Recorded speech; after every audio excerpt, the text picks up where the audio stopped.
Have you heard the strange tales of the Whistler?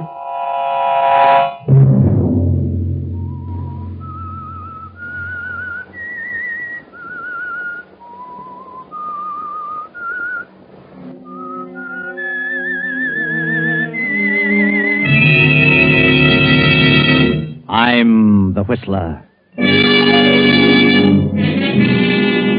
My plan is sound, mathematically sound. It cannot fail. It's perfect. 3 months from now, I will be worth $50,000, independent for life. Another Sunday night, and again CBS presents The Whistler. I, the Whistler, know many things, for I walk by night. I know many strange tales, many secrets hidden in the hearts of men and women who have stepped into the shadows. And so I tell you tonight the amazing tale of Fool's Gold. Herbert Lang is chief teller of the Amalgamated Bank. A thrifty man of 43, Herbert has been an employee at a small salary for over 20 years. Honest and punctual, his reputation is above reproach. Herbert is thin, slightly bald, bespectacled, and unmarried. Herbert is a poor man, but he has a plan. He won't always be poor, because he's developed his plan for 10 years. And 10 years should bring mathematical perfection to any plan. For 5 years now, it has been working. And by the 1st of June, 3 months from now, I will be worth $50,000. Herbert studies the figures on the little pad before him, writes a total of 50,000, and smiles behind his bifocals. Then an abrupt sound breaks his meditation. Herbert? Huh? The auditors just found another shortage, and they've traced it. Shortage, another? Yes. $3,000. They've traced it? Definitely. Third one this year. And to whom did they trace it, Mr. Fibber? That young fellow, Barton. He denies it, of course, but the evidence is all against him. Barton, I can't understand what happens to young men lately. I do my best to hire the ones I think are on him. I wish you'd exercise a little more care. Oh, I know they have the best of references. I should think by now you'd be able to judge character at a glance. I'd have sworn by that boy, Mr. Fibber. They've taken him down to the police station. Oh, what a shame. Very embarrassing, Mr. Fibber. I feel as though I'm responsible. Oh, now, don't take it that way, Herbert. After all, we're insured. But it is annoying to both of us. We all make mistakes in judgment now and then. Besides, you had your nose to the wheel without a vacation for 3 years now. It doesn't pay, Herbert. You'll crack up. Well, I haven't felt as though I needed a vacation. And besides, when I do take one, I'd like to have it all in one lump. I've always wanted to tour Europe or some foreign land. 2 weeks mean nothing. I understand. I feel the same way, but what chance is there? I do think you need a rest from this place. I'll let you know when I'm really tired, Mr. Fibber. I doubt it. I will say that I admire your devotion to duty. Thank you, Mr. Fibber. It's good to hear you say that.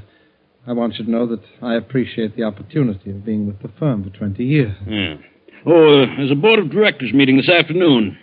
I'm going to try to get you a raise. Oh, that's all right. So whatever they decide will be for the best. I wouldn't want the board to think I was dissatisfied here. You're 43, Herbert, and alone, unmarried. That isn't right. And you're not the type of man to tackle marriage on your salary. Well, I've been thinking about it. I have plans. I've saved a bit. I found the right woman.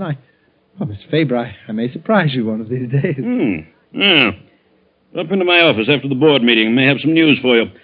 Make it around 3. Thank you, sir. Thank you. Herbert sits at his desk smiling. What complete confidence they have in him. What a perfect setup. 3,000 more accounted for. 3 more months and I'll have reached my goal. 50,000 and independent for life in South America.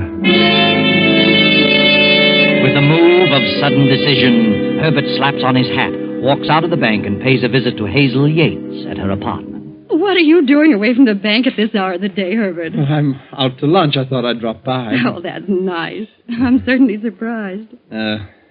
Hazel, exactly 3 months from now, I'm going to take a vacation. You certainly need one. It's been ages since you've been away from your work for more than a day. Yes, I know, but I had to keep my nose to the grindstone. But now it's different. What do you mean? Well, I've kept it a secret, but now I can tell you. I'm going to get married. Married? Herbert, you're going to get married. That's right. But I thought you never considered marriage because you felt you couldn't support a wife. That's true, but now it's different. I didn't want to say anything till I was sure. What are you talking about? Hazel, for several years now, I've been working on a problem, a plan that cannot fail, because it's mathematically correct. What? Herbert, you frighten me. It has to do with the stock market. I've worked it over and over. Stock market? Gambling? Oh, no, not gambling. Not the way I worked it out. Lots of people have thought they'd found the secret to playing the market. And what happened? Well, this isn't a theoretical plan. This has already worked, proven. Already worked? I set myself a goal, an amount of money I felt sufficient to live on, in ease for the rest of my life, $50,000. Beyond that sum, I would not attempt to go. $50,000? Yes, I've placed every dime to use according to the plan, and I've not missed once. Herbert, you mean you have $50,000? Well, not quite, but we'll have by the 1st of June. Well, I can't get over it. I'm amazed. Oh, it's very simple. I have got 3,000 to go, and then I'm through. 3,000? Oh, that frightens me, Herbert. Why don't you be satisfied with what you have? You may lose it all in trying to get the other 3. Oh, not a chance. I set myself a goal, and I intend to reach it. Very well. I hope you're right. Then I'm going on a long vacation. How long will you get? Oh, from next June on and on. From June on? Well, how can you do that? I'm not going to work another day. Why should I? I'll be independent. I'm going to quit. Quit your job? Yes, and take a long trip to South America. I'm going to live there. Why, 50,000 there is like 200,000 here. What more could you ask for? I see. And you're going to get married? Yes, I am. I haven't asked her yet, but I'm confident. Who is she? Do I know her? Yes, she's wonderful. Well, I wish you lots of happiness, Herbert. Would you like to live in South America, Hazel? What? Well, yes, I would. Then you and I will be married June 1st. Oh, Herbert, you mean you're asking me? Yes. Now, don't say a word about this. Now, it's a secret. Don't tell a soul. Promise? Oh, yes, Herbert, I promise. Oh, darling, I thought you were never going to ask me. I want to surprise you. I've never been so thrilled in my life. I've got to run along now, dear. I'll see you later this evening.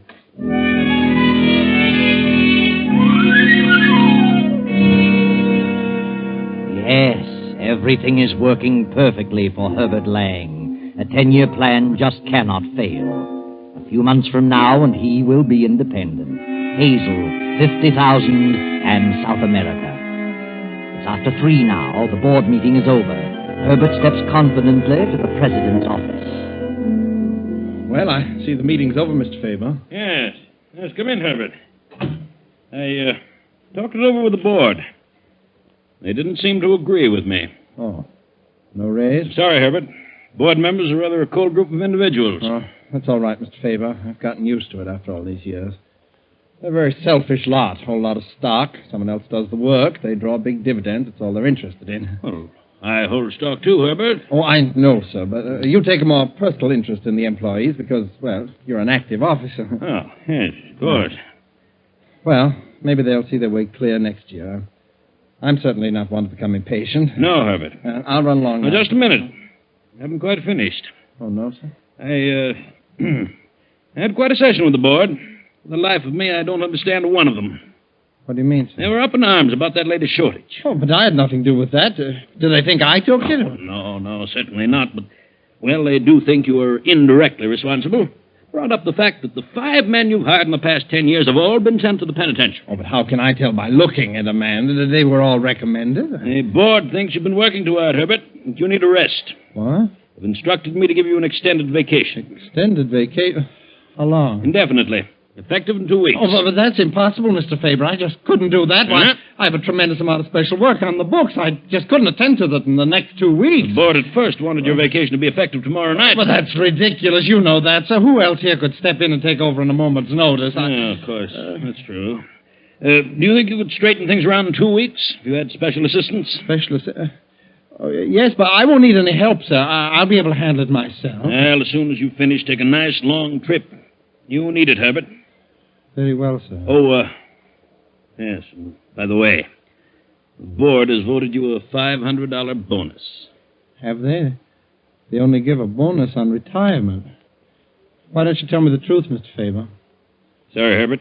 That's the way they feel. Nothing I can do about it. Oh, you'll let me hear from you from time to time. Retired at 43. Well, good night, Mr. Fibber.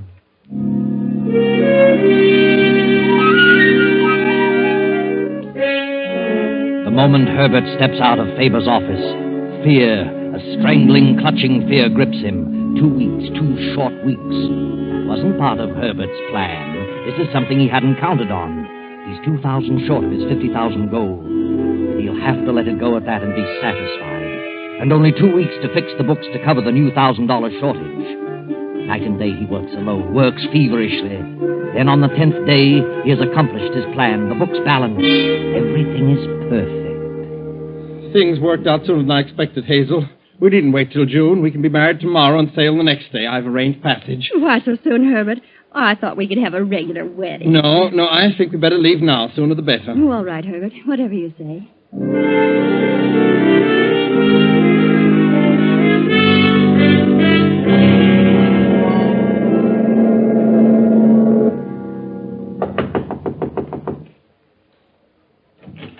Yeah? Good evening, Mr. Evans. Anything you or Mrs. Evans wish, just press the button. Thank you, Stewart. I'll arrange for your deck chairs in the morning. Thank you. Yes, you're welcome, Mr. Evans. Why did he keep saying Mr. Evans? Did he say Evans? Yes, Mr. and Mrs. Evans. Strange. Must have confused us with someone else. I'll put him straight on that in the morning. What did you do with the passports, Herbert? Well, they're in my coat. May I see mine? Yes, of course. Later. We'd best get along to dinner now. I always thought a person had to appear and sign his passport before an official. Oh, no, not always. May I see my passport, Herbert? What's wrong with you, Hazel? Please, Herbert. I'd like to see it. Very well. There you are. Herbert, why are we traveling under the name of Evans? Well, it's better that way, incognito, you know. How did you get this passport without my signing for it? This isn't my signature. Who signed it? That doesn't matter. I got it. You better study that signature and be able to copy it when we arrive in port. Don't worry, darling. It's done this way every day. I don't believe you. You're hiding from someone, running from something. Oh, that's silly. $50,000. The stock market. What are you getting at? Now I am suspicious. Are you, Hazel? You stole that money. Stock market. Well, you never made a dime on the stock market in your life. Aren't you being a bit silly, Hazel? So this was your plan. A system. Stealing from the bank and blaming others. That's what happened to my brother 2 years ago. That's why he was sent to jail. All right, Hazel. You're in this too now, so I'll tell you. I did have a plan, and it worked. No one will ever be able to trace it to me. And I'll take care of your brother later. I've sent all the money to a man in Brazil, man I know. Sent him several packages and asked him to hold them pending my arrival. He doesn't know what's in them. What man? Well, his name is Pedro Gonzalez, big coffee plant outside of Rio de Janeiro. I see. You and I are the only ones who know, Hazel. Supposing I tell what I know. You'll be an accomplice? But my brother will be cleared. I told you your brother will be taken care of. The only way my brother can be compensated is to be cleared of the charge. No, is that so? And I intend to clear him, regardless of what happens to me. Hazel, you're being awfully silly about this. Last call for dinner, Hazel. Come along now. I don't want any dinner. Oh. Then let's step up on the top deck, huh? Let's just talk this over. A lot of things you don't understand, Hazel. Why, I'm sure I can explain things to your satisfaction. I certainly need some fresh air. I'm terribly sorry to have upset you like this, Hazel.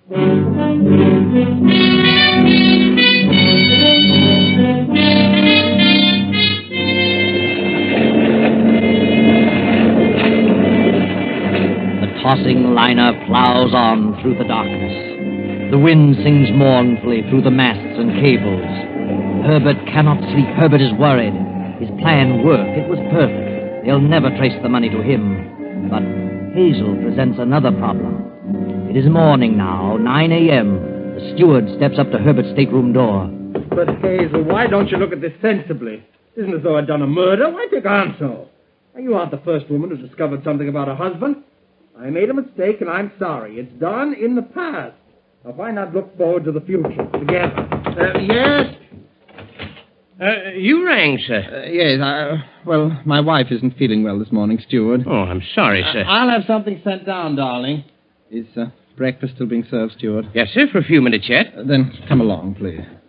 She'd better have something light, grapefruit, coffee, and dry toast. Yes, sir. And how about a soft-boiled egg? Well, is she seasick? No, she isn't seasick. She's just emotionally upset, you know. You know how a woman gets sometime over nothing. Oh, yes, I know, sir. I think an egg will be nice. Very well. Grapefruit, coffee, toast. Dry toast. Dry. And an egg. Take about 15 minutes or so. Here's the coffee shop, sir. You'll get quicker service here. Oh, thanks, steward. And good luck, sir. What? What do you mean? Well, I married myself, and I know how it is. Women are just naturally suspicious creatures and jealous of everyone. Jealous of your past and your future. Yes, I know. And how long have you been married, sir? Not long. Well, she'll get over it. Be sorry. Get over what? Well, I just couldn't help hearing when I came to your door just now. You pardon me. I better get my order in. Oh, yes, it's after 9. By the way, if you're in the mood, there'll be games and contests on the after deck, topside, starting now. Horse races, 50 cents a ticket if you care to gamble. I know, but I don't gamble. Oh, well, then you'll find plenty of other things to keep your mind off your troubles. See you later, steward.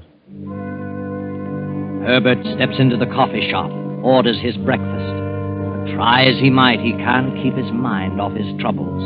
His troubles and Hazel. He ponders over the thousands of dollars in the cork-lined waterproof package hidden in his trunk in the stateroom. Wonders if Pedro Gonzalez will meet the ship outside the harbor as planned. 20 minutes pass. Then... Mr. Evans! Yes, what is it? What's wrong with you? It's your wife, sir. It's your wife. What are you trying to say? She isn't in the stateroom. No sign of her. Well, she must have decided to walk around. No. Will you calm down, please? Look at this. I found this on the dressing table. A note? Let's have it. It must have just happened, sir. It says 9:10 a.m. Herbert, I cannot reconcile myself to such a situation. The very thought of being married to such a man as you sickens me to the depth of my soul. I can't go on. And don't think you will escape punishment for the suffering you've caused. Goodbye. Hazel. He's jumped over. 9:10. Just 12 minutes ago. I was a little fool. I'll phone the bridge. Give me the bridge. She was out of her mind. Bridge? Stop ship. Man overboard.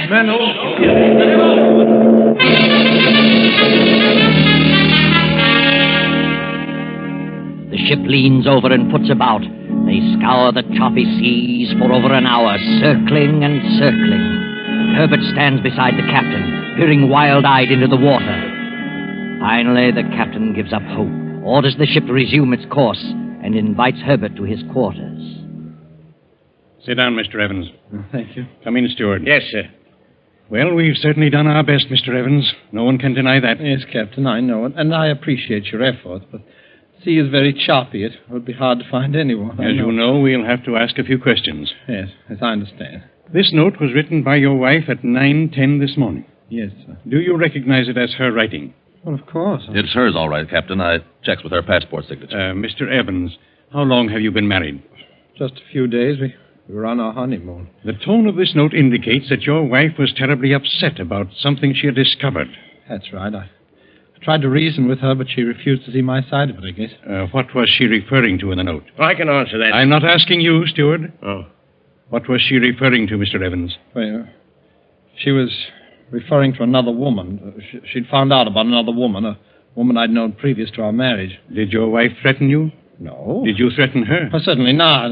When did you see her last? Well, it was at 9 o'clock this morning. She was so upset she didn't want to go up to breakfast. I decided to go alone. I rang for the steward to bring her something to the room. That right, steward? Yes, sir. After the steward left, did you go on deck with your wife? Well, no, I left with the steward, went to the coffee shop. That's where the steward found me and showed me the note. Yes, sir. As I stepped up to the stateroom to answer the call, I heard them arguing. I heard Mr. Evans asking her to forget about the past and think of the future. Yes. And he told her he'd have me bring something down. Him and me walked along the corridor up to the coffee shop. He told me what to bring her, and I got it, and when I returned to the room, she wasn't there. I found the note on the table and ran for Mr. Evans. Then I phoned the bridge. And you didn't leave the coffee shop, Evans? Oh, I did not. Ask the coffee shop steward. Are you trying to infer that I pushed my wife over? Certainly not. We just want all the facts. We're on the high seas, you know. And this represents a court of inquiry. Coroner's jury, so to speak. I see. Mr. Goodman, my first officer here, the ship's doctor, and I will make a decision. What's your opinion, gentlemen? According to the steward's statement and the note, I'd say suicide. Mine is the same opinion. Very well. I agree with you.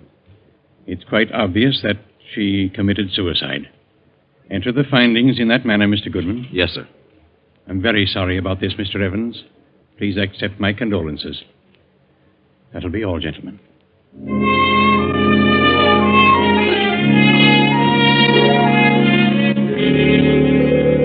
And so Herbert, very sad but far less worried, goes back to his stateroom to think.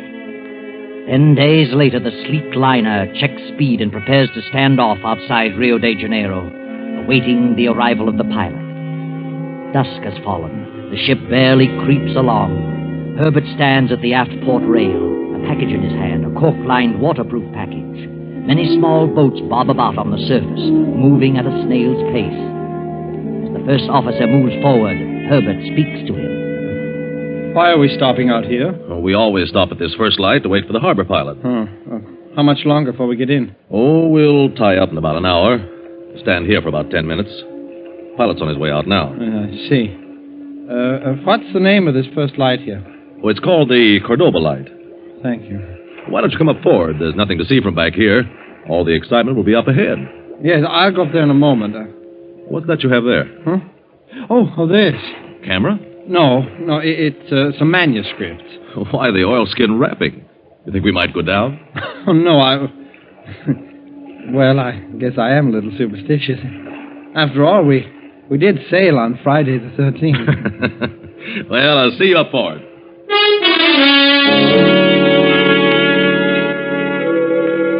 The ship comes to a dead stop, and Herbert peers over the port rail into the dusk. He scrutinizes each small craft, waiting, watching for the signal from Pedro Gonzalez. Then, after several minutes, a tiny launch approaches the ship very slowly, and just as it reaches the port quarter, a tiny red light flashes on and off. Herbert cups his hands around his eyes and focuses on the one man in the little boat. The light signals again, Pedro Gonzalez. Herbert looks up and down the deck. He grabs a little flash lamp from his pocket and gives the answering signal. Suddenly, with a swing of his arm, he tosses the waterproof package down to the water.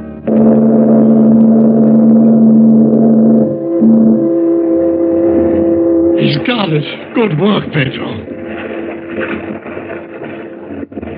The man grabs the package, and the little launch moves away and heads up the coast as the liner churns off up the harbor. Herbert smiles a smile of relief and steps briskly with self-satisfaction toward the bow.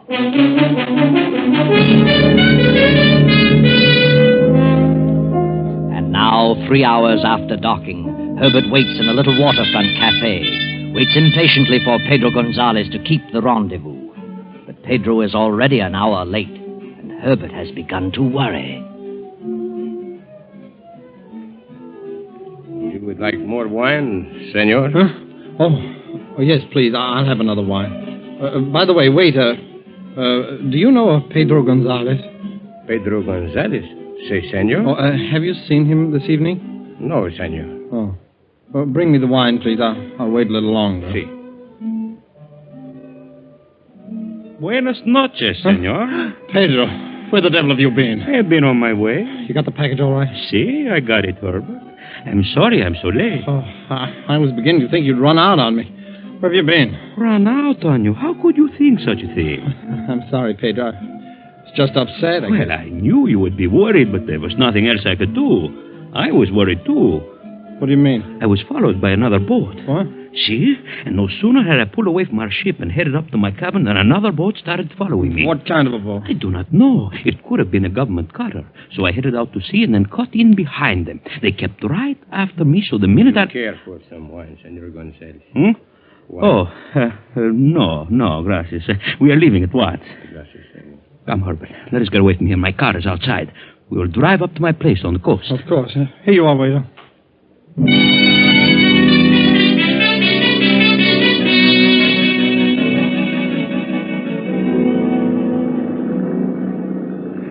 I bought this shack on the beach I told you about for this purpose. A fisherman's shack. Do you know what I call it? Casa Dinero. House of money, eh? I have done a little fishing, but only as an excuse for having the boat. Well, how is everything in New York, eh? I always liked New York. Did you? Perhaps next year I will go back there for a visit and live in style, eh? Of course, you will have to stay down here for quite a while until this blows over. Maybe not. They can't trace anything to me. How much did you get?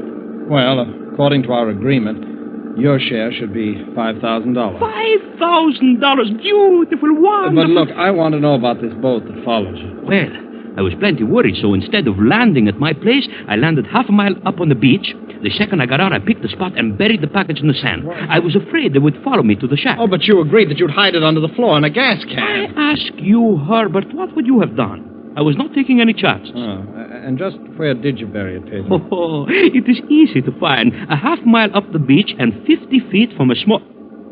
What is it, Pedro? What's the matter? There is a car following us. What? Maybe the police. Police? Step on it, Pedro. Why should the police follow us? Hurry, Pedro. They're gaining on us faster. It is wide open. They have turned left. It was not the police. Pedro, look out, those kids! Eh? What? Going on the road!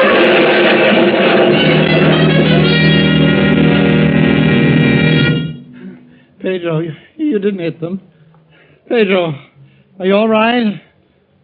Pedro, can you hear me? Pedro, tell me, where is it? You've got to tell me. The money. Pedro, where did you bury the money? You can't die. You've got to tell me. Pedro, where did you go? But poor Pedro was dead, quite dead. And with him died the hopes, the plans, the 20-year plan of Herbert Lang, the perfect crime that ended in failure.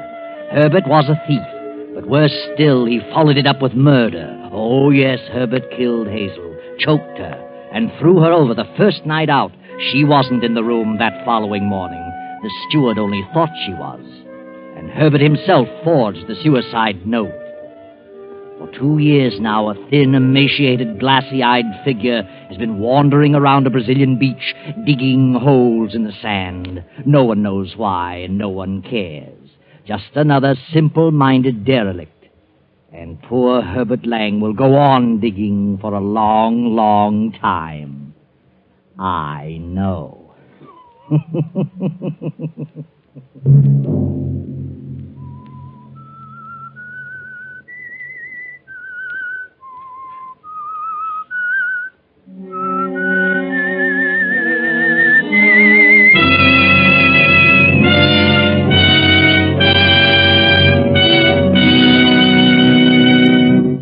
CBS has presented The Whistler.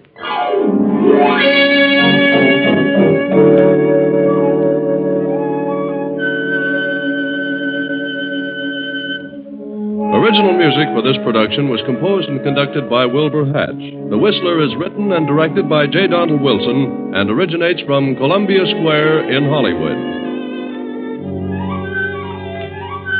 Next week, same time, I, the Whistler, return to tell you another unusual tale. Good night. this is the Columbia Broadcasting System.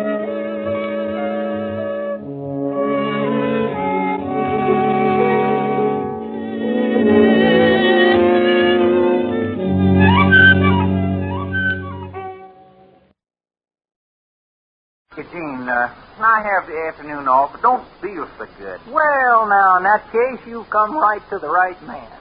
You are now talking to the president of the Buttram Hospitalization Mutual Company. Hey, wait just a minute. What do you mean, mutual company? Just what I said. If you get sick, you're sorry you got to go to the hospital. And if you go there, My company's sorry they got to pay the bill, so the feeling is mutual. Well, that makes sense and explains everything. Yeah, except one thing. All I got is an upset stomach. Now, I don't need no hospital. Well, not now you don't, but how about a week from now, or a month, or a year? Are you kidding? I never get sick. Well, listen, pal. With all them germs, microbes, bacteria, and stuff that's floating around in the air these days, if you can't catch something, you just ain't trying. Fine thing. Another thing, suppose you want to eat at the hospital. Look, Buttram, I told you once, I ain't even going to the hospital. I know you said that, but suppose you did. All right, suppose I did. See, I got him in the hospital. I still don't feel like eating. In that case, we feed you through a needle. That's dandy. But what if my gal drops around the hospital and I want her to stay for dinner? What happens then? That's simple. The nurse just brings in 2 needles. Now, this thing gets worse and worse by the minute. Furthermore, Buttram, I think that your whole plan is nothing but a lot of baloney. Yeah, Buttram. Have you got any references? Are you kidding? Did you ever hear of Newt Neverpoodle? Now, who in the world is Newt Neverpoodle? Well, sir, old Newt, he was a patient of ours. A mental case, he was. Oh, yeah. Thought he was a chicken. Used to run around all day cackling, flapping his wings. We cured him, though. Oh, you cured him, huh? Completely. Well, have you seen him lately? No, but every once in a while he sends me a dozen eggs.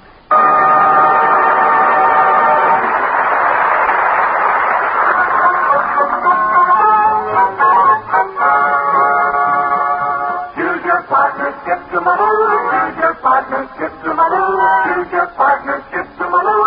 Skip to Maloo, my darling. We take a pinafore, how about you?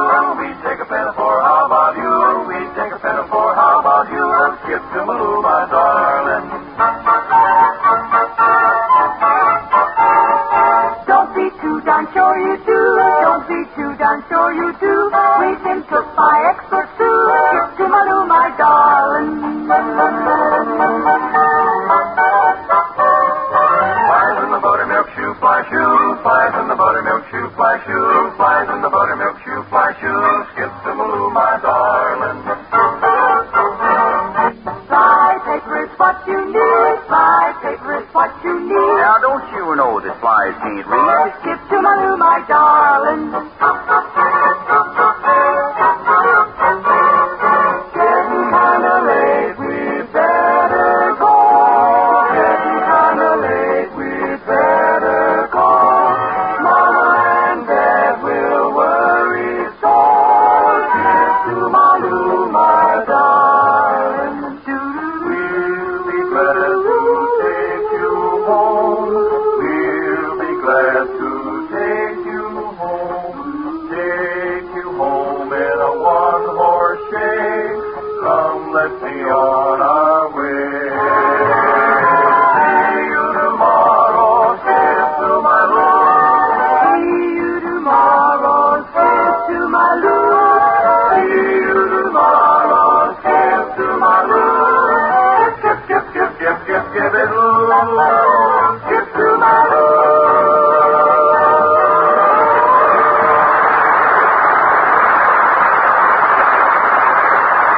Thank you, Cass County boys and gals. You really did that one up brown.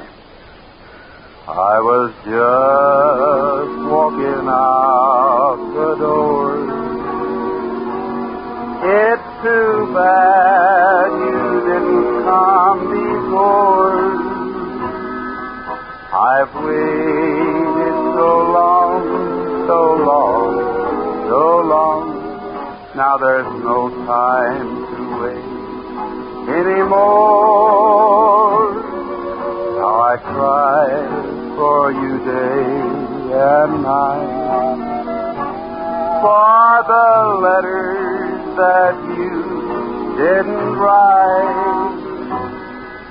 But now it's all right, all right, all right.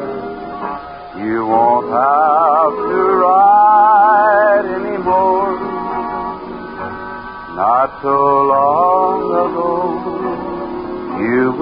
never know what this day to me would have been. It's all over now, but darling, anyhow, it was nice to see you again. Well, it's almost 3:15. Sorry, I can't stay anymore. Must be on my way. It's my wedding day, and I was just walking out the door.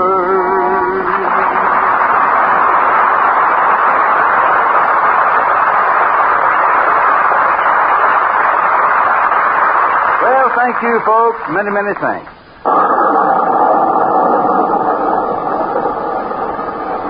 Raining hard the morning this particular story all started. Raining so hard you could feel it in your bones. But even rain, like everything else, has a brighter side. And in this instance, its brighter side shone down on none other than Pat Butler. You know something? What?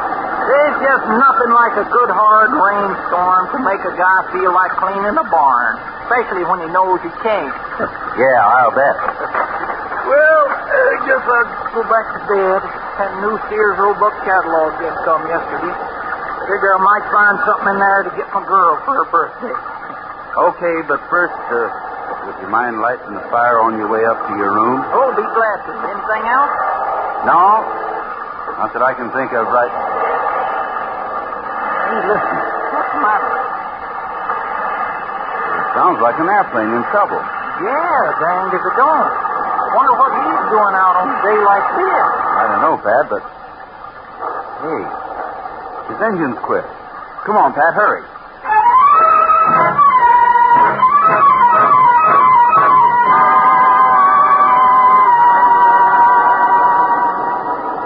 You had no more than opened the door when I saw it crash into the trees. It was a single-engine job, but that was all I could tell. The place where it had gone down wasn't more than 2,000 yards from the ranch house at the beginning of the timberline in the foothills of the mountain.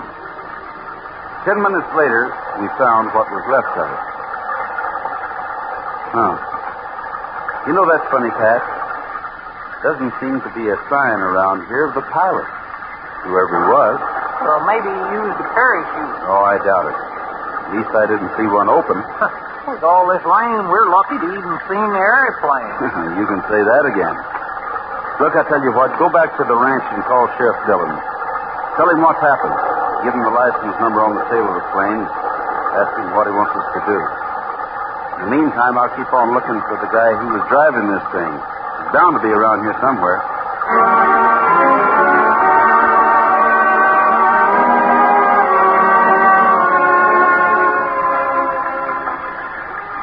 By now, it was raining harder than ever. I was soaked clear through to my skin. But I still kept on looking. In fact, I searched the entire area within 1,000 yards of where the plane had crashed. Still, I didn't see a soul. Hey, Gene! Can you hear me? Yeah, over this way, Pat. Over to your right. Hi. Well, what'd you find out? Oh, plenty. I just called Sheriff Dillon. The guy that crashed in that plane. Well, what about him? He's wanted for murder.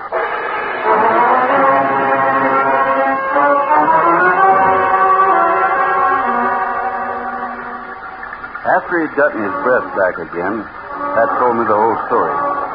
It seems the bank had been robbed in Central City, about 125 miles away sometime early that morning.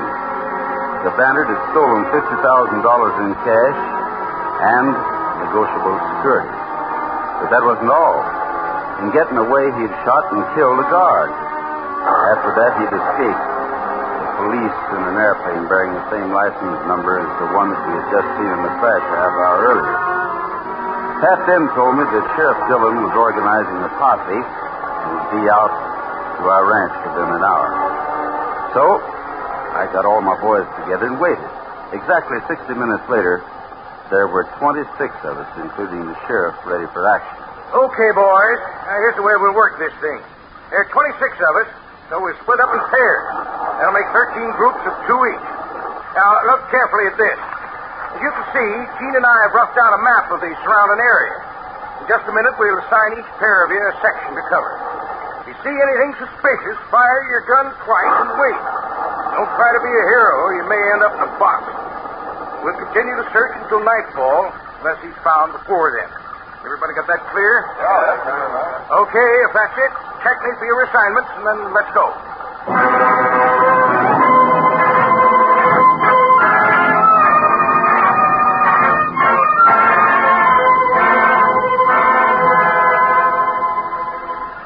And so the manhunt began. When we went outside, it was still pouring down rain. More rain than I've ever seen before or ever hope to see again. Anyway, Pat and I had been assigned the northernmost section in the area. A section that started at the foot of Bear Claw Mountain and continued up to its peak, some 3,000 feet higher. You know, I just hope we find this guy, because if I catch cold, which I am, he's going to pay for the doctor. Good. If we find him, you can give him a bill. Oh, don't think I won't. Any guy'd rob a bank on a day like this deserves more than a bill. By the way, do you think we will? Will what? Find him. Not if you don't shut that big trap of yours up, we won't. Shut up, he says. My teeth chattering so loud you can hear them a mile away, and you say to shut up. How can I? I'm not talking about... Hey, hold it. What's the matter? It's there on that ledge above us. What about it? I thought I saw something move just a second ago. Oh, fine. Now you're seeing things. Come on, let's keep moving. We ain't so easy to shoot at that way. Besides, it ain't near as cold. Quick, Pat. Look behind that rock. Brother, that was close. You can say that again. What do we do now? Quick. Get that rope ready that I told you to bring, while I let the others know where we are. Right. Okay, give me the rope. What are you going to do? Take a little gamble. Oh, I was afraid of that. The only thing we can do, Pat. In another half hour, we won't be able to see a thing. And we may lose the only chance we've got of catching this guy. So? It'll take at least that long for any of the rest of them to find us. In the meantime, I'm going to crawl back about 100 yards along the trail with this team up. Then try to pull myself up over the ledge where our bank robber friend is. Oh, fine. How many shots you got left from that rifle of yours? 8. Why? Well, keep firing. Say every 3 minutes to attract his attention. Well, my part's easy. It's you I'm worried about. Now, don't worry about that. I'll be okay. Just remember, keep down and keep firing. As I half crawled back along the trail, 1,000 questions passed through my mind. Not the least of which was, would I get out of this one alive? Anyway, what seemed like hours later, I reached the spot I was looking for. Up above, about 50 feet, was a large tree trunk, anchored firmly in place by a big boulder. I unhitched the rope from around my belt and threw a loop. The first time I missed, but the second time I made it.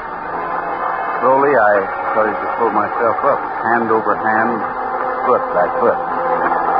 The rain made the rope almost impossible to grip. My arms and hands got so numb, they lost all feeling. But finally, I reached the top. Pulled myself up over the ledge, lay flat on the ground till I could catch my breath. And then I saw him. He was standing with his back to me about 60 feet away. In one hand, he held a .32 automatic, in the other, a sack. He was a big man, about 6 foot, I'd say, and looked to weigh over 200 pounds. Little by little, I worked my way up behind him until I was sure that he could almost hear my breath. And then suddenly I jumped.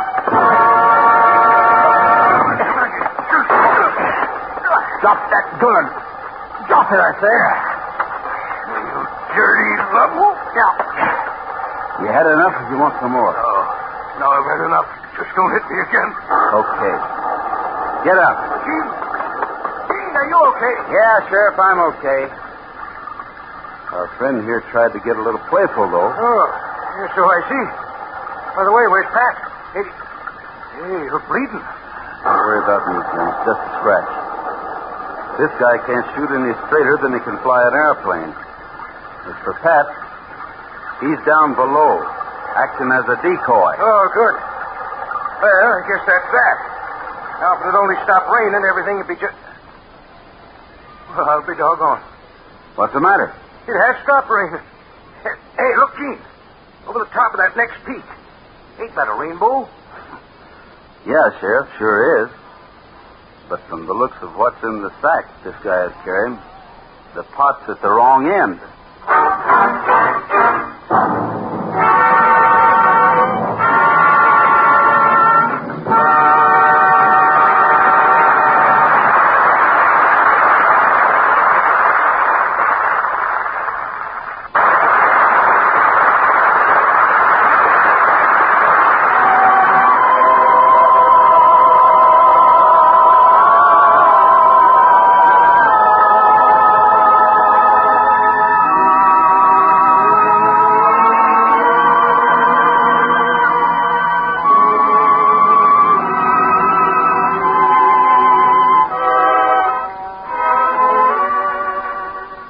You know, folks, that story I just told you reminded me of a favorite song of mine.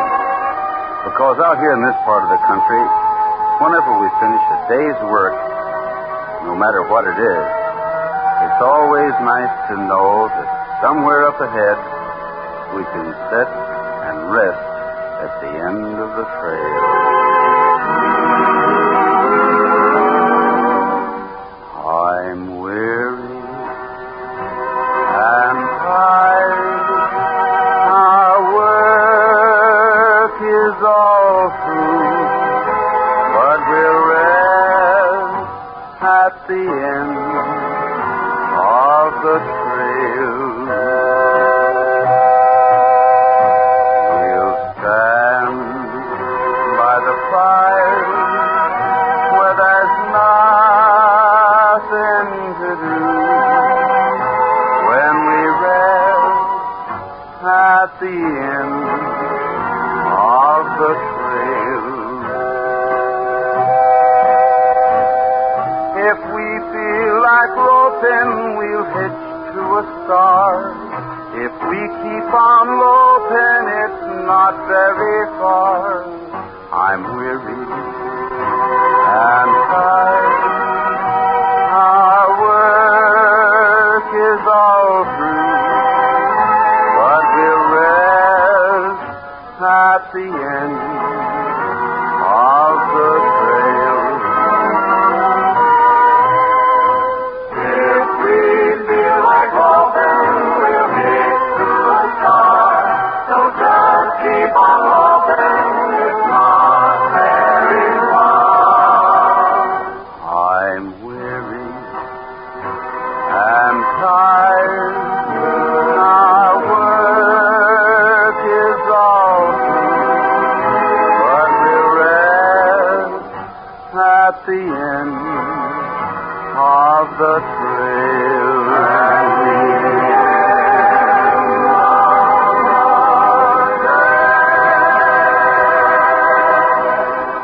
Until we're back in the saddle again, out where a friend is a friend, where the longhorn cattle feed on the lowly Jimson weed. I'm back in the saddle again, riding the range once more, toting my old 44, where you sleep out every night and the only law is right. Back in the saddle again, whoopie-tie-I-oh, rockin' to and fro. Back in the saddle again. Program a minute for an important Washington bulletin. The OPA announces its point value ratings upon canned and processed foods under the new ration system effective March 1st. The schedule is more severe than anticipated. These point ration values will cut canned food consumption to at least 1/2 less than last year's level. Each person gets 48 ration points a month. This ration allows, as one example, purchase of 1 medium-sized can of peas, a medium can of tomatoes, a large can of peaches, 3 cans per month. A 1.25 pound can of peas is valued at 16 points. Fruits and fruit juices cost more heavily in ration points, canned soups the least. Canned baby foods are rated low at 1 point, and some at 2 points. OPA officials advise buying fresh fruits and vegetables as substitutes. For further details, listen to subsequent news broadcasts on this station. Your newspaper will carry the full tables. Clip them for future reference. Register this week for these point ration coupons. This bulletin came to you from the NBC Newsroom in New York. The Grape Nuts Flakes program, coming to you from Chicago, Illinois, and starring Jack Benny, with Mary Livingston, Dennis Day, Rochester, yours truly, Don Wilson, and our guest conductor, Bob Crosby, and his orchestra.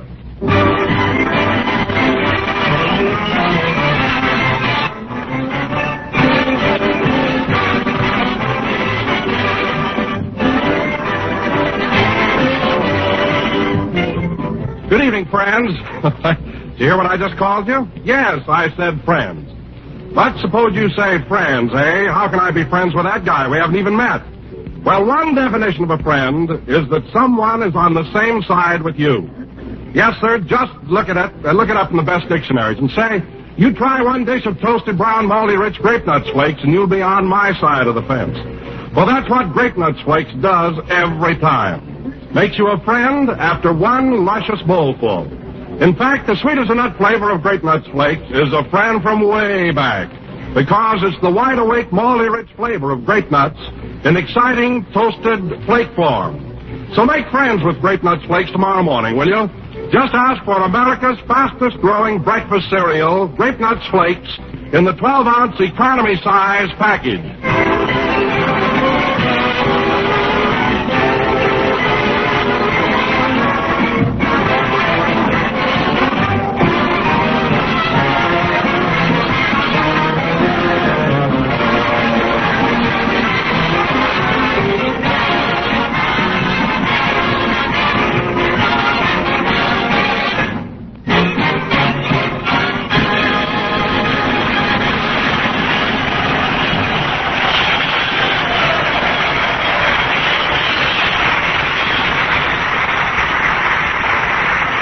Was me and my buddy played by the orchestra. Now, ladies and gentlemen, from Chicago, Illinois, where we are broadcasting for the AAFTTCCS.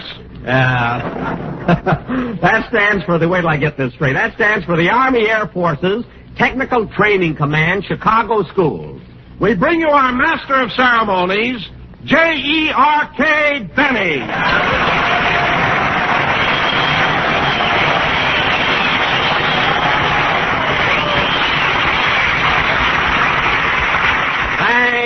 Thank you. Hello again. This is J.E.R.K. talking.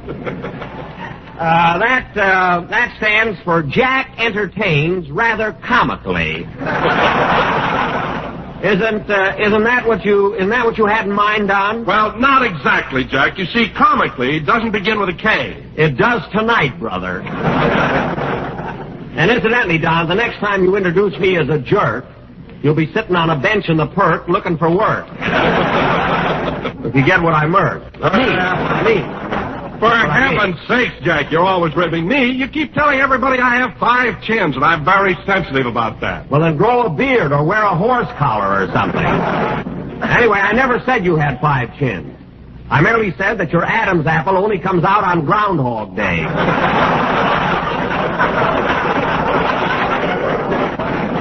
Anyway, Don, here we are in Chicago and broadcasting for all these boys who are studying to be Army Air Force technicians. I understand they teach soldiers here to become airplane mechanics, panel instrument mechanics, and meteorologists. Meteorologists? What does that mean, Jack? And a great majority of the boys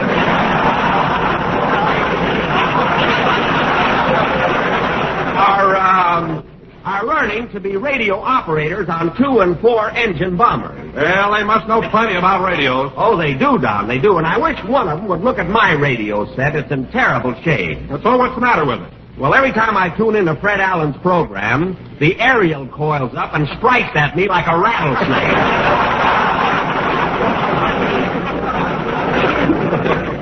With this cold I've got, I sound a little like Allen, you know?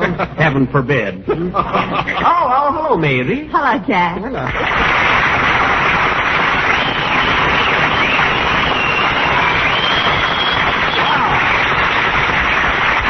Well, listen to that, Maisie. You got more applause than I did. Well, why not? I'm the only girl on the program. That isn't it, Mary. Let me tell you something. These fellas here are too busy with their training and their drilling and their studying to think about girls. Well, he's back to J-E-R-K again. I mean it. All day long, these boys attend classes and take notes on military science and principles of electronics. And in the evening, if they happen to have any time off, they settle down with a good book.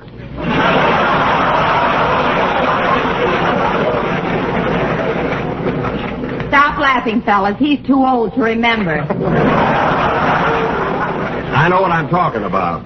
Anyway, Mary, here we are back in the USA after a whirlwind trip through Canada. By the way, Mary, where are you staying here in Chicago? Oh, I've got a lovely suite at the Ambassador East. The Ambassador East. Very swing, very swing. Where are you, Don? I'm at the Blackstone Hotel, and I have a beautiful room overlooking Lake Michigan. The Blackstone? Well, very nice, very nice. Where are you stopping, Jack? Me?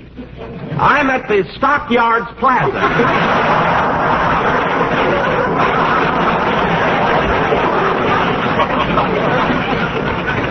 I have a lovely room overlooking Armour and Company.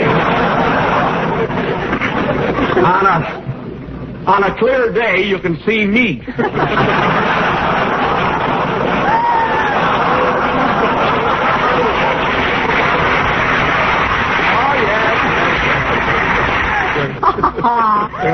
Tell Don what happened to you yesterday afternoon. Oh, it was nothing. What was it, Mary? Well, Jack was leaning over a fence at the stockyards looking at a great big fat steer. Uh-huh. And a man from the ration board came along and said, "Either stop drooling or I'll tear a coupon out of your book."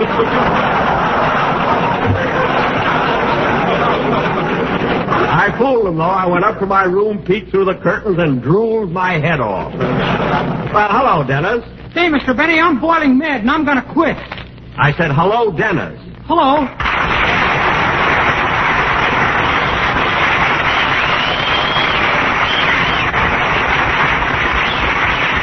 What do you mean, Dennis, you're going to quit? What are you so mad about? You hired Bing Crosby tonight, and this program isn't big enough for the both of us.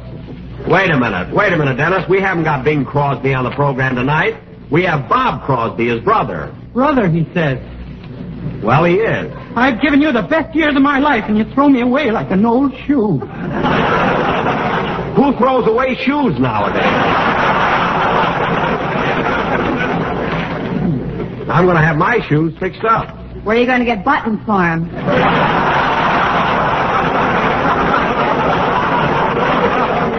From Baton Rouge, Louisiana. I can go along with a gag. Now, calm down, Dennis. This is really Bob Crosby, Bing's brother. Here, I'll have you meet him. Fellows, Bob Crosby. Hi, man.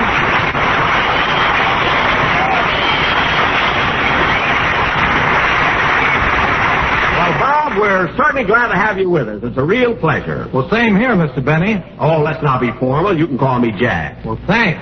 And you can call me Bing. I mean, Bob. Oh-ho! Dennis, believe me, this isn't Bing Crosby.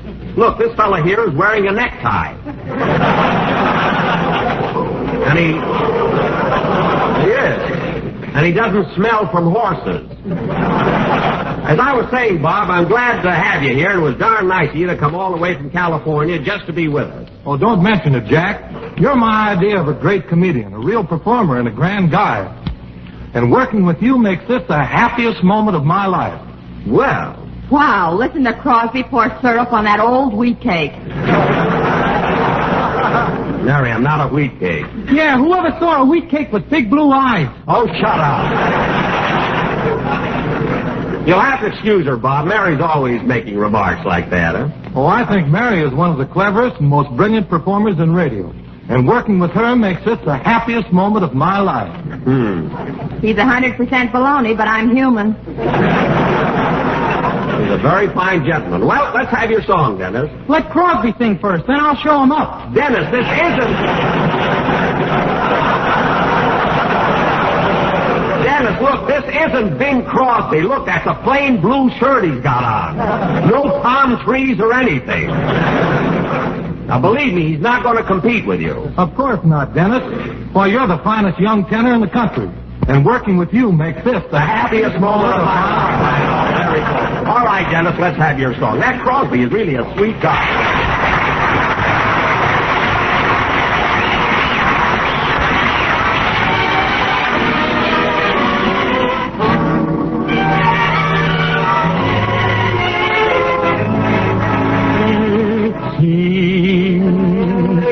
I've heard that song before.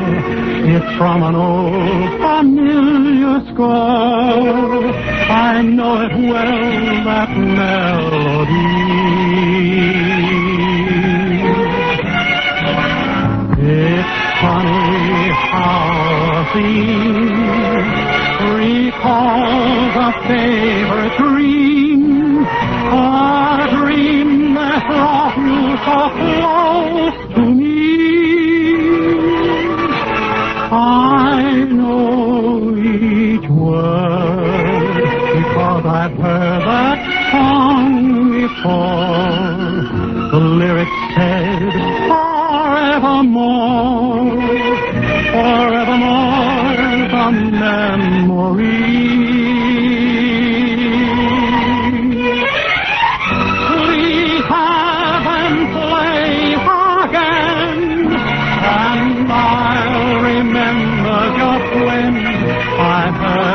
Lovely song before. I know each word because I've heard that song before. The lyrics said forevermore, forevermore the memory. Please have them play again, and I'll remember just when I heard that lovely song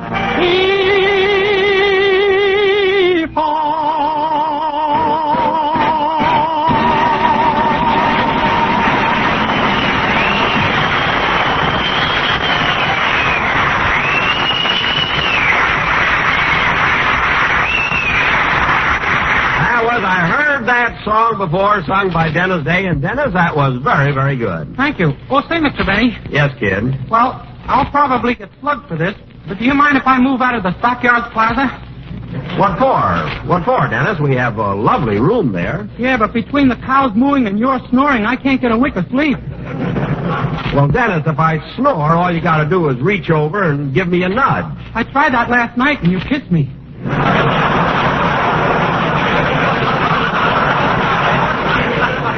Holy smoke. You see, kid, I dreamt I was dancing with Hedy Lamarr. I kissed her, and she slapped my face. So did I. I don't care about myself, but you owe Miss Lamarr an apology. All right, I'll send her a note. Oh, speaking of dreams, Jack, I had an amazing one last night. You did, Don? Said Benny, with the brains of a wheat cake. What was your dream, Don? Well, last night I dreamed that I, Don Wilson, was the toasty brown, sweeter than that grape nuts flake. You, a flake? Yes. I was a grape nuts flake. Well. And a fella came along and poured me into a big 12-ounce economy-size package. Gee, this is thrilling. Wilson in a 12-ounce package. That's a hot one. This is a dream like when I kissed you, remember? Continue, Don. But, Jack, a little later, a charming American housewife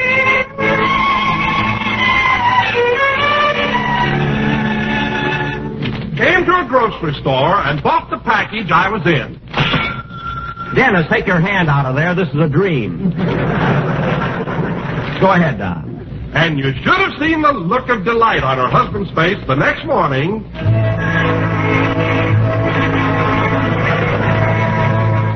When he saw a whole bowl full of us breaknut flakes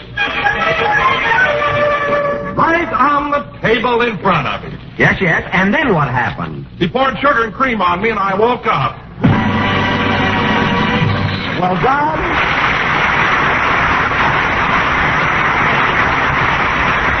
John, that was certainly a wonderful dream. It certainly was, Mr. Wilson. And being associated with a man who can dream he was a grape nut flake makes this the happiest moment of my life.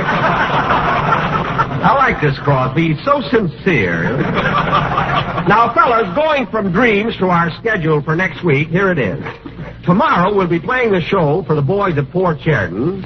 And Tuesday we're going out to Great Lakes Naval Training Station. Good old Great Lakes. Oh, say, Jack, that's where you were stationed during the last war, wasn't it? Was it the last war? I thought you were with Dewey. It was the last war.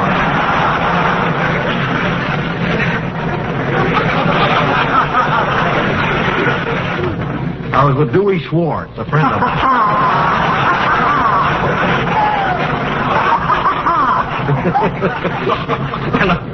And look at, and fellas, incidentally, when I get there, I'm wearing my old sailor suit when I go there Tuesday, the same one they issued me in 1917. But, Mr. Benny, how can you wear the same suit? You must have gained a lot of weight since then. I have. Now it fits me.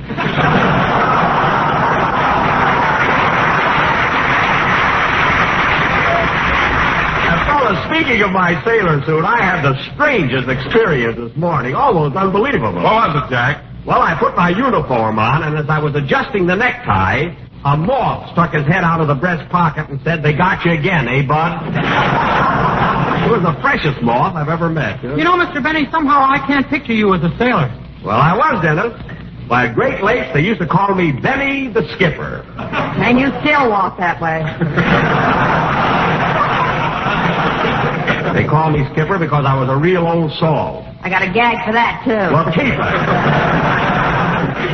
I was a darn good sailor. Tell me, Jack, were you in any battles during the war? Battles? Mm-hmm. Well, yes. I was in the College Inn in Chicago one night with 4 or 5... Well, a couple of Marines walked in and... He means naval battle. Oh. Well, as a matter of fact, Don, I did get a medal for distinguished service. And now, Bob, I think it's about time for... What medal? And now, Bob, I think it's about time... What distinguished service? And now, Bob... Either put up or shut up. That's my motto. You keep out of this. Now, Bob, I think it's about time for a band number. You all set? I sure am. Say, by the way, Jack, Great Lakes is near Waukegan, your hometown, isn't it? Yes, just a few miles. Well, man, I'd certainly appreciate it if you'd kind of take me over to Waukegan and show me around. Oh, you'd like to see the place, eh? Yeah, especially that log cabin where you were born. Well, it wasn't exactly a log cabin, Bob. As a matter of fact, the house I was born in was torn down not long ago. There's just a vacant lot there now. You mean to say that they didn't even put up a monument in your honor? No, nothing at all. Well, that's a crime. There should be a monument there, and I'm going to take up a collection to see that it's erected. Oh, no, Bob. I don't want... Really, I don't want anything like that. You deserve it. Now, who'll be the first to contribute $10?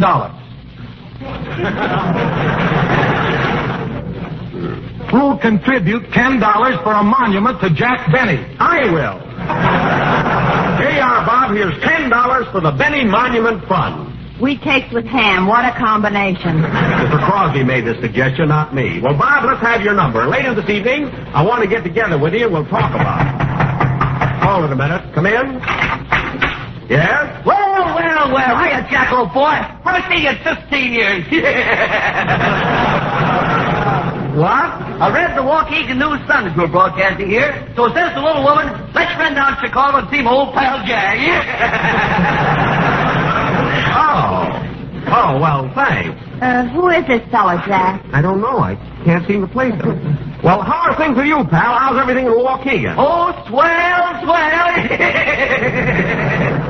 The old gags at the regard. Sid Block, Stub Wilbur, Julius Finnegan. Oh, yes, Julius Finnegan. Stinky, we used to call him. Huh? Stinky was you. Oh, yeah. I knew it was one of the gang. Well, I gotta be leaving now. Say, Jack, when you get to Waukegan, drop by the house. I will. Who is this guy, Jack? Wait a minute, I'll find out. Say, pal, where are you living now? Same old place. So long, Jack.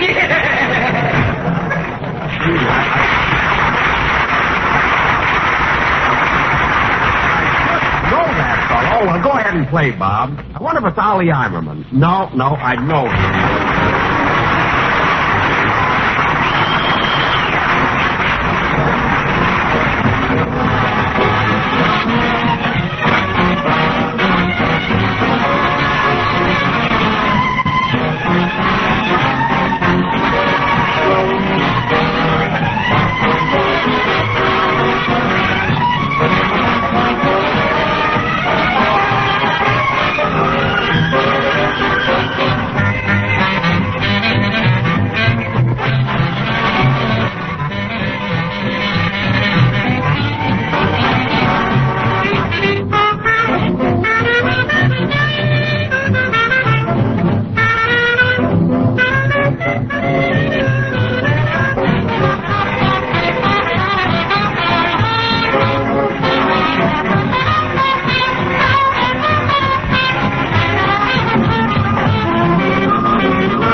But Love Baby, played by Bob Crosby and his orchestra, and Bob, that was wonderful. Thanks, Jack. Say, Bob, I was thinking of that idea of yours about erecting something on the site where I was born. Do you think it ought to be a monument or a statue?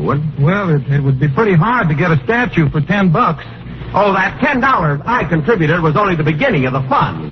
There'll be many more donations. Eh, Mary? Eh, Don? Get to me before I scream. Dennis, give Mr. Crosby $10 voluntarily. Now, how about you, Don? Oh, I'd love to contribute, Jack, but unfortunately I left my money in my other pants. Mary? Me too.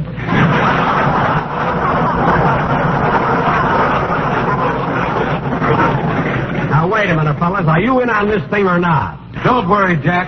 As chairman of the finance committee, I'll collect all the donations. Good. Geez, a sweet fella. I hope he doesn't take it on the lamb with all the money. What's that, Jack? I said you're a lamb to be collecting all this money. Well, so much for the financial end of it. Now, fellas, come in. Oh, it's you. That's right, Jack, old pal. I hate to bother you again, but I had to bring the wife in to see you. Your wife? Yeah. Say hello to Maggie. Oh, hello, Maggie. Hello, Stinky. Well, glad to see you again, Maggie. Who is she, Jack? That's the fella's wife. But who is he? I don't know. I'm trying to find out. Say, pals, when I get to Waukegan, I'd like to give you folks a ring. What's your number? It's right in the phone book. So long, Jack. His face is so familiar, and yet I can't place him. His wife knew me, too. She called me Stinky. Oh, well, it'll come to me. Now, getting back to my monument, fellas. Now, who can that be? Hello? Hello, Mr. Davis, Rochester.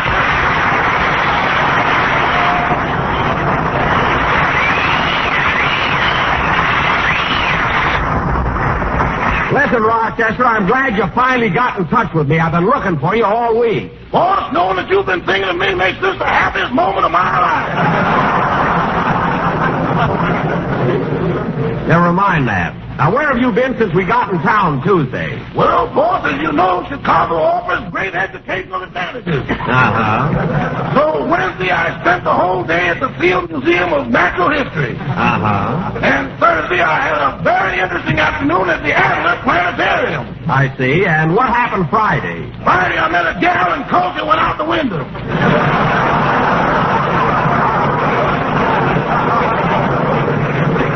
Another girl. You're always finding a new girl. Well, this is the real thing, boss. I'm in love. You're in love? How do you know? I can't eat, I can't sleep, and I look down with scorn upon a bottle of gin.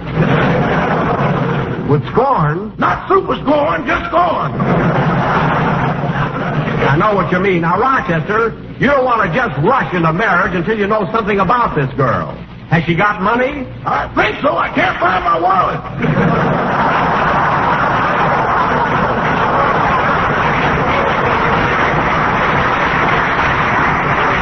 Oh, I see. Wait a minute. I just thought of something else.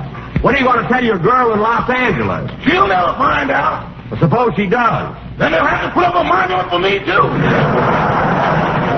That's what I mean. You better watch out. Goodbye. Goodbye. Oh, say, boss. Now what? I sent your trunk ahead to St. Joe, Missouri. We're not going to St. Joe for 2 weeks.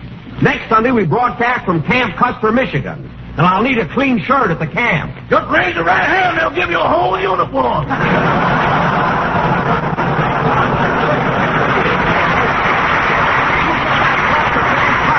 Goodbye. Now, that Rochester, he can't get anything straight. Now, what if he's really in love? I wonder who that couple from Waukegan were. I wonder if Crosby'd run away with that money. Oh, well, tune in next week, folks, and find out.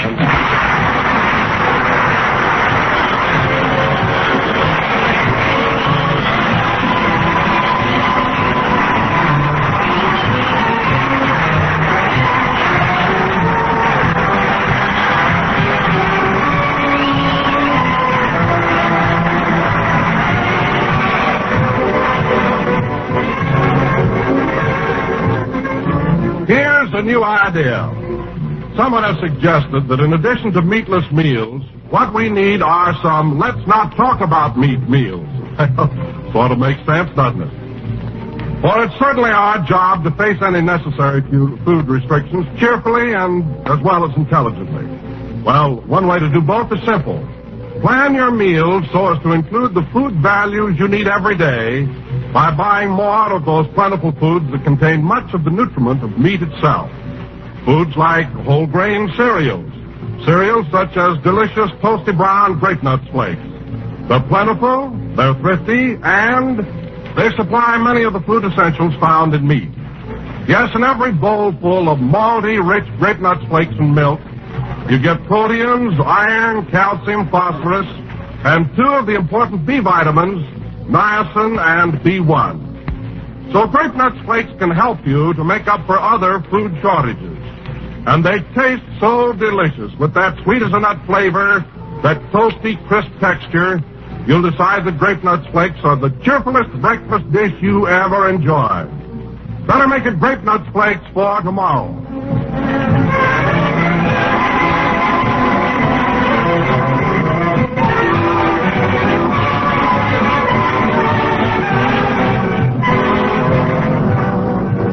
That was the last member of the 21st program of the new Grape Nuts Flake series, and we'll be with you next Sunday night broadcasting from Camp Custer, Michigan.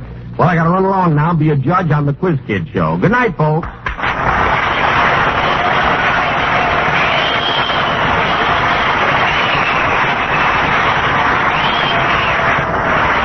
Jack Benny program is written by Bill Maher and Ed Malloy. Ron Crosby is Orchestra with Susan Seed and Judy Garland's new MGM picture presenting Lily Marr. This program is presented for Army personnel and does not constitute an endorsement of this product by the War Department.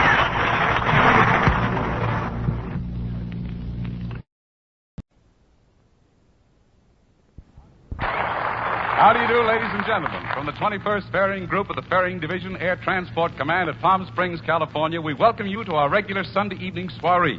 We, being our guest, the inimitable and vivacious Carmen Miranda. And, of course, our regular group, Ray Noble and his orchestra, Bill Foreman, Joan Merrill, Mortimer Snerd, Edgar Bergen, and Charlie McCarthy.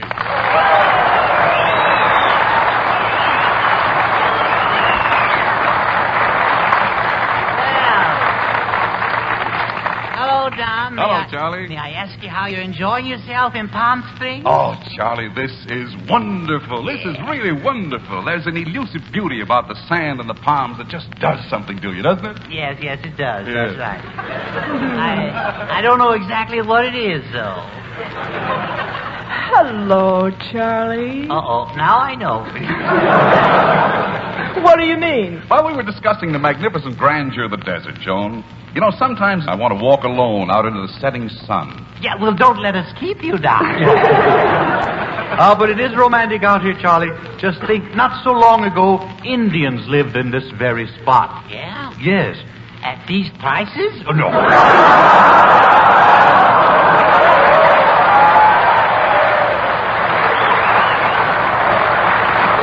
Well, they must have had a lot of money. Oh, Charlie, you wouldn't know an Indian if you saw one. Well, I was talking to one this afternoon in front of the cigar store. Well, don't be silly, Charlie. That wooden Indian can't talk. No? Well, before I got away, he sold me 5 cigars and a blanket. Charlie and Edgar return in just a few minutes. A few minutes used to excellent advantage as the charming and attractive Joan Merrill puts us in the Palm Springs mood with Yodel and Jive. Take it, partner.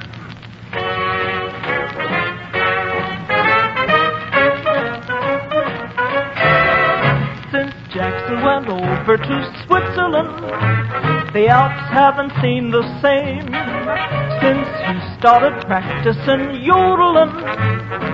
He's on the road to fame, but back in the States, he really raised as big as anyone could. And all the headlines say in all the papers today, Yodel boy makes good. Yo, lady, lady. He sings the yodel and jive, the yodel and jive. Yo, lady, lady. He sings the yodel and jive all day. Lady, lady. The mountains echo his jive, yodel and jive. Yo, lady, lady. The mountains echo his yodel and jive. Sometimes he yodels so sweetly to serenade the Swiss. Ole, ole, but the echoes come back like this. Oh, lady, lady, the hills are always alive with yodel and jive. Yo, lady, lady, the mountains echo his yodel and jive. Sometimes he yodels so sweetly to imitate the Swiss. Ole, ole, la da da da da da da.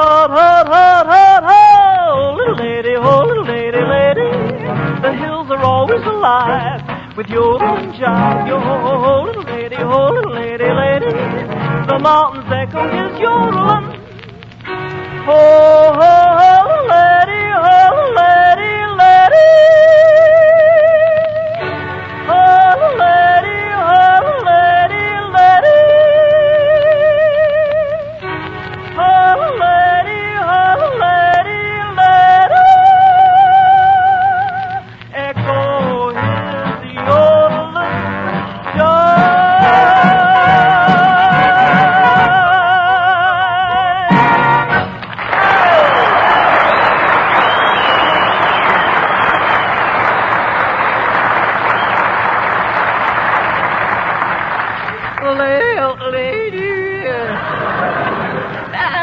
That certainly was pretty. Did you mean me, Charlie? Oh, Ray, my palsy-walsy. Oh.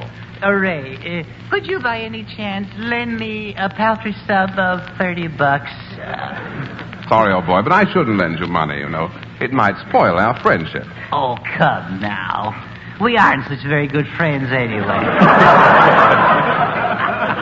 Awfully sorry, old boy. Awfully sorry. After all, Ray, what is $30 to a man like you? Oh, it's not the money, Charlie. No. It's just the fear of not getting it back, you know.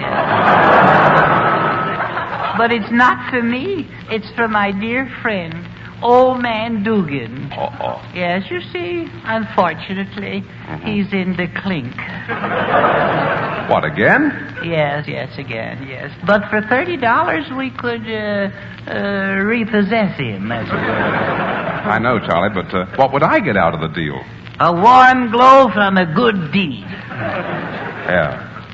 Well, I'll tell you what. I'll give you 50 cents and keep my sweater on, old boy. Don't you feel sorry for him? What do you say, Ray? Oh, come on. No, really. I'm awfully sorry, old man. Awfully sorry. All right. If I can't get it from you, I guess I'll just have to try and get it the hard way. From Bergen. Oh, Mr. Bergen. Yes? Oh, there you are. Yes. Did you call me? Yes, I did. I was just telling Ray Noble how kind and how generous you are, Mr. Bergen. Well, that's nice. Thank you. Oh, it's nothing. Yeah. And I said to him, whenever I needed it, I can always get money from you. Well?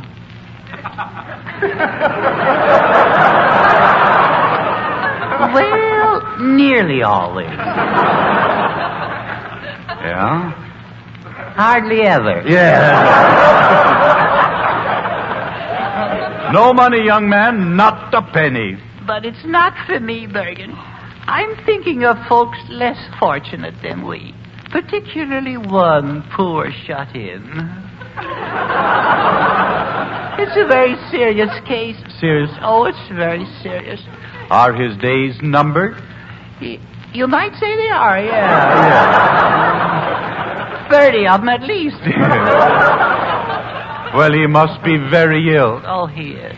How does he look? Well, poor fella, he has a sort of a pinched look. I see. Staring at those cold gray walls all day. I see, poor fellow. Yeah. Why, it's almost like being in jail, isn't it? Yeah. You can say that again. It'd be nice if he could look out on a garden. Well, he does. It's sort of a rock garden. I'm beginning to smell a rat. Don't call old man Dugan a rat. Oh, I see. I might have known it. Yeah. Well, I don't think I have to ask any more questions. I know what's happened to him. Yes, you're right. He's over in the county cooler. Yes. He's singing Don't Fence Me In. Yeah. I see. He'll be in escrow for 30 days. I see. Well, what happened? Well, he started going around the town, and then the town started going around him. Oh, why doesn't he try to stay out of jail? Well, he did. That's what he did. And look what he got. What? 10 days extra for resisting a cop. Oh, I see. And, young man, just how did you happen to be there? Well, you see, me and Skinny Dugan always follow Old Man Dugan on New Year's Eve. I see. Why? Well, we know we'll see a first-class brawl. Yeah. Without a cover charge. Yeah. And we sure did. It was a dandy. And then the patrol wagon drove up. That's the idea, yeah. Oh, it was sad. Poor Skinny, he cried. He knew what was coming. Yes. And he said, don't send my father back to jail. Oh, it would have torn your heart out, though. Yeah. So Skinny looked at me, and I looked at Skinny, and then we both looked at the patrol wagon. I see. They just left it there with the motor running. Oh, they did? Yeah. You, no.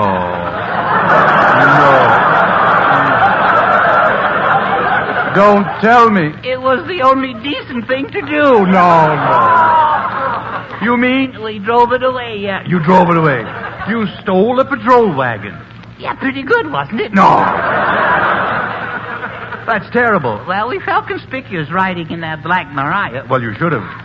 Especially, everybody was so courteous to us after Skinny turned the siren on. Yeah, I imagine so. And, of course, you returned the patrol wagon to the station. One doesn't do that, Bergen. Oh, I see. Yeah. No. Well, what did you do with the patrol wagon? Well, we just happened to be passing your house, and there were your garage doors wide open. Oh, no. My garage door's wide open. After we saw the lock-off. Yes, I know. And you? Yeah, we drove it in. You drove it in? And there it is. Yes. You mean to say I've got a stolen patrol wagon in my garage? Yes, Mr. Bergen. It ain't a Surrey with a fringe on top. I see. Do you realize because you're a minor, I'm responsible for your actions? Well, that's a load off my mind. Yeah. Now, just a moment, Charlie. Let's take this easy. Let's review the facts. Yes. Well, it's just this. You've got a hot patrol wagon on your hands. Now, what am I going to do? Well, I'd say, Bergen, why don't you scram to Mexico until the whole thing blows over? Oh, no. How could I do that? Well, you can drive there in the patrol wagon. No.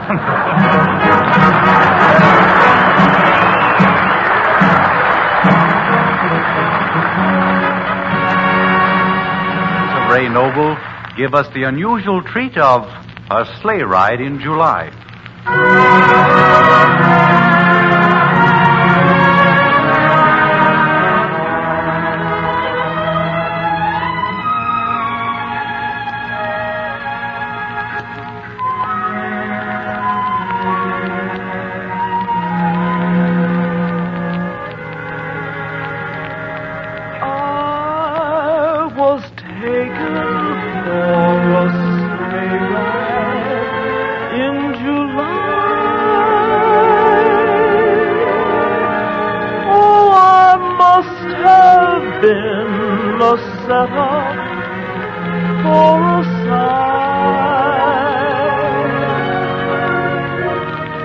A mockingbird was whistling a sentimental tune, and I didn't know enough to come in out of the moonlight.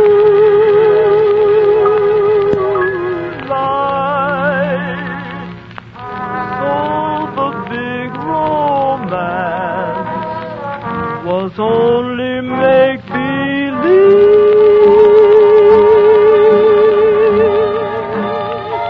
Just a sleigh ride on a balmy summer eve.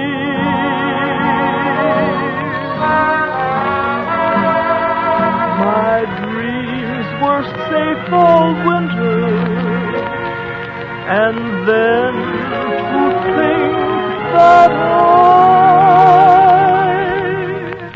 was taken for a sleigh ride in July.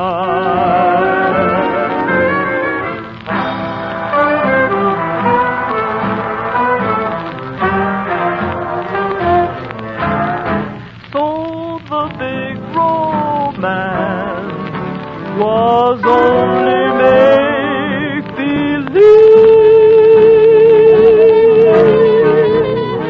Just a sleigh ride on a balmy summer eve.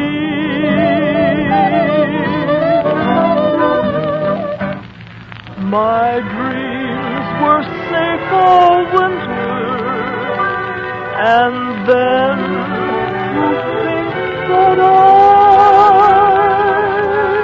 was taken for a sleigh ride in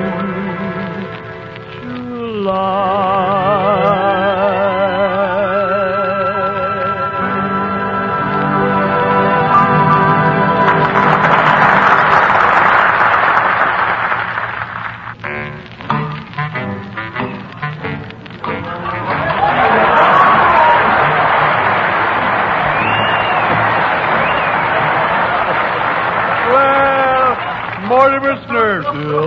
You know, I've been talking to Don Amici, and we've decided what you need is a pep talk. You know, this is a good time for it, for sure. You know, this is... Well, this is... Oh, shut up. Mortimer, do you know this is 1945? I thought it was Palm Springs. Yeah, well, it is. Must have made the wrong turn somewhere. Now, Mortimer, that's exactly what we're talking about. Everyone has the impression around here that you're ignorant. Oh, you're just saying that to make me feel good. No. Mortimer, don't you think about your future? Don't you want to be somebody? Well, I am somebody. I think. Oh, what I mean is, don't you want to go places? Well, I kind of like it here. It's all right. Mortimer, in order to make something of yourself, you've got to buckle down and put your shoulder to the wheel. The shoulder wheel. Which wheel? Oh, any wheel. Any wheel. Don't make no difference. Which shoulder? Mortimer, look, let's put it this way. Yeah. Look at Abraham Lincoln. Yeah. Where's he sitting? No.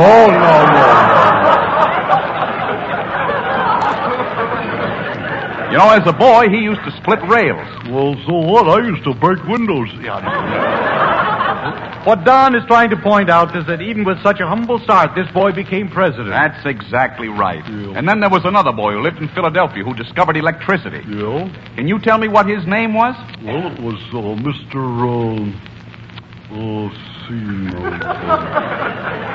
Mr. No. Come on now, Mortimer. You know, the man who flew the kite in the thunderstorm? Well, it's Mr. I know his last name begins with a capital. That's fine.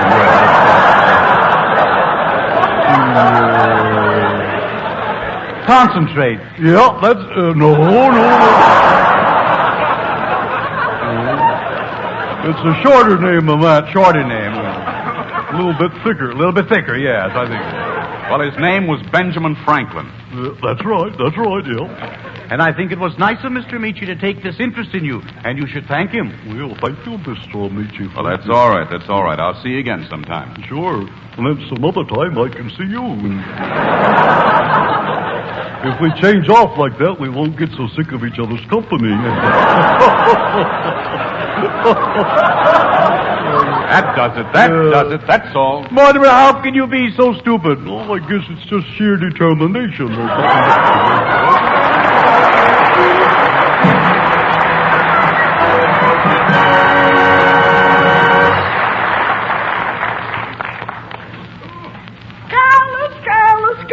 Carlos, my little Charlie. Charlie, it's Carmen Miranda.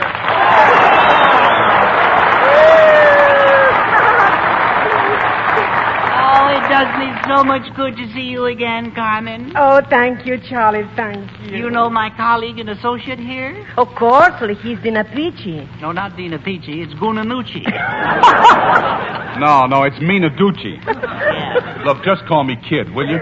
Kid? That's as far from the truth as ever. Well, Carmen, how about some of that Brazilian music, huh? Okay, I sing for you Batuca Negra, Brazilian samba. Well, that's perfectly clear, but some of the fellows out there may not understand the words. Oh, well, that's all right. Her movements are in basic English.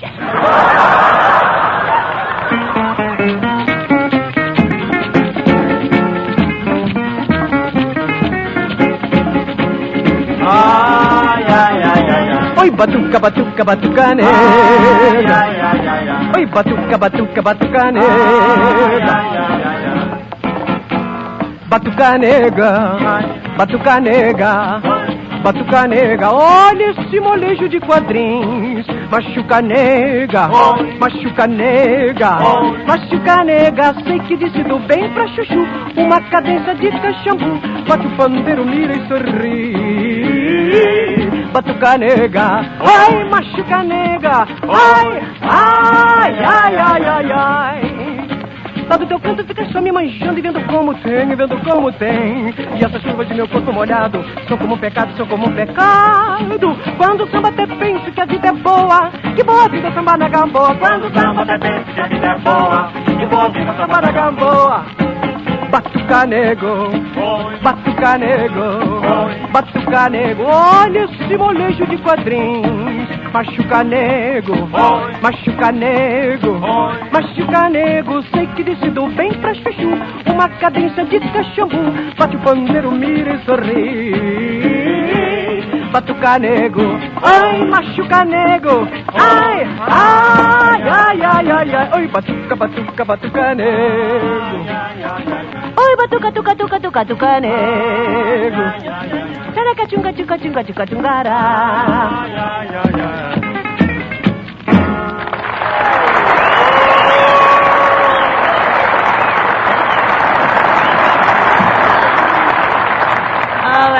lovely, Carmen. You know, I'm about to give you your chance now to prove that you're also a very great actress. Oh, no, Charlie, don't tell me. Not another one of your masterpieces. Well, it so happens I dashed off a little gem that's laid in the mountains of Tennessee. Mountains of Tennessee. Carmen, do you think you can play a mountaineer? Well, I try, but it may come out Brazil Billy. All right, places, everybody. Here are your parts. Tell them about it, Don. Ladies and gentlemen. It gives me practically no pleasure to present to you Charlie McCarthy's stagnant drama, Corn Silk Alley. This is a little boy's version of Tobacco Road. This epic was put together by Charlie McCarthy and features Carmen Miranda, who's pretty well put together herself. I'd like to say that in the second act, if we get that far, the curtain will remain lowered out of consideration for the audience. And now our curtain rises and we see Papa Bergen sitting on the front porch steps sunning his adenoids.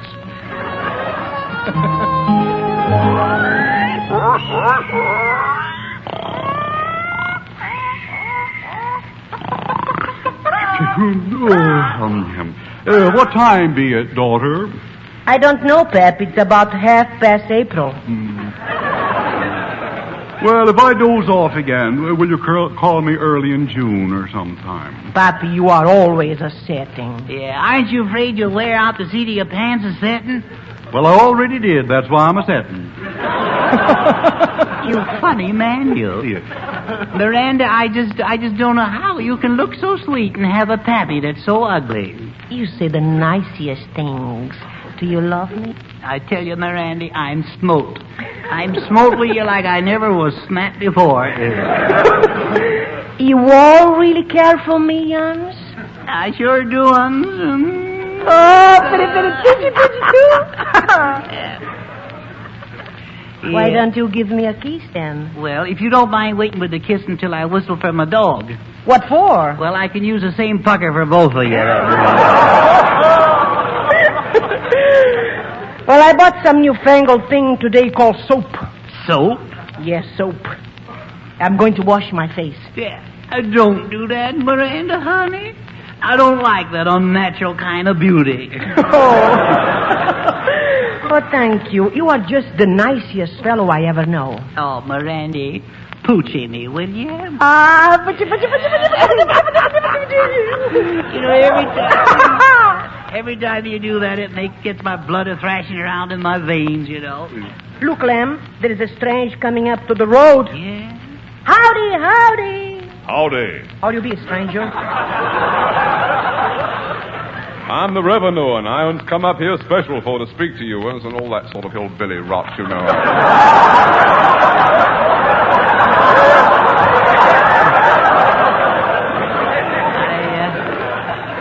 I guess you can notice that the actor shortage has hit us particularly hard.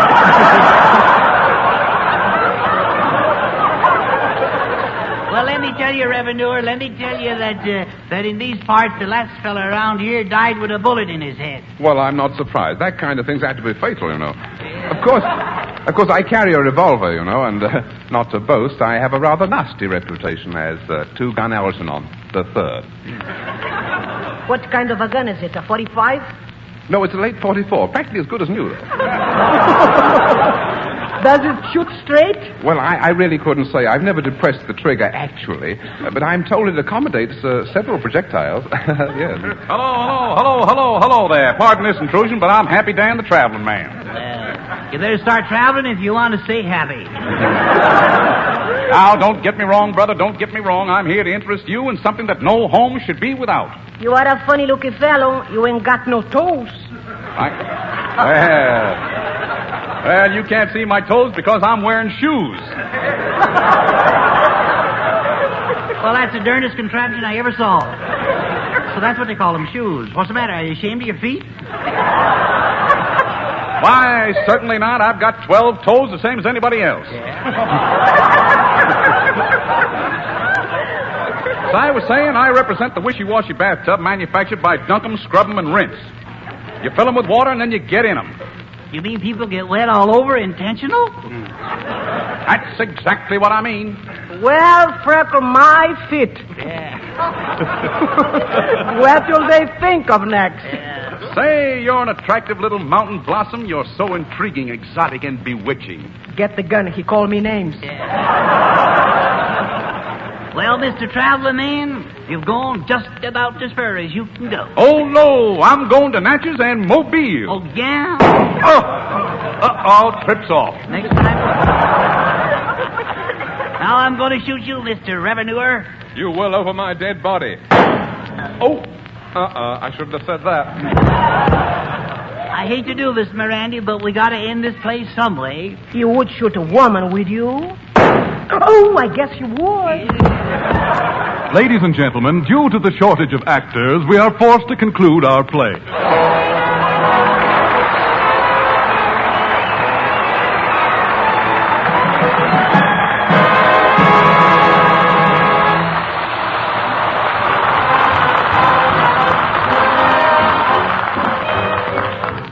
Got me where you want me, and I hope you're satisfied.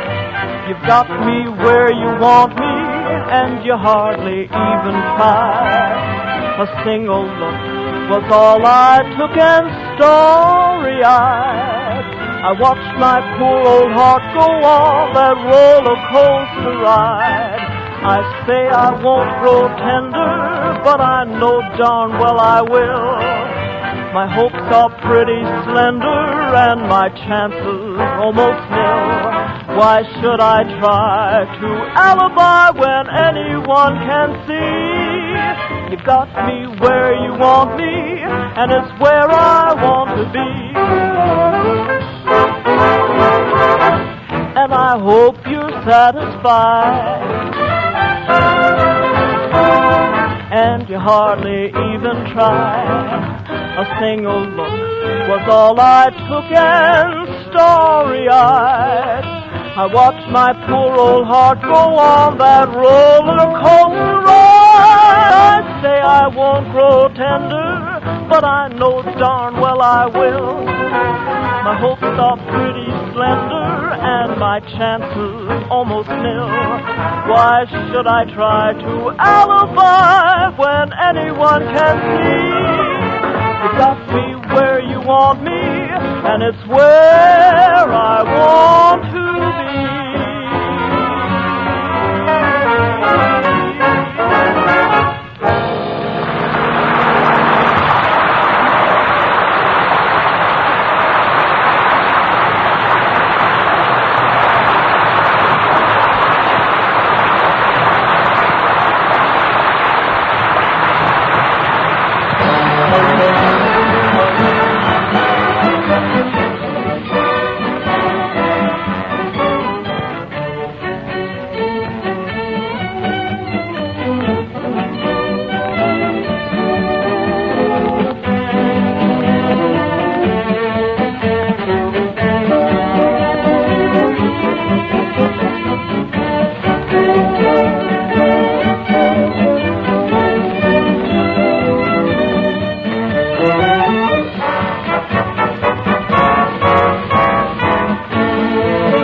A fiery horse with the speed of light, a cloud of dust, and a hearty hi-yo Silver, the Lone Ranger.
With his faithful Indian companion Tonto, the masked rider of the plains led the fight for law and order in the early western United States.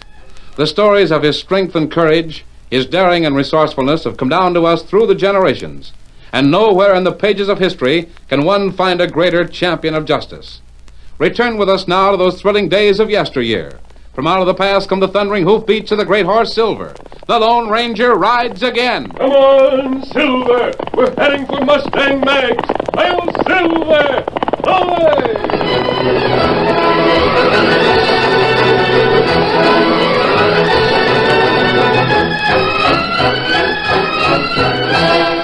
As the three horsemen rode through Trigger Bend, the lanky, sunburned Texans who thronged the town's main street stopped and stared curiously.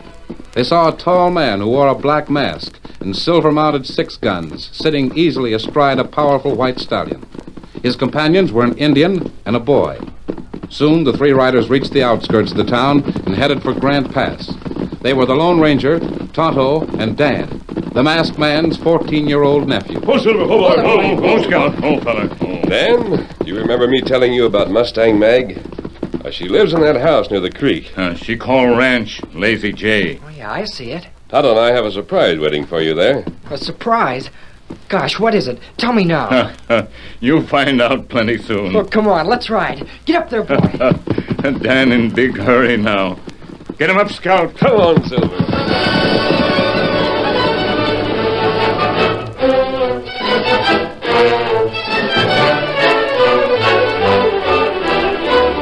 On her valley ranch, Mustang Mag, the blunt and seemingly hard-bitten lady whose generous heart was as familiar to her neighbors as her salty tongue, chuckled at the antics of a colt in the corral.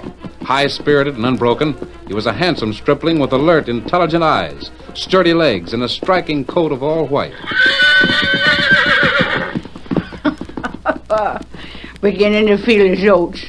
Oh, bless his little heart. Pretty soon them fences won't be strong enough to hold him. He's getting to be just like his pa, a-rearing and a-raring to go. Somebody coming. Oh, this ornery sun's so strong a body can't hardly see. Oh, Silver, hold on. Scout. Well, howdy, Lone Ranger. Howdy, Tonto. Hello there, Mag. It's good to see you. Mustang Mag. Well. Hey there, Silver. Wait a minute. Silver, see cold. Him plenty glad. Great guns. Look at Silver and that young horse. Hold on, Silver. I'll get all steady. All right, old fella. Go ahead and see your son. Look at the way he took that fence. Two plenty fine horse. Let's look at them, Dan. See the way those horses are greeting each other? Yeah. Golly. Well, that smaller white horse is the son of Silver. That's the surprise you had for me? Yes, Dan. Well, friends, welcome to the Lazy J. By Juniper, it's sure good to see you back. Say, it's been a long time since you come here and left that colt. How'd you like the way he looks? Fine, Mag. I knew you'd have the best of care at your ranch. Oh, this is my friend, Dan Reed. Dan, this is one of our best friends, Mustang Mag. I'm glad to know you, man. Well, sir, a friend of the Lone Ranger is a friend of mine. Son, how do you like that white colt? Oh, he's great. You think you could ride him, Dan? I don't know. Go over to the fence. Him plenty lively. Need plenty good rider. Gee, I'd sure like to try. Steady, boy. Steady now. Oh, he scampered away before I could even get close. He don't cotton to strangers none, son. You know, a wild colt's as ornery and skittish as a woman when it comes to getting acquainted. You gotta use a firm hand and show him who's boss. He sure is some horse. Look at him run. Dan, unsaddle Silver and let the colt see that you're a friend. Get acquainted. All right. Come on into the house and rest yourselves. Reckon some cool milk would sit mighty well after your long ride. Well, here comes Missouri. Oh, thunderation. I thought I recognized that old scarecrow. Why, he's riding so fast you think his horse is on fire. How's he getting along as sheriff? Well, he did ride smart up to a month or so ago. Now there's trouble aplenty in the valley, and, well, some of the folks have gone so far as to demand his star. Oh? T'ain't really Missouri's fault. The old coot's doing all he can to keep... Oh, put up there, you four-legged galoot! Hello, masked man. Howdy, Tonto. How are you, Missouri? How, Missouri? Well, you must have been stung in the seat of your pants by a bee, Missouri. Never saw you move so fast in all my born days. That's a dead-ratted lie, Mag, and you know it. Chasing crooks always keeps me hopping faster than a horned toad. Why, you pompous old polecat, you ain't caught no crooks. Save your wind. I didn't come all the way out here to palaver with a petticoat. I've got important things to discuss with the Lone Ranger. Who you calling a petticoat, you spavined, strolling, bow-legged maverick? No, man! Now, what do you mean, peering for a lady with your face half full of whiskers and shaving soap anyhow? Well, why, your hair ain't curried neither. It's sticking up all over your head like the bristles on a porcupine. I declare you're the sorriest sight for company I ever see. Oh, gon' it, shut up and give me a chance to speak my piece. Now, I was sitting in the barber's chair when I see the Lone Ranger ride by. What a great day. Who hog-tied you to get you in a barber's chair? Oh, dead ratted, that's the last straw. Here I go to the trouble of sprucing up for your birthday. My birthday? Well, the old coot, I didn't think you'd remember. It ain't important now. Me and the Lone Ranger have things to talk about. Well, come inside while I put the tea kettle on. Just a minute. Is that you I smell? Huh? Well, darned if it ain't. Now, no man alive's gonna smell up my parlor with that old differous axle grease you put on your hair. Now, you stay outside, Missouri, and do your talking through the window. But what I got to say is about the trouble you're in. Then I'll do the talking. Oh, and if I as much as hear a peep out of you, I'll bounce the tea kettle off your addle old head. Come along, Lone Ranger. While Mustang Mag revealed the nature of her trouble to the Lone Ranger, Tonto, and Dan at her ranch, two men conferred in a private office of the bank in Trigger Bend. One was the banker, Jarvis Matthews. The other was a hard-faced gunman named Smoke. Here, have a cigar, Smoke. Had them sent special from San Antonio. You must be feeling good, Matthews. You never offered me one of these before. Yeah. Sure, I feel good. Why not? I've got a fortune on a string, and tomorrow I'll wrap it around my finger. Our finger? You'll get your share. So will Red. You both carried out my orders to the letter. The boys have got to be paid off, too. Can't out them orders call for plenty of gunslingers. They'll be taken care of. We owe them plenty for burning the crops and rustling the cattle of half the ranches in the valley. After which you posed as a good Samaritan and loaned the cattlemen cash to tide them over. In exchange for a note on the ranch. None of them notes was ever paid off, thanks to you and the boys. We bought almost the whole strip of that valley land for practically nothing. There's talk around town that you're behind the crop burning and cattle stealing. Let the old moss-horns talk. They can't prove anything. They never will, as long as that tongue-wagging old fool Missouri is sheriff. Yeah, I reckon you're right about that. Missouri's going to be mighty sore when you foreclose on Mag's note tomorrow. Them two are as thick as burrs. Mustang Mags is the last ranch in the Valley Strip. As soon as we own that, we can sit back and name our price, and the railroad will have to meet it with hard cash. Funny nobody in town but us knows about the railroad's plan to extend a line through the valley. Bankers have a way of finding out about business deals before other folks, and smart bankers know how to capitalize on them. Lucky for me and the boys you're a smart banker, eh, Matthews? There's just one thing. What? Suppose the railroad refuses to meet your fancy price on the valley bottom. What if they decide to route their rails along the slope instead? They won't. They've got to come through Grant Pass, and that leads into the valley floor. To construct a line along one of the slopes, they'd have to clear a path through the boulders and brush. That would cost them a fortune. I say. Look out of sight, Smoke. If you're seen here... Too late. If it's anybody who'll talk, I'll gun him down. Red. Matthews, what's this? You nearly stopped a slug, you fool. You had orders to stay away from the bank. Close the door. What do you mean by coming here? I'm telling you straight. If we don't want the railroad deal to blow up in our faces, we got to move fast. Let's have it, Red. I've just come from Mustang Mags. Some hombre's arriving from the county seat tomorrow with the cash to pay off the note on a ranch. Who is he? I don't know, but he's being fetched by the Lone Ranger. The Lone Ranger? When did he get here? Today. I saw him passing through town and trailed him out to the ranch. Then I listened at one of the windows and heard him tell the old lady he'd bring a friend with the money to pay you, Matthews. Bless that masked man if he upsets our plans. He will if we let him. That hombre makes it his business to meddle in other people's affairs. Remember how he got Missouri elected sheriff, Red? Yeah. And that ain't all I remembered. He's the one who handed my brother over to the sheriff in a hang noose. I aim to get him for that. That comes later, Ed. First, we've got to prevent Mustang Mag from paying off that note. Now, listen.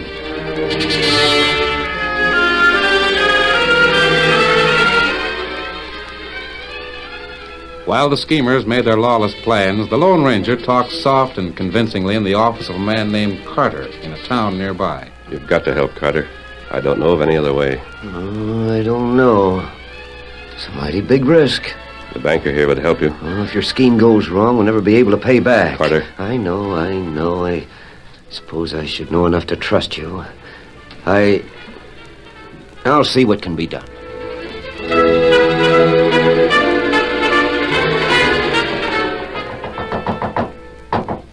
Hold your horses, I'm coming. Well, howdy, stranger. What can I do for you? I'm Mr. Carter. The Lone Ranger said you were expecting me. Expecting you? Well, we've been on pins and needles for fear you wouldn't get here. Well, come on in. Make yourself to home. Thank you. I understand there's a note due today on your ranch in the amount of $10,000. Well, this will take care of the note. Then you won't owe Jarvis Matthews anything. There are $10,000 in bills in this envelope. $10,000. Sakes alive. But how come you toss off money like this? I don't know as I can take this cash. Remember the Lone Ranger sent me? Glory be, Missouri. It's a great day. Sure is, Mag. Well, if the Lone Ranger sent him, it's all right. We can take the money. We'll take that cash. What? Run through the window, Smoke. I'll keep him covered. Missouri, don't stand there like a confounded idiot. You're the sheriff. Drill him. Doggone tootin' I will. I'll riddle him. Say, where's my guns? Well, I'll be a jumping horned toad. I went and removed my gun belt when I sat in that there rocker. Oh, you addle-headed old fool. Looks like I'll have to get a gun and shoot him myself. No, you don't. Give me that cash, Carter. I got it, Red. Keep him covered. You yellow-livered coyote. If I had my shooting irons... I'll silence you for keep. All right, Red. Head for the horses. Hey, please, let me get my guns. Blasted hyenas. By thunder, I ain't been so humiliated in all my born days. Oh, they're gone and the money with them. Oh, if the Lone Ranger'd only been here. Now we lost the ranch, Missouri. We lost the ranch.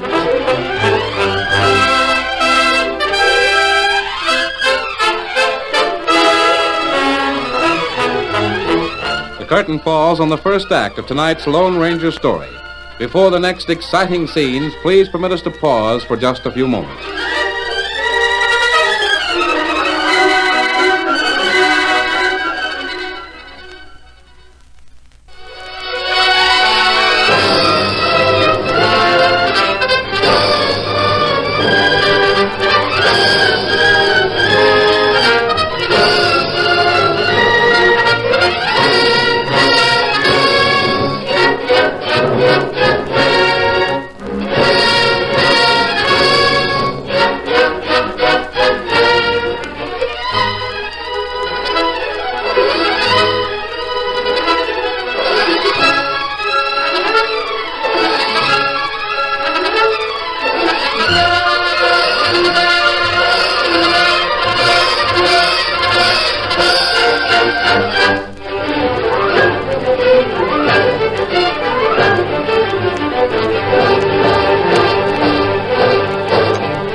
to continue our story.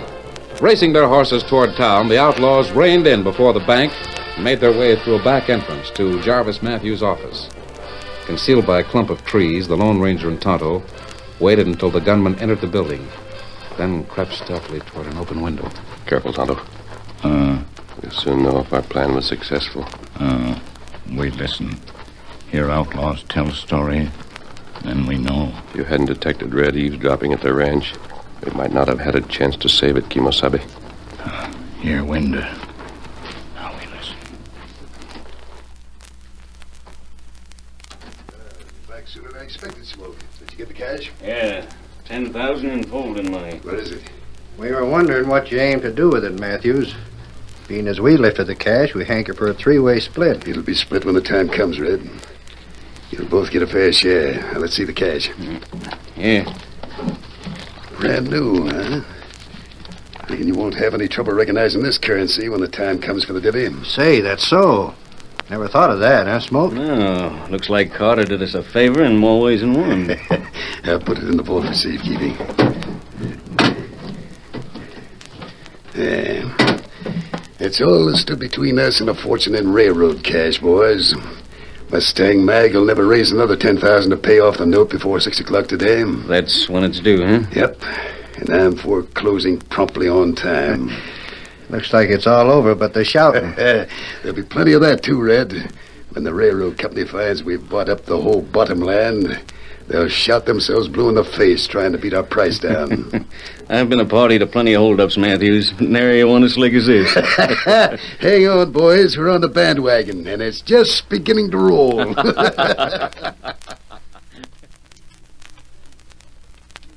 Railroad line. So that's our game. That's why them swindle ranchers in Valley. The ranchers don't know about the railroad, Tonto. That's right. Mustang Mag don't know either. Come on.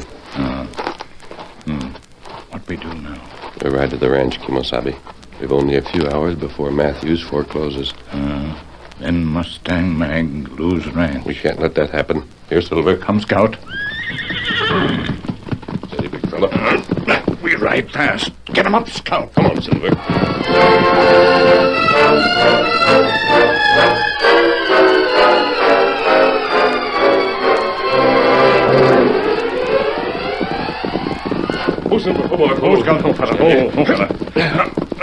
The Lone Ranger and Tonto, they're back.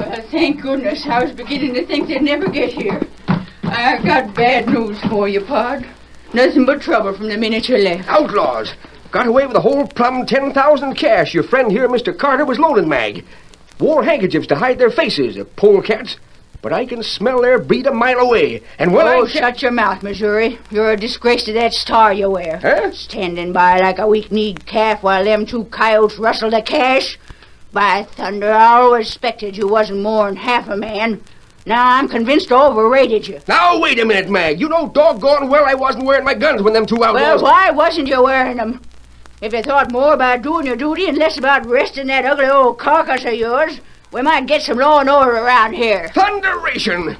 A man can't even sit for a spell without reflecting on his duty. Mr. Carter and I planned for the outlaws to take that money, Missouri.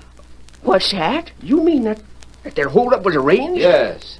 I reckon I'm getting thick-witted. I don't savvy this at all. Me neither, Mag. Now, there isn't time to explain, but if our plan is successful, it'll prove that the man responsible for the trouble the ranchers have been having is Jarvis Matthews. Him hire outlaw. Are you sure? Yes. Tonto and I learned all we had to know about him before we came here. Why, he's the president of the bank, too. Folks have suspected Matthews was crooked ever since he started foreclosing on the ranches in the valley. But what's his game, Pod? Well, he's learned that the railroad plans to construct a line to the valley. By buying the ranches for next to nothing, he can sell the land to the railroad at a tremendous profit. So that's the polecat scheme of them crooks. And to get their greedy fingers on some railroad cash, they force folks all along the valley out of their homes.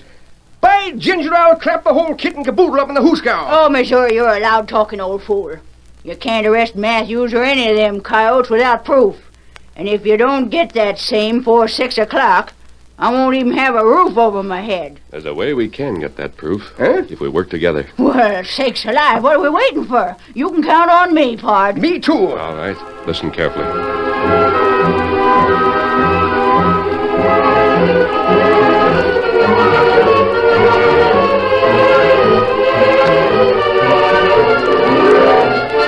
Sometime later, while Mustang Mag, Missouri, Tonto, and Carter watched from a place of concealment nearby, the Lone Ranger entered the bank in Trigger Bend and made his way toward Jarvis Matthews' office. He was dressed, however, in the clothes of an Easterner, and in place of his mask, he wore a clever disguise affected by a secret mixture of mysterious herbs. I want to talk with you, Matthews. See here, this is a private office. What do you mean by breaking in unannounced? You listen. Easterner, ain't you? Thought I hadn't seen you in these parts before. Maybe if you stay west long enough, you'll learn some manners. What do you want with me, anyway? I understand you sell land. That's right. The bank owns a lot of choice property. You interested in buying? I might be. The location is right. Well, here's a map with the properties marked out. Look them over and see if there's anything you'd like. I don't see any properties marked off in the valley. The bank don't own any valley property. But you do. Whatever. I might be interested in buying a ranch there. The valley land ain't for sale. Not even for $50,000? $50,000. You're talking chicken feed, mister. That land will bring me 3 times that. What makes you so sure? I Say, what business is it of yours, anyway? I'm interested in a ranch called the Lazy J. I think you hold a mortgage on it. I'm foreclosing it today. I see. But it isn't for sale. The only land for sale is marked on that map. You can take it or leave it. What's the meaning of this? Button your lip. I got something to say to you, Matthews, and I'm aiming to speak my piece without any interruptions from you. I'm warning you, Matthews. What do you want? You're a slick, scheming, smooth-talking polecat, and nothing'd give me greater pleasure than to see that pasty face of yours behind bars.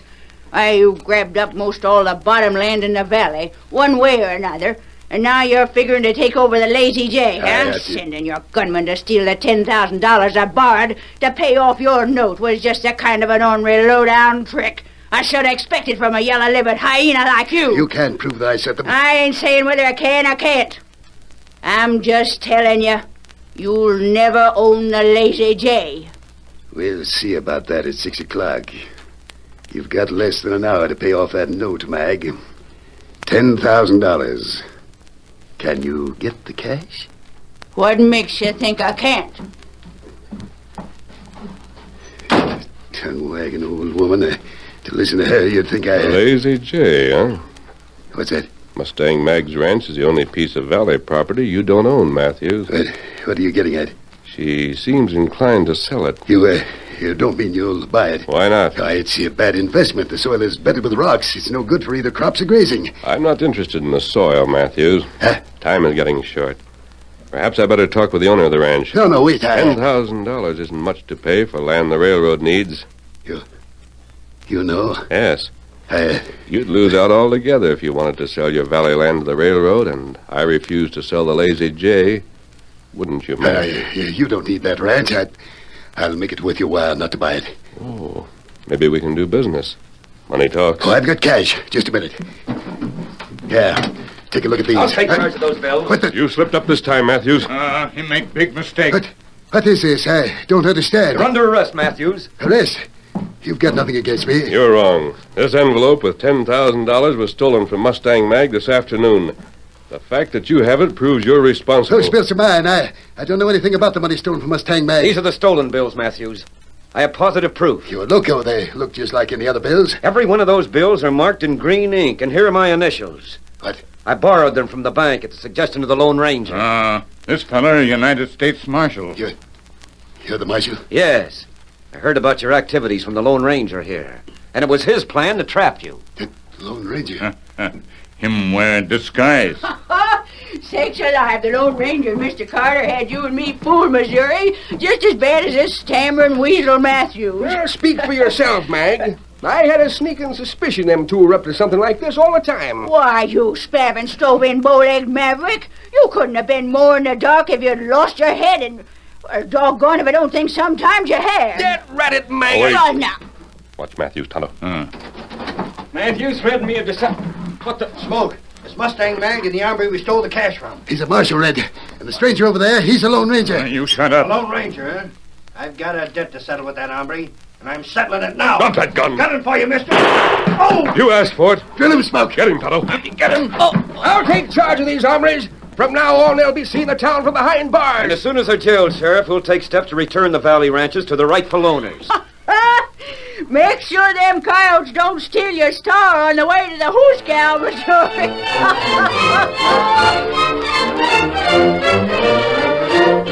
Dusk laid purple fingers across the prairie as the Lone Ranger and Tonto rode up to the corral where Dan was absorbed in the graceful antics of the handsome white colt. For a moment, the youth's attention was so rapidly engaged with the stripling that he failed to notice their presence. Steady now. Steady, boy. Dan. Golly, I didn't hear you two ride up. You think a lot of that colt, don't you? You bet.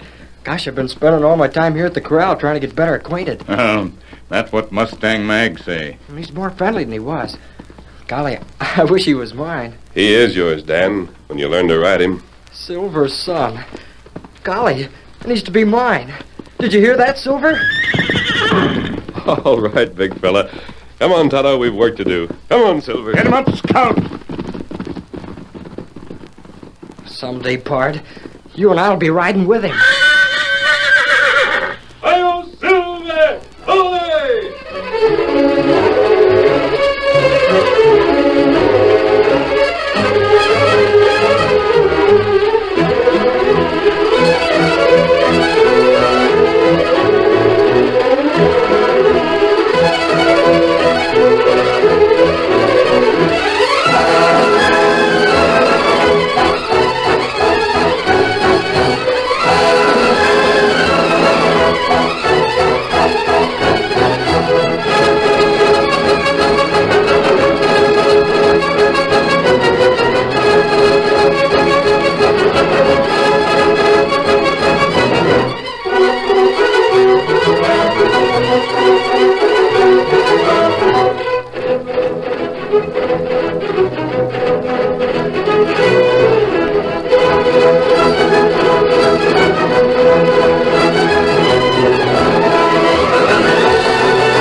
You have just heard is a copyrighted feature of the Lone Ranger Incorporated.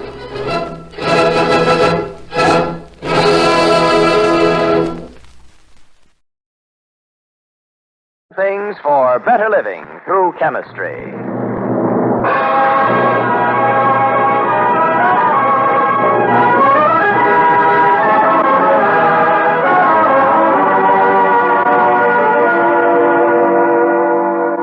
Good evening, ladies and gentlemen. This is the Cavalcade of America, sponsored by DuPont.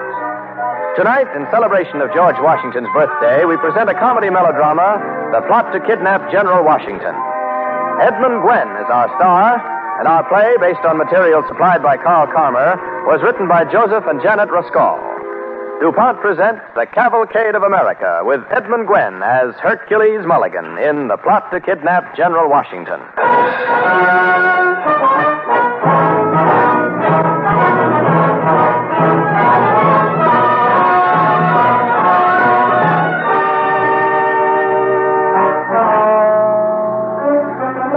General George Washington, West Point, in the year 1780. The commander-in-chief and his aides are discussing a secret report just received from agents behind the enemy lines. Splendid, gentlemen, splendid. Complete to the last detail. Amazing, our New York espionage. When Clinton takes a bath, we learn of it before he's dry. Dried in perfume, General Washington. Who is this partisan that keeps us so well informed at the risk of his neck, Green? The tailor on Queen Street, sir. And a very talented one. His establishment is used as a gathering place by all the high British officers. I dare say he measures them for more than they bargain. Hey, Hamilton? Aye, sir. What is his name again, our brave tailor? His name, sirs, is Hercules Mulligan.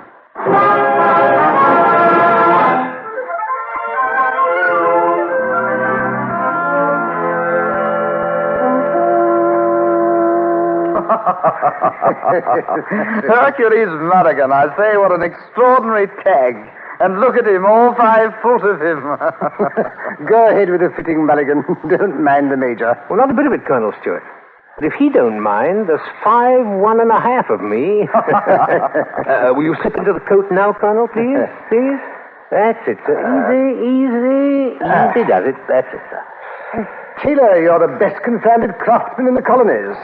Don't know what we'd do without you. Naturally, Colonel, and thank you kindly. I take it in a wee bit at the shoulders, I think, sir. Observe now, Hercules, how you and your name compare to your General Washington and his rebel government. Puny but pretentious.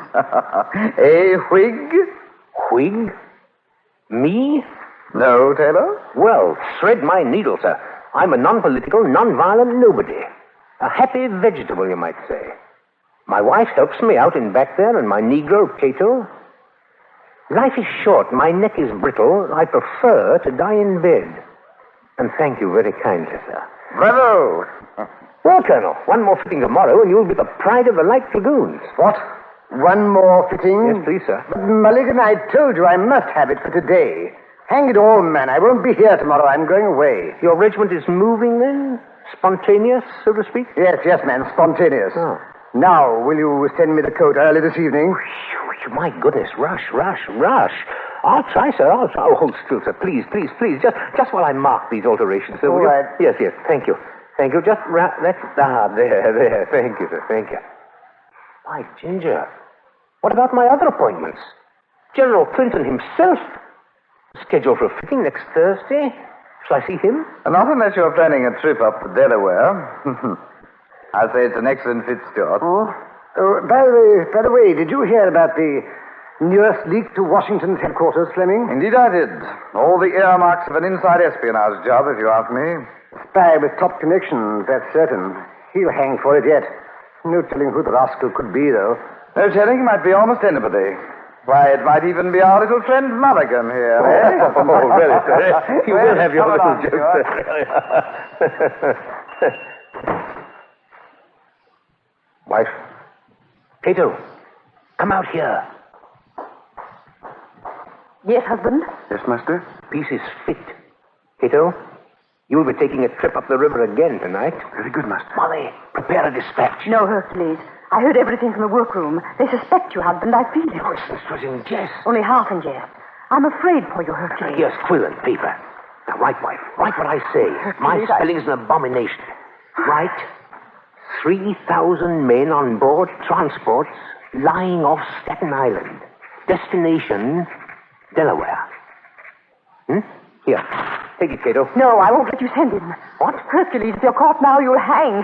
I'll never hang in a better cause. Oh, come, Molly, come. 'Twas you that won my heart with fair words, eh? Oh, not how handsome and tall you are, Hercules, no. None of that, but words like freedom, independence. Honor, Molly. When the King's men came to New York and we tried to follow Washington and were stopped, you know what that was, Molly, when all's said and done, eh? Providence, my Ginger. Yeah. By staying behind, we've been able to help our great general and to play some small part in the fight for liberty. Yeah, liberty. That's another word you taught me. And I thank you very kindly. Well, wife, does Cato go? Go, Cato. Go.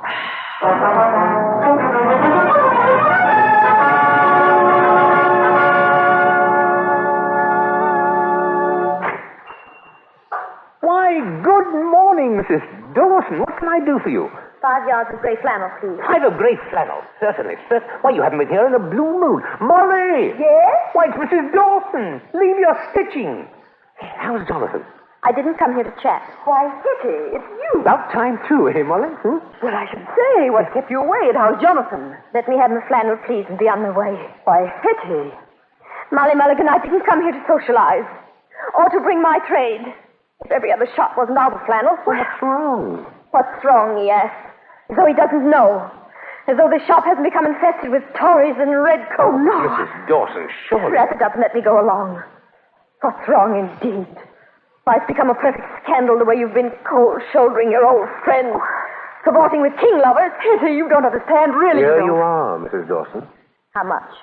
10 shillings 3. 10 shillings 3. There you are. Thank you. Good day. Kitty. Good day, Mrs. Mulligan. Wife? Yes, husband. Tell me again the instructions I received from West Point. You memorized them for me.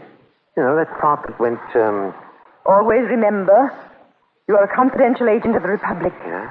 And as such, instructed not only to court the king's soldiers, but to detach yourself politically from all former friends and associates. Long live liberty. Back to our stitching, wife.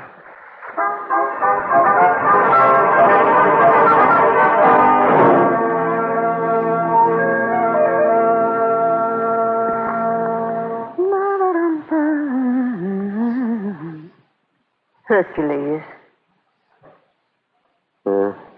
Why do you sit there brooding? You haven't said a word for hours. I'm lonesome. For my old friends.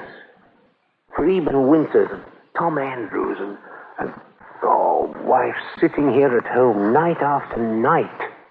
No one ever comes to visit us. Even our relatives shun us like the plague.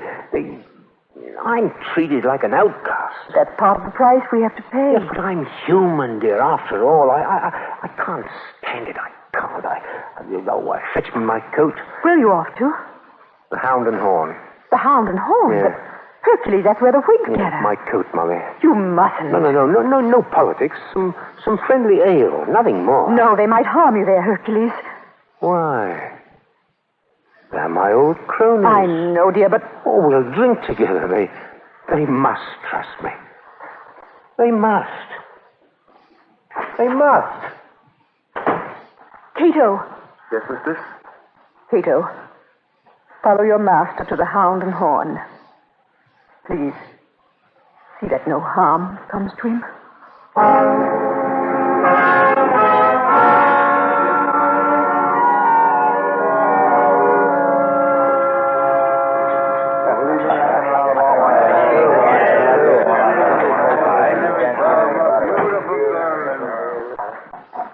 Look who just came in. Hercules Mulligan. The turncoat. Evening, boys. Nice evening, so to speak.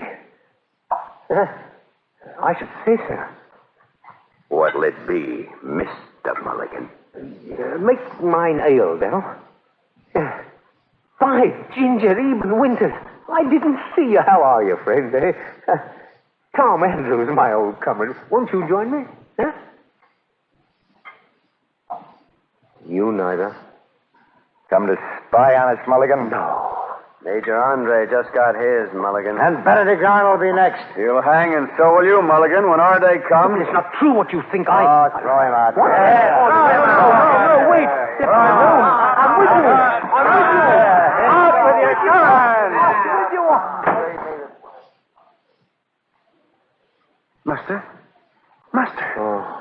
Oh, my master. You're all cut and bleeding. Oh, come. Lean on me, master. There. I will take you home.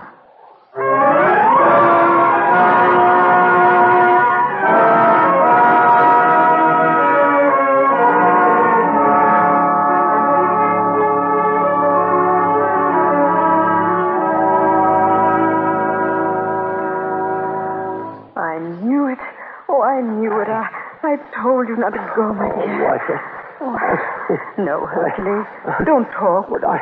Just lie still on the cot here, and the pain will go away. Yeah, but I want. What is it, dear? What is it you want to say?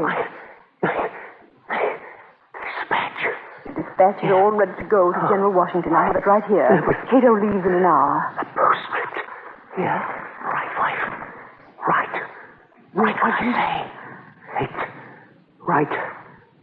The spirit of the patriots is excellent.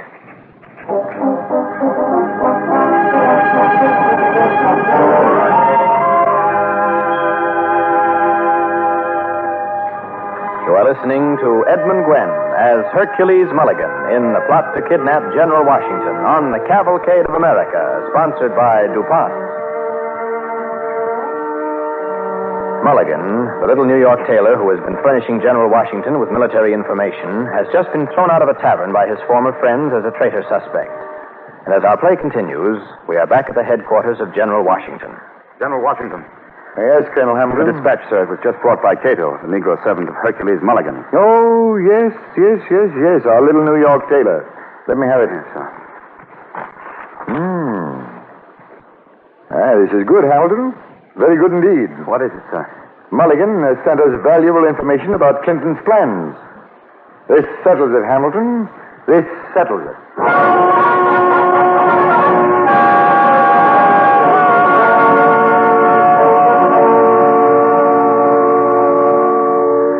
Hercules, good friend. Spare no expense. Make it up with the very best cloth with silver lace and silver-spangled loops. Silver? Yes. Silver? Well, thread my needle. You must have struck it rich, eh? Oh, richer. You've no idea. Oh, Hercules, it was due me after all I suffered for the king. A vile Whig insult. Indeed, how were you rewarded by the British? Provisions. Tons and tons of it they're buying from me. Today alone I filled a huge order on board boats. Enough for 500 horsemen. 500 horsemen? Yes. Going where, do you know? Up the East River. Oh? Hercules Mulligan, I've learned something tremendous. And since you're a sympathizer, I heard how you were thrown out of the Horn and Hound. Well, why shouldn't I tell you? Yeah, tell me, friend. You're a very remarkable man. Well, just suppose a certain great rebel creature were about to make a journey from West Point to Hartford. Suppose this creature were traveling alone with only a few aides. Suppose our General Clinton knew all about it. Suppose. Need I say more? Oh, tell me all, Asa. Who is this creature? I don't know that I should, but then again that business at the Hound and Horn. Hercules Mulligan. We're going to kidnap George Washington. What? Yes. Clinton just sent 500 horsemen to intercept him on his way to Hartford. How do you know all this is? My provisions are on board. Need I say more? Well, I must go now, friend. Remember, silver lace on my suit. Oh, yes, silver lace. Good afternoon, Asa. Here I am, Master. Quick, you must be off to West Point. There's not a moment to lose. The dispatch, sir? No time for that. You must keep it in your head. I will, sir. How does it go? Change your course to Hartford. Clinton knows your plans. Repeat it, Cato. Change your course to Hartford. Clinton knows your plans. Go, fly. Wait, Cato. Stand still. I've never seen this British officer before. Is the proprietor in? Can I help you, sir? I have a suit here. I want Preston perfume. Preston perfume, yes, sir. Oh, fashionable place that you have here. Thank you, sir. I want to have a chat with you, Taylor. Yes, sir. Is that your Negro boy standing there in the corner? Oh, yes. Excuse me a moment, sir. Cato, run along now. Buy me that bolt of lace. The one I just spoke of. Yes, Master. I go. Wait, Cato. Sir? Never mind. Run along. Yes. I hear that you send Cato frequently for lace, don't you? Usually at midnight, eh? Strange the way he seems to find it necessary to travel up the Hudson for it. Why, not at all, sir. You know the entire garrison here, don't you? Oh, yes, sir, yes. But I don't have the honor to place you, sir, as it were.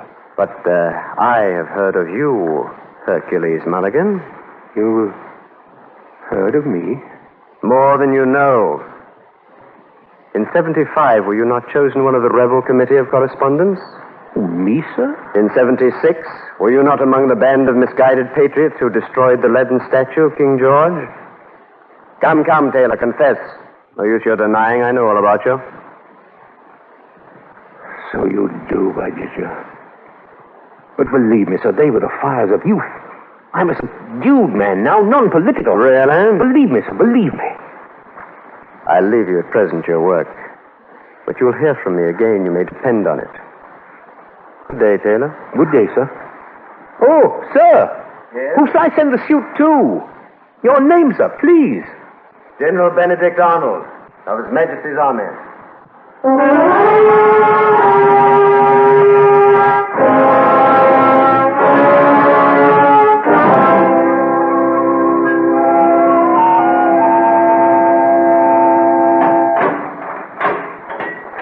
Prisoner, here are the two officers to reason with you again. Well, Mulligan, sit up, man. No use questioning me again, sir. My home is my castle. This cell is my home. I am not at home today, and thank you very kindly. How would you like to see your wife again, Taylor? My wife? You've not permitted me to see her for 5 whole months, and I don't joke, I beg you. It's no joke. You can return to her. Is it worth it, fool, to lose your wife, your business, your freedom, perhaps your head, when you can have them all again by cooperating with us? Do so, Taylor. Look here. We know you've had traffic with Washington. How else could our kidnap plans have gone astray? And we can prove what we say. We've finally caught your Negro lad. He's about to confess everything. You're doomed, Taylor. Eh? Well? Just how would you have me cooperate with you? You will send a dispatch to Washington, which we will dictate. Your Negro will carry it. He'll obey you. Well, this is your last chance, fellow, or you'll surely hang. Well, fellow? Well? Gentlemen, I am a simple tailor with a simple mind. I don't know what in the world you're talking about.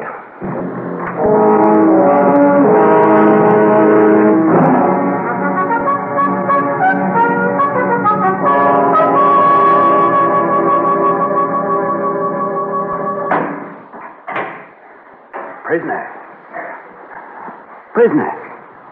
Yes, Tony. Man, I admire you. You've got spunk. Hold out, Taylor. They've got no real evidence against you. Hold out just a little while longer and they'll have to let you go. I'll hold out till doomsday, by Ginger.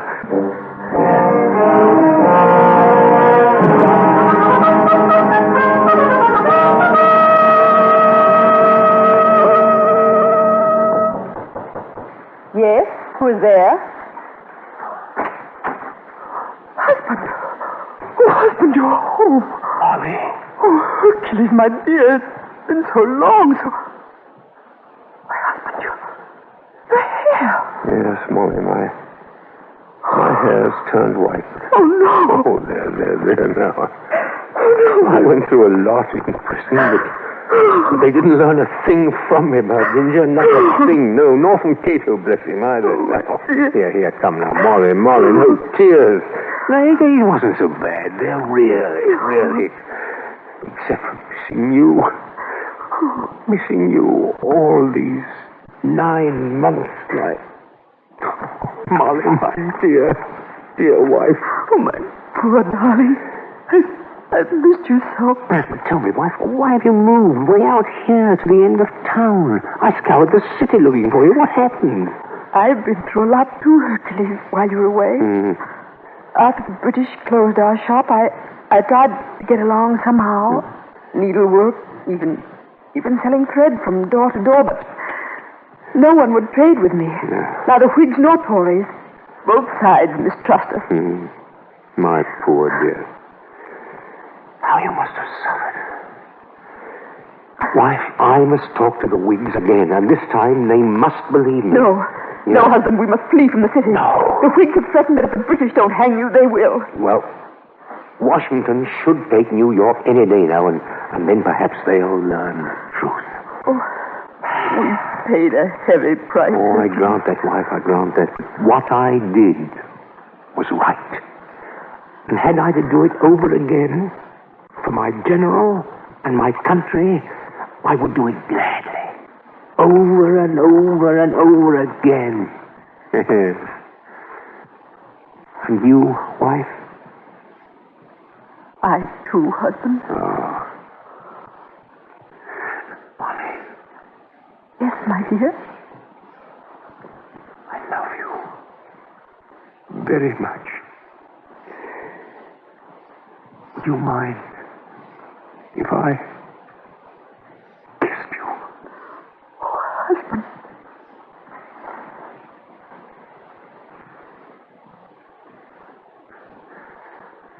I thank you very kindly.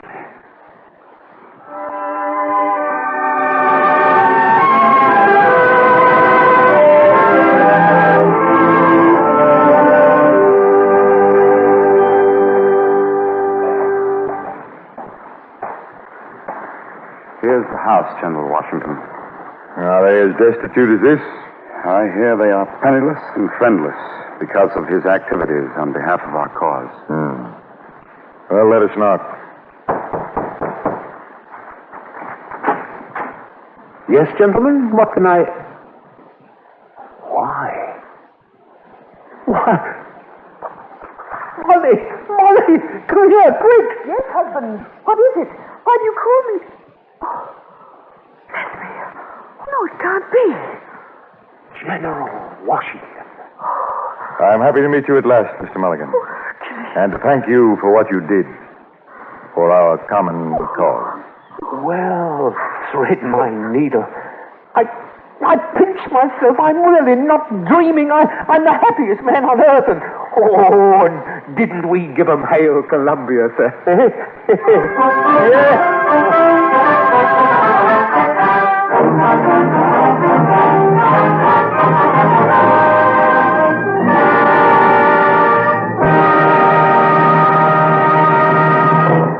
Thank you, Edmund Gwen.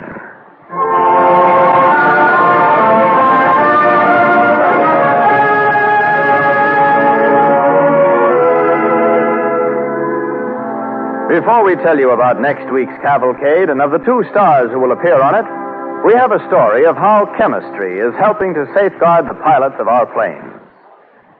8,000 feet up, a mile and a half above the surface of the Earth, pilots of transport and other planes still run into birds. Sometimes just one bird flying along by itself, sometimes a whole flock of them. When a plane traveling 200 miles an hour runs into a bird in a head-on collision, it might just as well run into a burst of machine gun slugs. That's what a bird becomes at such a speed. A projectile, a bullet jeopardizing the lives of pilot and passengers.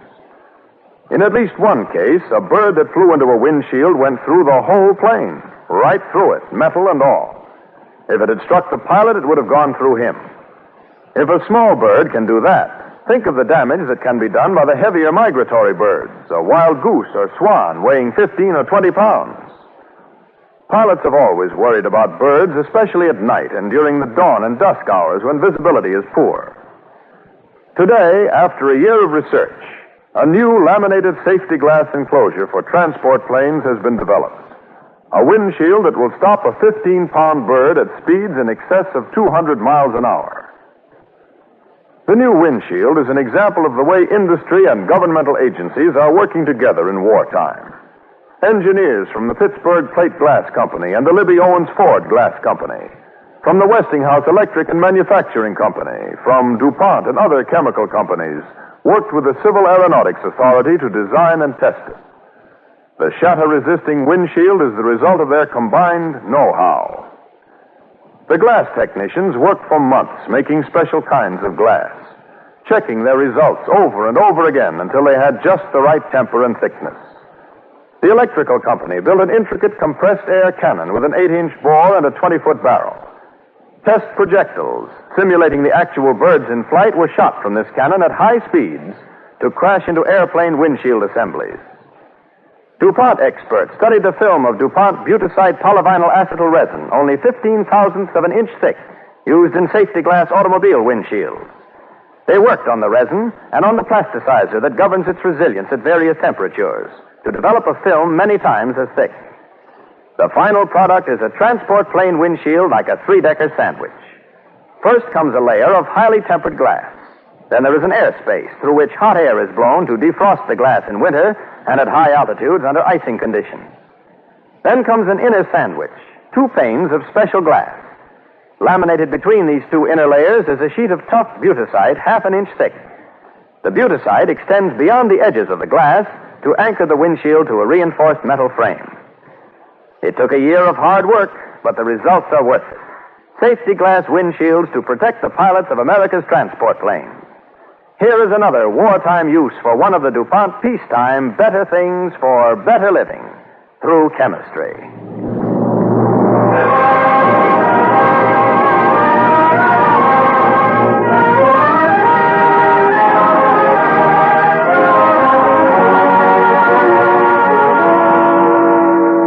Sabotage. Most of us, when we hear that word, think of bombs being planted, trains being wrecked, factories being blown up, docks and railroads being destroyed. But there is another kind of sabotage which is carried out so cunningly by Nazi agents that most people don't recognize it. Our play next week, Diary of a Saboteur, is based on material from Sabotage, a bestseller by Michael Sayers and Alfred Kahn, exposing the work of Nazi Germany's psychological laboratory. Our stars will be Joseph Schildkraut and Mildred Natwick.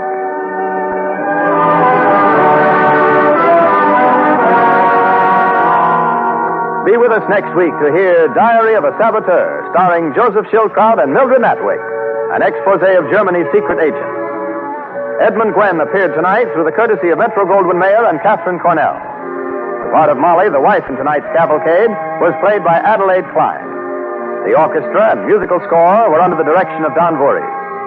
This is Clayton Collier sending best wishes from our sponsor, the DuPont Company of Wilmington, Delaware.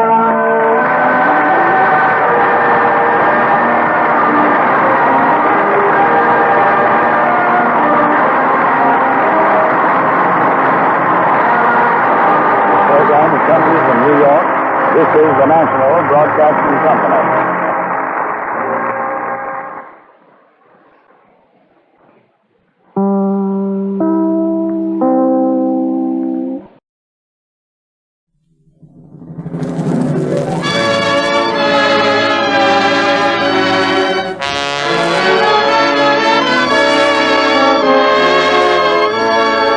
Lady Esther presents the Screen Guild Players.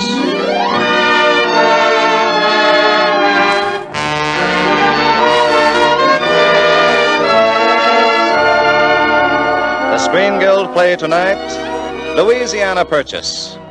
The starring players. This is Victor Moore. This is Annabella. This is William Gagston.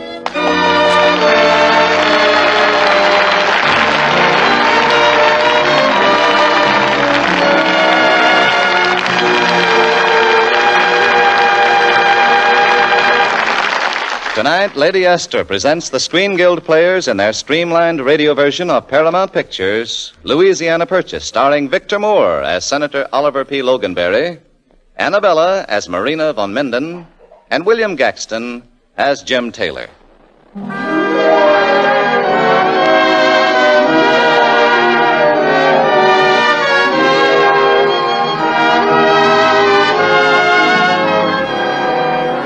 The story we're about to tell might make some people mad as...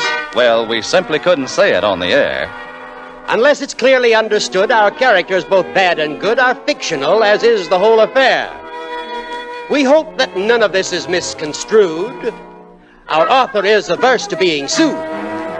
In New Orleans, Louisiana, a senator from Indiana, or possibly Connecticut or Maine, got off the train.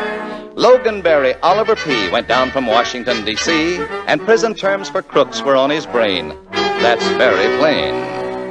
I'll hang that gang from every tree and steeple because they're stealing money from the people.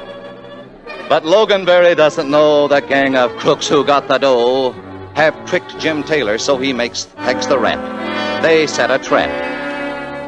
It's true, although the senator has blamed me, the Louisiana Purchasing Company framed me. Through his power of attorney, while our Jim was on a journey, the crooks made Jim the company's president without consent. I'd hate to spend my future in a prison, and every guy must save himself and his'n. To save himself from standing trial and winding up in durance vile, Jim had to cut the senator to his size by compromise. So Jimmy hired a girl, Marina. She's an Austrian Sirena. Just to compromise poor Loganberry, although he's wary. I wouldn't, but my mother needs the money. And besides, I think Jim Taylor is a honey. Well, that's the background of this tale. Jim Taylor's sure to go to jail if Loganberry isn't compromised and publicized. And as the curtain's rising, Loganberry's compromising with Marina. A private room for dining is the scene. Gee, look at my watch, Miss Van Menden. It's 20 after 8. Oh, is that so late, Senator Loganberry? Late? Why, by that time, I'm usually in bed with half my sheep counted. Say, are you sure Jim Taylor's going to meet me here? Oh, but certainly, Senator Loganberry. Pardon me, what sort of an accent is that you have? Oh, that's Viennese. What sort of an accent is that you have? Oh, that's not an accent. That's just how a guy talks when he runs out of blood. Do you live here with your family? No, my mother is still in Austria. I can't get her over yet. Why not? Those good-for-nothing immigration laws keep her out. Immigration laws? I wrote them. You wrote them? Well, then maybe you could get her over here. Oh, sure I could, just like that. Oh. I'll send a wire tonight. And she can come over as a visitor under my protection. How's that? Oh, Senator Loganberry, I can never thank you enough. I must kiss you. Oh, boy. Now a 4F knows what a 1A feels like.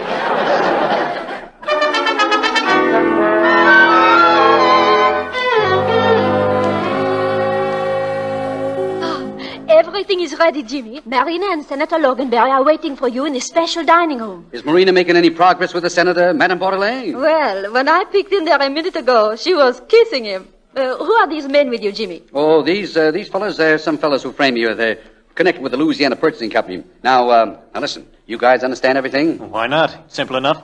We pretend we're waiters until we get Loganberry stiff. Then we take pictures of this Marina girl sitting on the senatorial lap. Right. Now, you and the colonel stay out here and load the cameras while I go in and load the senator. And don't forget, my name is Jocks. So don't call me Jimmy. All right, Jimmy. Now, Jocks, now listen. Now get out of sight and stay there until I come back. And keep quiet. They're right in the next room. Come in. Senator Loganberry. Yeah? I have the honor to present myself. I am Madame Bordelais, a head waiter. I am a Jocks. Hi, Jacques. While you're waiting for Mr. Taylor, wouldn't you and the young lady like something to drink, Senator? Well, I guess I could use a drink. I only drink hot water. Will you have some, Marina? Hot water? Yeah. No, thanks. I just had my bath. Well, this hot water isn't for bathing, it's for drinking. No, thanks. I do not like it. Well, could I offer you something else? Some cold water, maybe. Is it what you like to drink? Water? Well, what I really like is 7-Up, but I can't drink it. Those darn bubbles keep knocking me down. Okay, Senator, I bring you some very special hot water and the cold water for the lady. Listen, come here. Have you guys got that hot gin ready yet? Certainly, my boy. And very good, too. Now, did you load it with lemon so we can't taste the gin? You know, the senator teetotaler, you know. Yes, even Junior couldn't taste the gin, and he hasn't tasted anything else in 12 years. Now, give me the bowl, all right, and follow me in. Bring your cameras, and as soon as I fill the senator, you can start snapping the pictures. Here's the glass of water, Senator. It smells mighty strange. What is it? This is a pure Mississippi River water. It tastes different than the hot water I had in here yesterday. It don't seem very hot in the glass, but it burns going down. Yes, that is the vitamin content, Senator. It has the vitamins S-O-U-S-N-E. Yesterday we had only the Missouri River water, but of course the Missouri water is much weaker than the Mississippi. But if you prefer the Missouri... No, I'm beginning to like this stuff. Boy, this must be really Mississippi water, all right. What makes you think so, Senator? I've only had a pint, and already I feel like building a levee in a bathtub. All right, you have some more, Senator. Oh, thanks. Are you sure you wouldn't care for some of this hot water, Marina? This is real Mississippi water. I must have swallowed a minnow. Come on, take some, Marina. Well, perhaps. Yes, now, you take some. Thank you, Senator Loganberry. Oh, that's all right, my dear. Give me another glass of that Mississippi River, Jacks. Boy, oh boy, I'd like to sit here all day just making the tide go out. All right, here you are, Senator. Thanks, Jacks. Marina. Yes, Jimmy? We got Loganberry loaded now. Get on his lap and start kissing him so the boys can get the pictures. I don't like to do this, Jimmy. The senator's such a sweet man. Say, what are you two whispering about? What? Oh, I was just telling Jax what a sweet man you are to get my mother into the country. Oh, that's all right, Armando. I wonder if I might kiss you again, Senator. Well, certainly. I like doing things for people, particularly things like that. This is going to be a great help to us. Get your cameras ready, boys. We're ready. Now, if you let me sit on your lap, Senator. Allez, pucker up your lips. Gee, that one kiss made me 20 years younger. One kiss made you 20 years younger? Then I will kiss you again. And again. And... Oh. Well, Senator, don't just sit there. Say something. I want my mommy.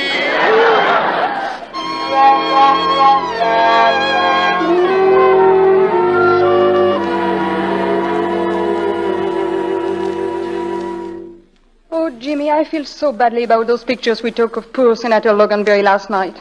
But I like kissing him. Well, he won't be around long enough for you to get used to it. He's leaving? Yeah, just as soon as he sees the pictures. Ixnay, and Cray. Now, here he comes now. Quiet, here he comes. Well, how are you there, Senator? My head doesn't feel so good, Mr. Taylor. You mean it feels a little big, huh? Well, this is the first morning I ever had to aim it to get it to a door. Oh, Oliver, I'm so sorry. Thank you, my dear. Say, Taylor, why didn't you meet me last night? Oh, I was there. You were? I don't remember seeing you. Well, you probably don't remember a lot of things that happened last night. You were not yourself, Senator. I wasn't? I wonder who I could have been. Well, just so you'd know, I took a few pictures, Senator, just for identification. Now, take a look at this. That looks like a drunk. Well, wait a minute. That looks like me. Yeah, it's either you or a reasonably plastered facsimile. But I was never drunk. I never had anything to do with liquor in my whole life. Well, then how did the girl get on your lap? Listen, with my lap, you can sit down anywhere in the room and you're on it. All I had last night was some Mississippi River water. I got a witness. Well, I'll take this picture and give you 3 witnesses and 6 points. But your own secretary can. That girl in the picture sitting on my lap. Marina, that's you. I'm sorry, Senator Loganberry. Oh, I begin to get it. It was all a frame-up. And Marina was in on it. Well, we're willing to leave that to the American people. You mean you're going to print this picture? Well, I thought if you'd call off the investigation, I could forget about this picture. You know, there's a train pulling out at midnight. What do you say, Senator? Well, how do you like that?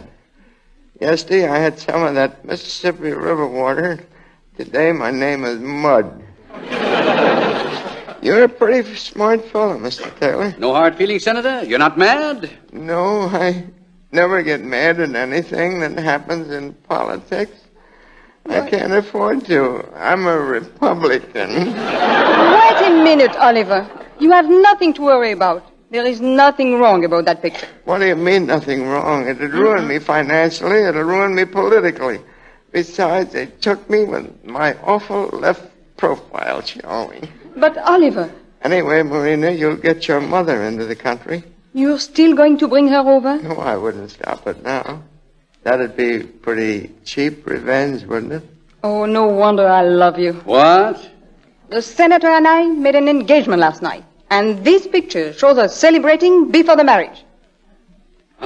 You know I proposed, Oliver, and you accepted. Marina, are you double-crossing me? I'm double-crossing nobody. Can I help it if I fell in love? You fell in love with a 60-year-old foof? I am not a foof. I know it. I was being polite. Marina, you fell in love with a 60-year-old foof when I was around, a 30-year-old foof? I'm sorry, Jimmy. If we're engaged, this is blackmail, Taylor. Now, wait a minute, Senator. Couldn't you think this over and forget about this? Taylor, I can get you an extra 20 years for even suggesting it.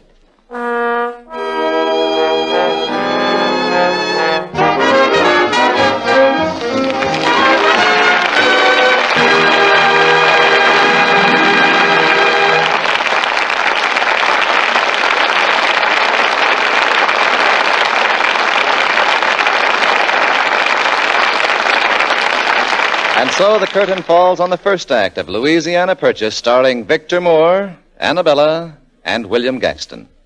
Before we begin our second act, a word from our hostess, Lady Esther.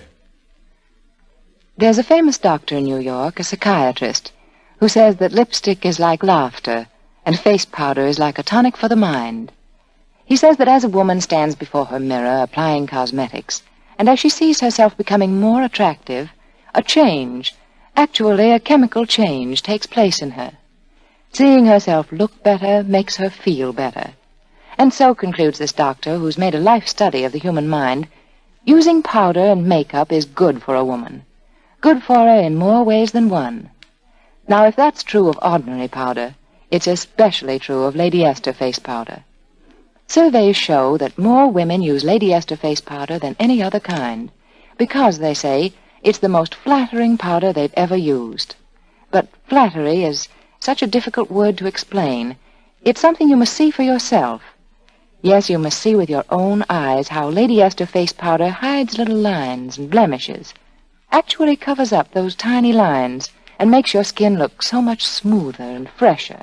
You see, my powder is blown by twin hurricanes, each particle of powder and color blown at tremendous speed, until it becomes finer and smoother than powder ever was before, until every tiny particle of color is merged with the powder in perfect blending, and the shades are the loveliest, the most exciting you've ever seen.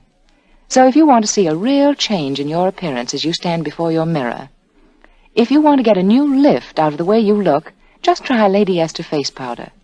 You'll see why so many women call it the most flattering powder they've ever used.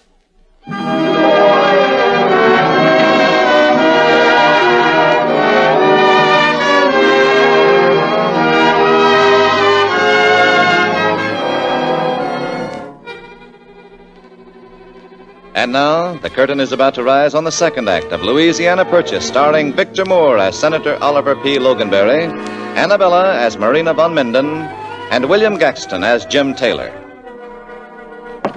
Bordelais! Madame Bordelais! Madame Bordelais! Who is it? Madame Bordelais! Oh, I'm so glad you're here. Who is it? Who is it? It's me, Jimmy. I know what you want to say. I'm a dirty double-crosser and no good. But it's all true, and I do not want to hear it. Goodbye. Oh, hello. That isn't what I want to say. No? No, Madame Bordelais told me all about your mother. And you forgiving me? I forgiving you. Please believing me. But you will go to jail. And just because I couldn't stand seeing Senator Logan being framed, even by you. Oh, well, what's 15 or 20 years? As long as I know you'll be waiting for me when I get out, you'll run up to me, take me in your arms, and kiss me like this. Oh, but you must not do this. It is not fair to either of us. Don't you like it? I love it. But I don't want to get used to it if I got to marry the senator. If you marry the senator, you'll get kissed on the forehead, like this. I don't say that's bad, but if you marry me, this is what you'll get. Think it over, honey. I'll check with you later. Right now, I've got to get over to Senator's room and see Madame Bordelais. Madame Bordelais? In Senator Logansbury's hotel room? Is it another frame-up, Jimmy? Well, could be, baby. Could be.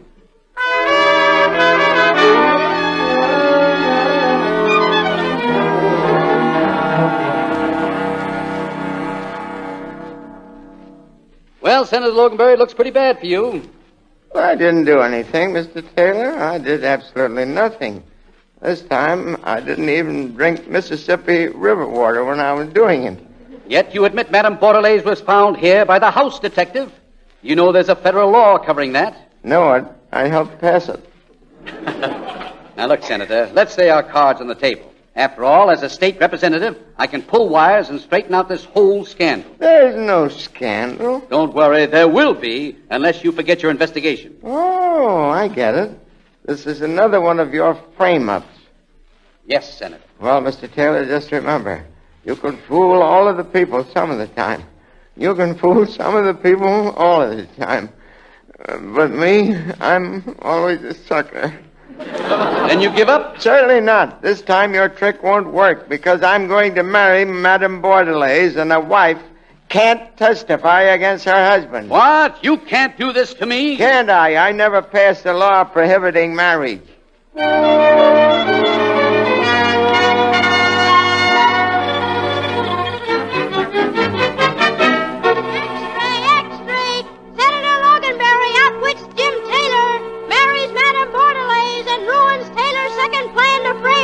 Cupid trumps Taylor's last ace.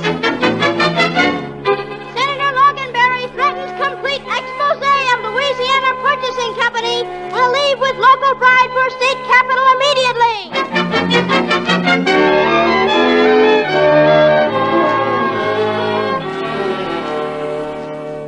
Madame Bordelais, Bordy, where are you? Oh, Jimmy. Oh, I'm so happy to see you, Jimmy. Marina, where's Madame Bordelais? She and the senator have left on their honeymoon, Jimmy. They are going to Baton Rouge. And now we can... Baton Rouge? Then he's going through with this investigation, and I'm going to Leavenworth. Now that he's gone, Jimmy, you can make marriage with me. We can be so happy forever and ever. Oh, sure. You don't seem very happy and delighted, Jimmy. Oh, I'm happy and delighted, all right. I wonder if we'd be able to see Niagara Falls from Leavenworth. I don't care about Niagara Falls. We'll go where you want to go. If you like Leavenworth better, we spend our honeymoon in Leavenworth. I don't know. I kind of hate to go to jail on a honeymoon. You know, there's no privacy. But, Jimmy, you won't ever have to go to jail. You mean I got a 4F from the parole board? I just got a beautiful idea, Jimmy. We have to go to the state capitol right away. Then you are going to do what I saw Jimmy Stewart do in a moving picture. What do you mean? When Senator Loganberry tries to bring these charges against you at the state capitol, you will get up and fluster-buster. Fluster-buster? Fluster-buster? Oh, you mean filibuster? You know, talk a lot. Oh, you spill a mean mouthful yourself, baby. You just keep talking until Senator Loganberry has to leave. He can't stay very long because he has to get back to his own state to run for re-election. He told me so when we were engaged. Then throw yourself into some traveling clothes, baby. We're on our way to Baton Rouge.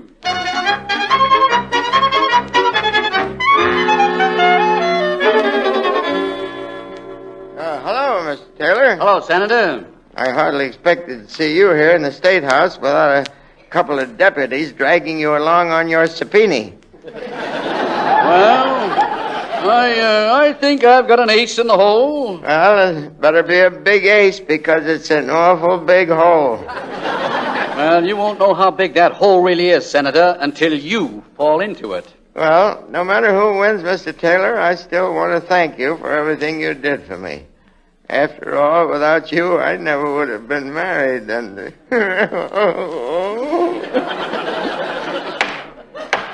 the House please come to order?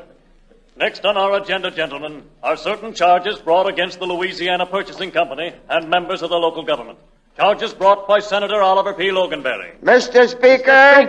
The chair recognizes the gentleman from New Orleans. But, Mr. Speaker, I raised my hand before he did. Besides, I'm bringing the charges. Don't worry, Senator. This filibuster won't last forever. Did you say filibuster? That's right, Senator. I'm going to be talking from now on. Gentlemen, I want to start this auspicious occasion by reading a few thousand words on the glories of the South. Gone with the Wind by Margaret Mitchell. Page 1, chapter 1. Second day of filibuster by finishing Gone with the Wind. Starts on Sears Roebuck catalog. Have you ever stopped to think of what the mail order catalogs have meant to this nation, gentlemen? They brought light, learning, and lingerie to every village and farm in America. These books taught America the difference between a front lacer and a back lacer. Here, for instance, on page 199 is a splendid front lacer for $2.95. Pre-strunk rayon lace around the edges and no waist stretch. Gorgeously styled. This is your news reporter, Truman Bradley. Jim Taylor's filibuster has been going on now for 3 days. He has read through the entire Sears Roebuck catalog, a world almanac, and is now working on the settlement cookbook. Now, you take 3 eggs and separate the whites from the yolks. Or if you wish, separate the yolks from the whites. Then take a tomato. Ask if she's got a friend. Then take a tomato. Telegram for Senator Loganberry. Telegram for Senator Loganberry. Right here, son. What's wrong, Senator? Did someone repeal a law on you? According to this wire, Mr. Taylor, the FBI has apprehended your former partners. They've admitted that you were the innocent victim of a frame-up. Now, you aren't by any chance trying to make me the innocent victim of another frame-up, are you, Senator? None at all. I'm going to turn over all the evidence I've gathered and let your state legislature prosecute those crooks. Well, that's mighty white of you, Senator. No hard feelings about this filibuster? No, but if you'll pardon me, I better get started back home or I might lose my senatorial seat. Well, happy landings, and you're certainly built for it. Oh, Jimmy. My Jimmy, I heard. Isn't it wonderful? I knew it would work out for you, just like for Jimmy Stewart. Yeah, but as soon as we get married, I think I'd better get out of politics and go back to working for a living, Marina. I do not mind politics, Jimmy. Besides, we will be safe when we raise a little Marina and a little Jimmy. That will be one for the Democrats and one for the Republicans. Oh, well, what happens in case there's a third party? Mrs. Loganberry and I are conducting that investigation.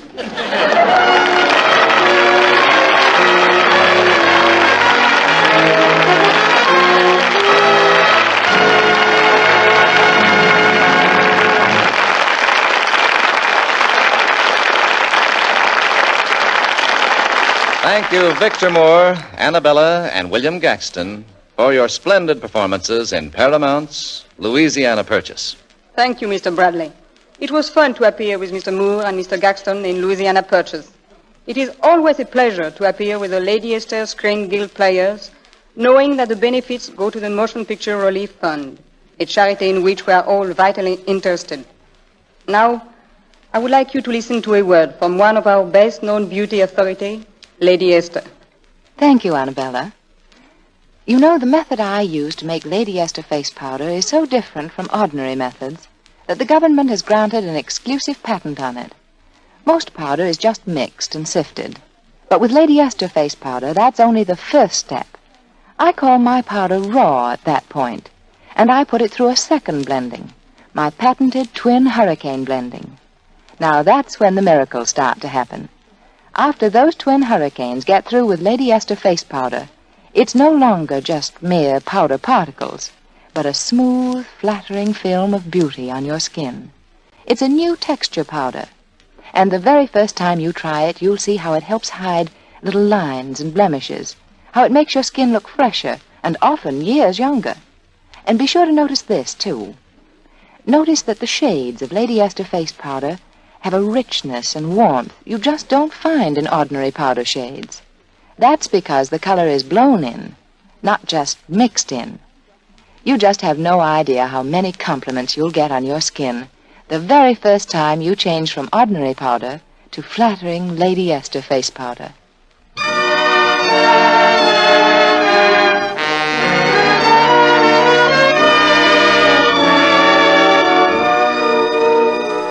And now, Victor Moore has a word for you. Next week, Lady Esther will present one of the most beautiful and heartwarming stories that has come out of this war. This, above all. And it stars Virginia Bruce and Herbert Marshall.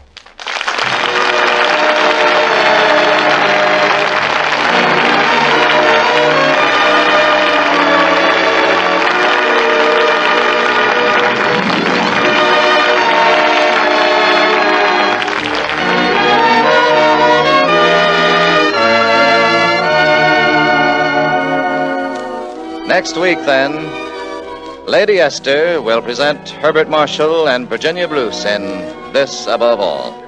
Be sure to listen. Annabella will soon be seen in the 20th Century Fox picture, Tonight We Raid Calais. Victor Moore can now be seen in the Paramount All-Star production, Star-Spangled Rhythm. William Gaxton is currently working in the Metro-Goldwyn-Mayer production, Best Foot Forward. Music on tonight's show was arranged and conducted by Wilbur Hatch. Our radio adaptation was by Bill Hampton. The Screen Guild Players are presented every Monday night at this time by Lady Esther. This is Truman Bradley speaking for Lady Esther, saying thank you and good night.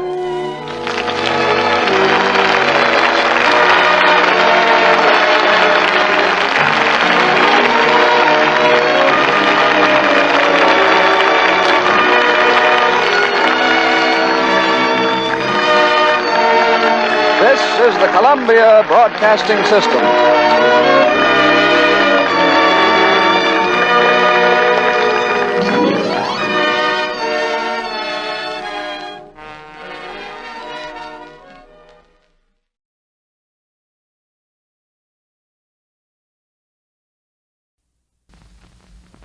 Lux presents This is the Army.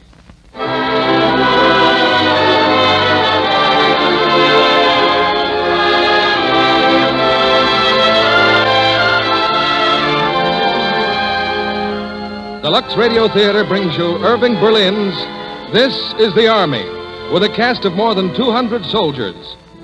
Ladies and gentlemen, Mr. Cecil B. DeMille.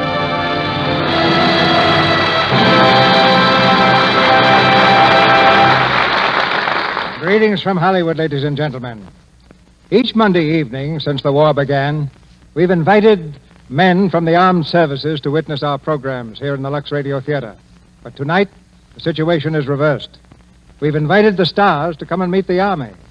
For tonight, the United States Army is on the bright side of the footlights. Over 200 strong. Tall and straight young men of healthy bodies and healthy minds who can swing a song or a machine gun with equal ease. Yes, this is the Army, and this is their show. The makers of Lux Flakes and Lux Toilet Soap join all of us here in welcoming our guests. Many of your sons and daughters, and many of ours, are now in the armed services.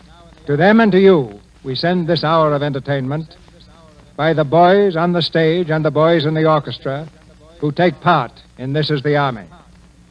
With these boys is an old friend of mine, an ex-sergeant from the last war, who, after 25 years, is still in there doing more than his bit. This is the Army is his brainchild.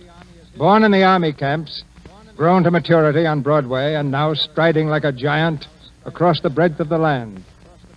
When this war is over and the victory won, there will be a special place in the hearts of all America for the men who have helped to win it, for the Army and the Navy and the Marine Corps, and for men like Mr. Irving Berlin.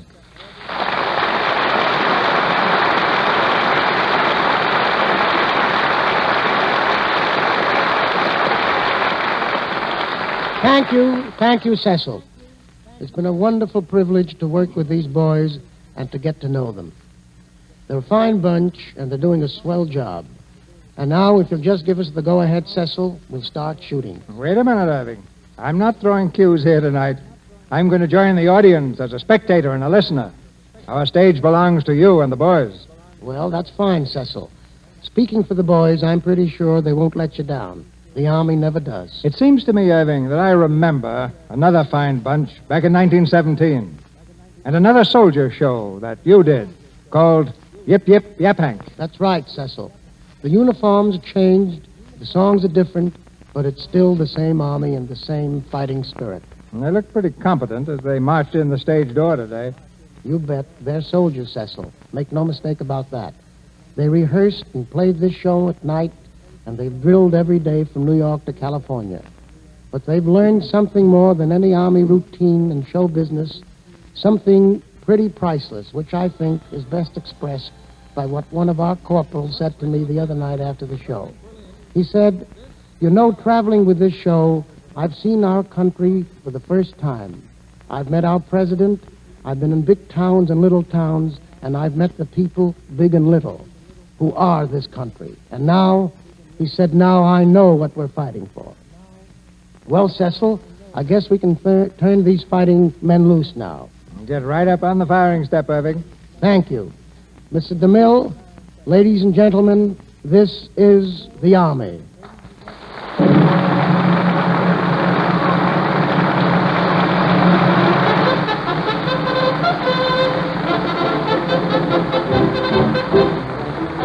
That many years ago, we saw the last of every soldier show. But here we are, yes, here we are again. A lot of water's gone across the dam since we could make up Uncle Uncle Sam to greet you as a father greet you then. We were drafted by our president, and we marched with banners unfurled. We were drilled and trained to represent the greatest army in the world. Yes, the greatest army of actors in the world. But don't get us wrong, we're not here for long. Our stay in the theater is brief. We're here with the show to help get some dough for the army relief. The much needed army relief. But we need some powder and we need some paint. There's a soldier brave and true. If some guy in Congress tells you that we ain't, let him do what we had to do and go through what we went through. And here's one of the things that we went through. All right. Come on, you selectees. Snap it up and the wall be over before you finish your physical.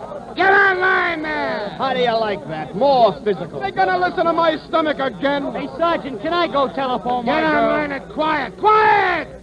Sergeant, can I ask a question? What is it?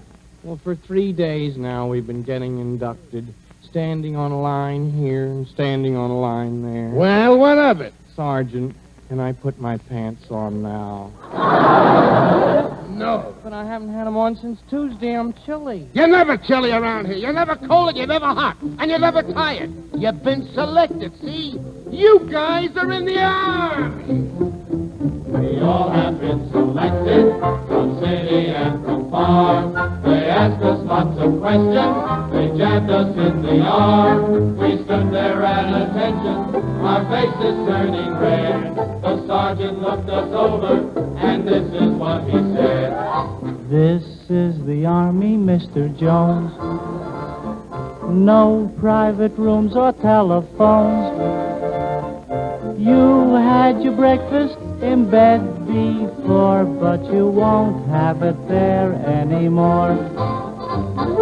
This is the Army, Mr. Green. We like the barracks nice and clean. You had a housemaid to clean your floor, but she won't help you out anymore. Do what the buglers command. They're in the army and not in a band. This is the Army, Mr. Brown. You and your baby went to town. She had you worried, but this is war, and she won't worry you anymore. This is the army, Mr. Jones. No private rooms or telephone. You had breakfast in bed before, but you won't have it there anymore. This is the army, Mr. Green. We like the barracks nice and clean. You had a housemaid to clean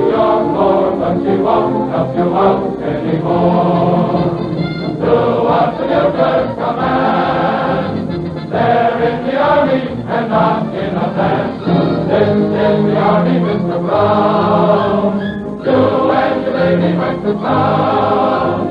She had you worried, but this is war, and she won't worry you anymore, no, she won't worry you anymore.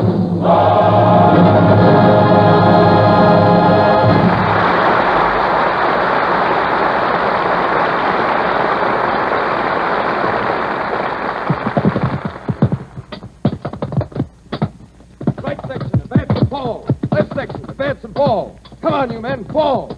Get down there. Right section, advance and fall. All right, rest. Well, it's about Oh, brother. One more fall and they can count 10 over me. Hey, what is this stuff we're doing? You know, Burrell? Sure. They call it skirmishing. And I guess we'll do plenty before the day's over. Yeah? Hey, you seem kind of happy about it, too. I suppose you enjoy wearing yourself down to a mere shadow. Well, there's a good reason for it. Oh, ambitious, huh? You want to be a corporal. No.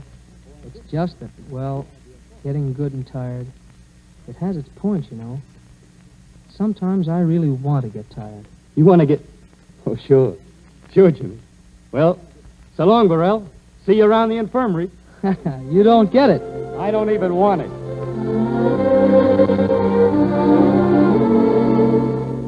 Out on a high cold day, dear, part of the army grind, weary and long the way, dear, but really I don't mind.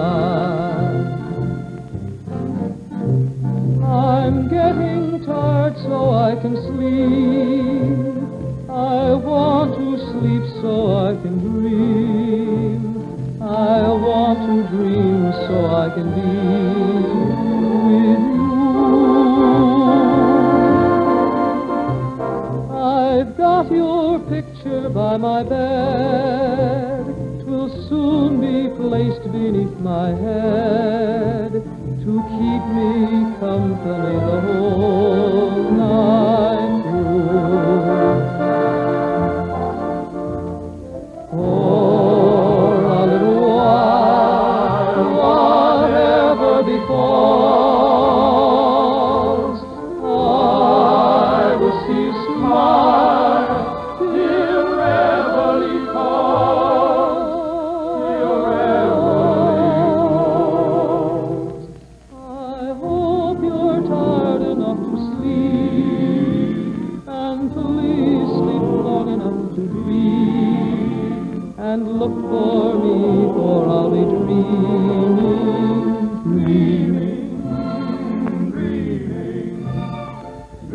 of you the whole night through. For a little while, whatever befalls, I will see you smile till Reveille calls, till Reveille calls. I hope you're tired enough to sleep, and please sleep long enough to dream, and look for me, for I'll be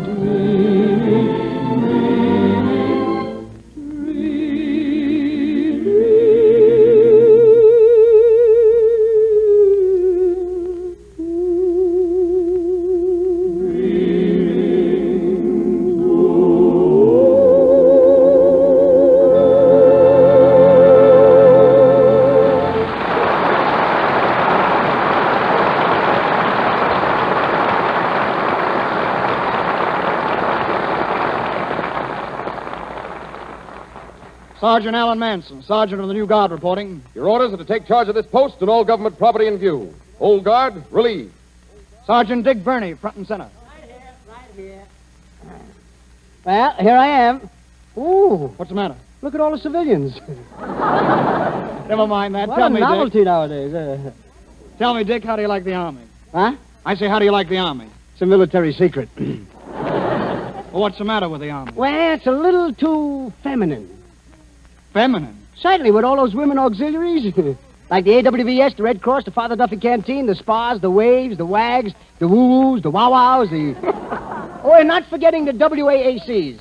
Well, that's fine. That shows the women are really patriotic. Maybe so. But when I come home from camp on a 3-day pass after slaving all week over a hot gun, I'm ready to go. I got a box of flowers on the one arm, a box of candy on the other arm. I run down the street like an idiot, ignoring all the lights. I run into my hotel, the front way.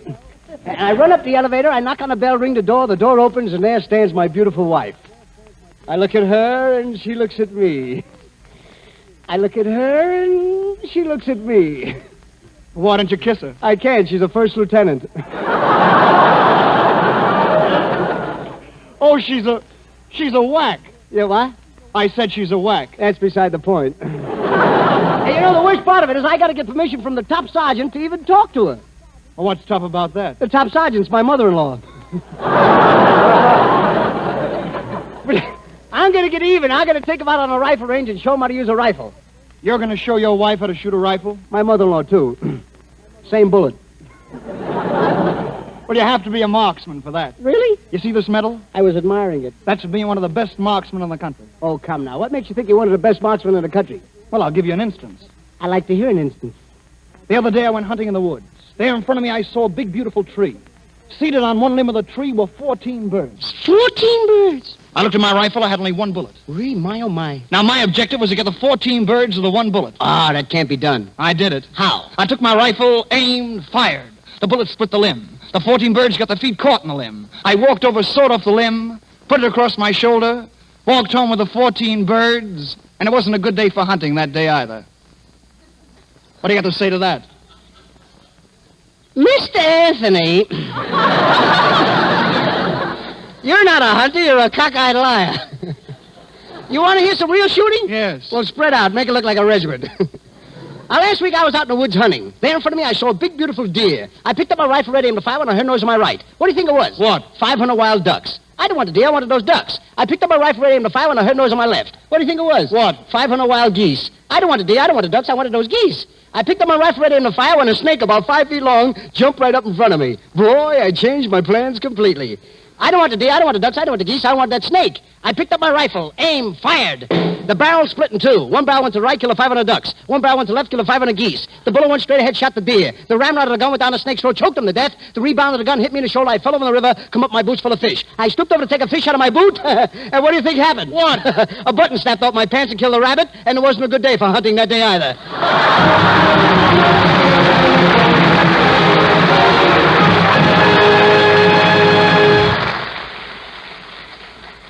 Corporal Ralph Moggelson, front and center. Yes, Sergeant.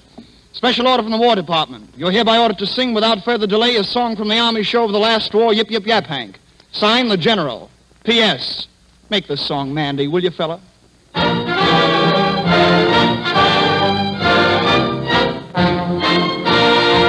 I was strolling out one evening by the silvery moon. I could hear somebody singing a familiar tune. So I stopped a while to listen, not a word I wanted to miss. It was just somebody serenading, something like this. My pretty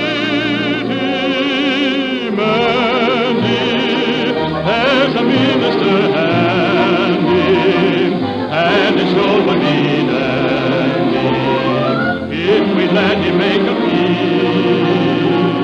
So don't you linger, here's a ring for your finger, isn't it a humdinger? Come along and let the wedding chimes bring happy times for Mandy and me.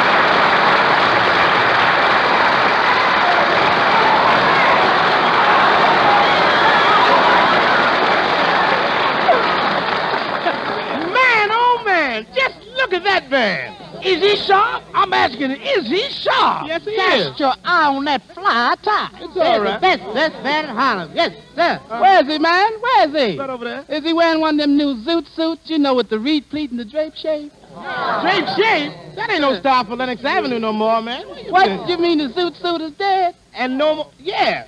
How you hear me talking? The stuffed cup is came and went. You mean no more reed pleats? And no more glad plaid. And no more creek. And no more pressed vest. And no more ripe stripes? Why, certainly there's right stripes, man. Where? 2 for a corporal and 3 for a sergeant.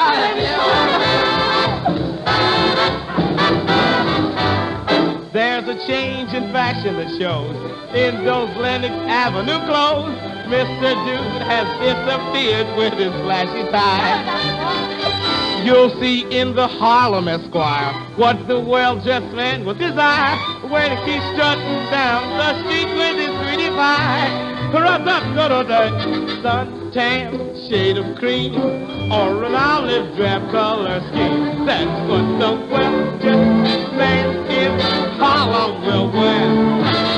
Dressed up in ODs with a tin hat for overseas. That's what the well-dressed man in Harlem will wear. Top hat, white tie, and tails no more. They've been put away till after the war. If you want to know, take a look at Brown Bomber Joe. That's what the well-dressed man in Harlem will wear. Suntan, or an olive drab color scheme. That's what the well-dressed man in Harlem. Dressed up in a jeans with a tin hat for overseas. That's what the well-dressed man in Harlem. Top hat, white tie, and tails no more. They've been put away till after the war. If you want to know, take a look at Brown Bomber Joe. That's what the well-dressed man is out of the way.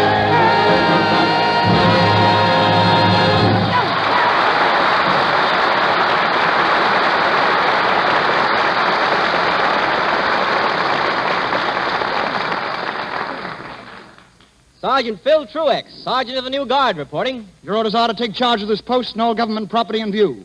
Old Guard, relieved. At this post, Private Julie Oceans. Hello, Sergeant. On my way to camp, the funniest thing happened. Hey, quiet. I was walking past the guard, and what do you think happened? Quiet. There's no talking until the rest of the guard is assembled. At this post, Master Sergeant Ezra Stone. Ezra Stone! Coming, Sergeant.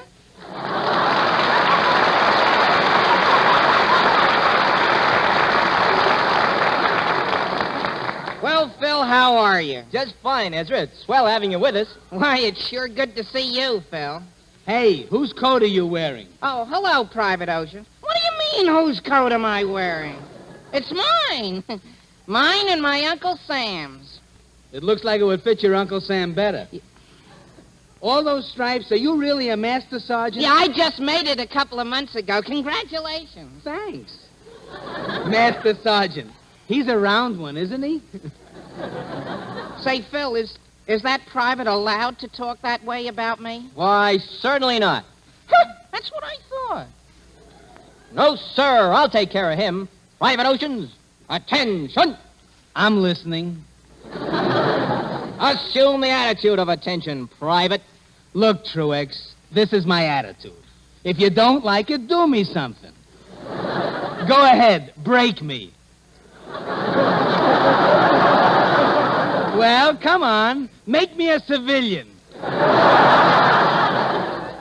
There you are. You see, Ezra? That's what happens when a non-commissioned officer condescends to hobnob with a low-down private like that Oceans. Why, Ezra, between you and I... You can't say between you and I. That's incorrect English.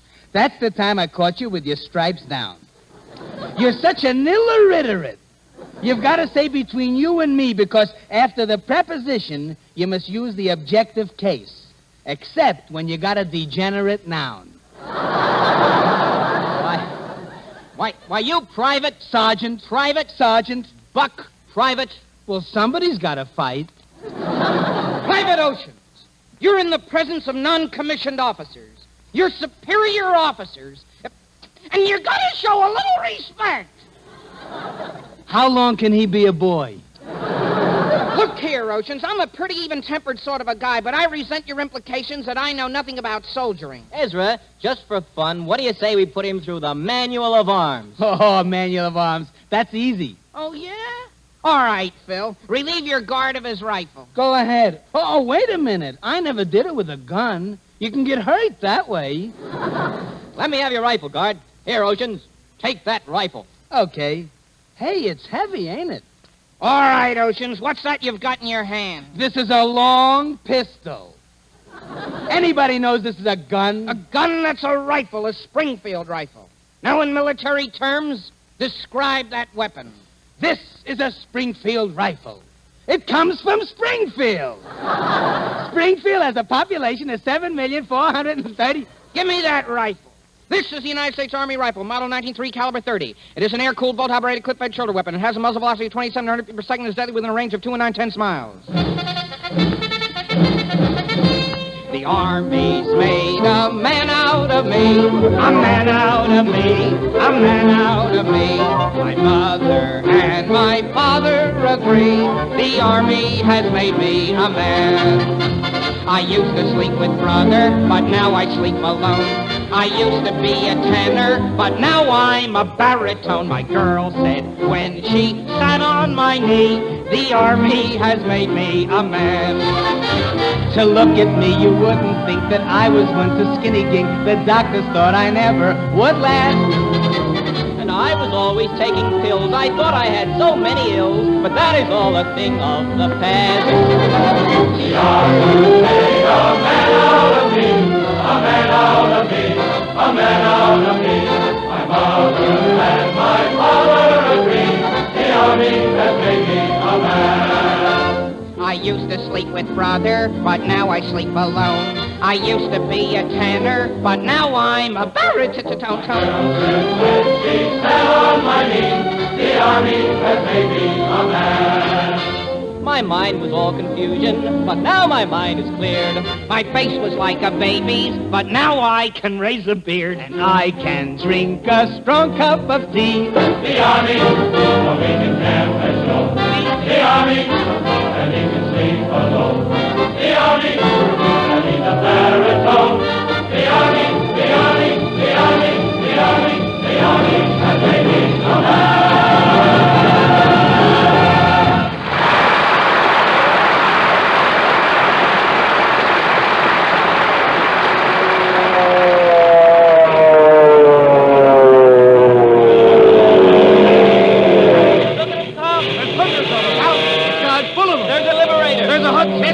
There's an Cobra, a Warhol, Ventura, Lightning, Mustang, Dauntless, Fibber, Marauder, Flying Fortress.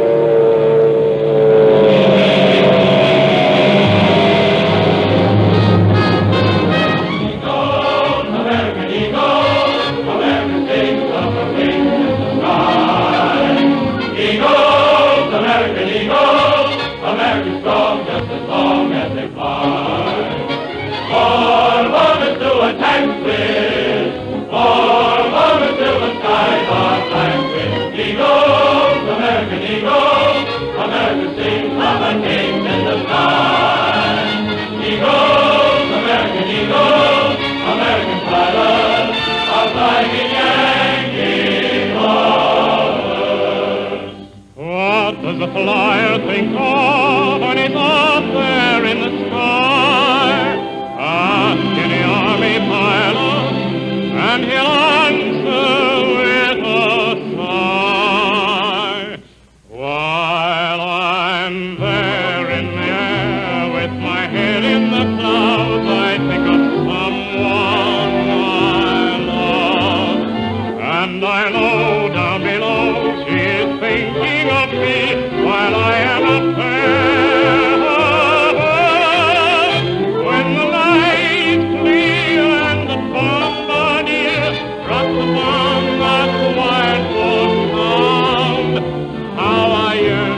my head in the clouds, to the one I love on the ground.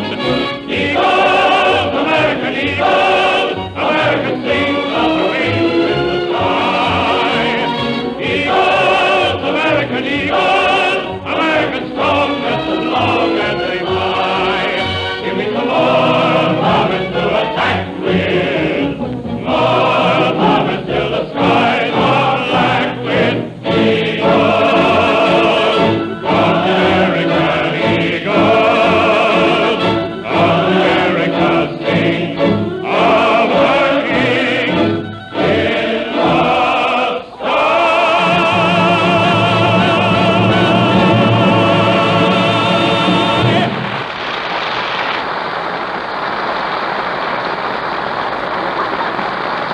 We pause now for station identification. This is the Columbia Broadcasting System.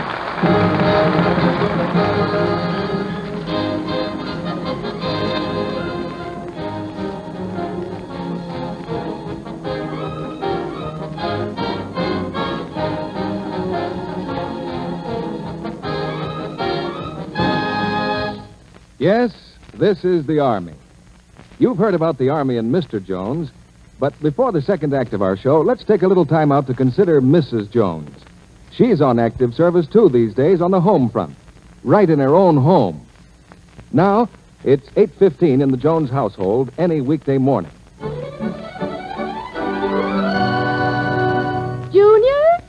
Junior, come down here.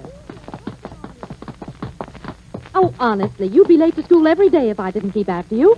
Now, march along there. Yes, that's Top Sergeant Jones speaking. Mrs. Jones to you. And button up your jacket. Do you want to look like a tramp? Military Policeman Jones now.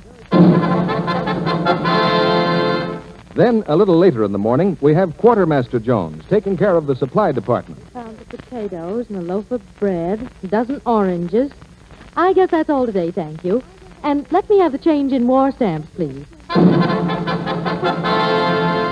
Now, Communications Officer Jones takes over.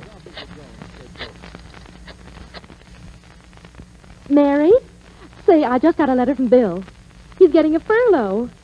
Probably next week. Isn't that wonderful? Go away somewhere. Oh, no, I couldn't do that. With the children to take care of and all. Yes, Mrs. Jones, Mrs. America, is enlisted for the duration, and there aren't any furloughs on the home front.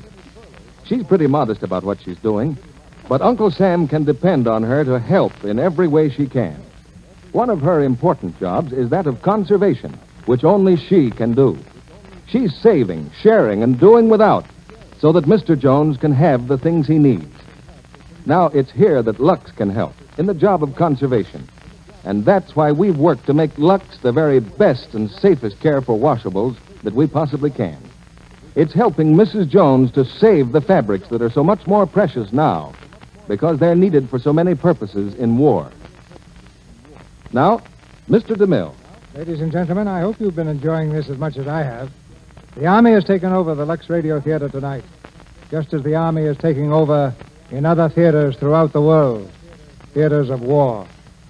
With over 200 boys here on our stage, I imagine that there are mothers and fathers, brothers and sisters, wives and sweethearts from every state in the Union listening in tonight and hoping to pick out the one voice they hold dear.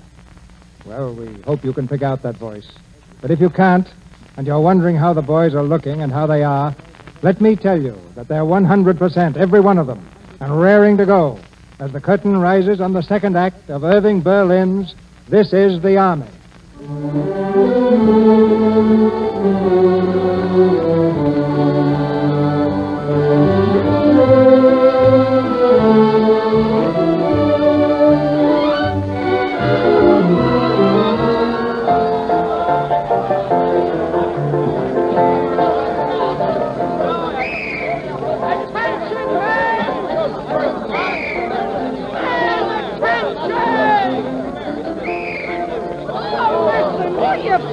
Please. Gee whiz, fellas. When a sergeant blows his whistle, you're supposed to pay a little attention, I think. I just want to say a few words about the stage door canteen. We've all been kindly invited here tonight, and we gotta forget we were once civilians and act like gentlemen. Now, about the hostesses, I want you to remember one thing. The stage door canteen has its rules. The Army has its rules, too, only they're not as strict. And another thing, fellas, you're all allowed to dance with the hostesses. Yeah, but when the music stops, you gotta stop, too. I mean, just dance with them. And remember, you're not allowed to make any outside dates with these hostesses, even if you've known them all your life. Also, I think you ought to know something about the people who run the canteen. I mean, the people who get the food and cook it and serve it and even clean up afterwards. That's not their regular jobs. They're actors. They don't have regular jobs. That's... Welcome to the stage door canteen, boys. Tell me, are you the head of all these men, Colonel? Colonel? Don't my pants match? No, I'm a sergeant, ma'am. Well, if there's any hostess in particular you'd like to dance with, why, you just tell me. Well, thanks a lot, but I don't dance. You don't? Why not? Well, I get very embarrassed whenever I'm with girls. You see, it's all due to my upbringing. My parents were very strict with me when I was a kid. They didn't let me run around much. You led a very sheltered life. Yeah. I went to one of those private progressive schools. Everybody progressed but me.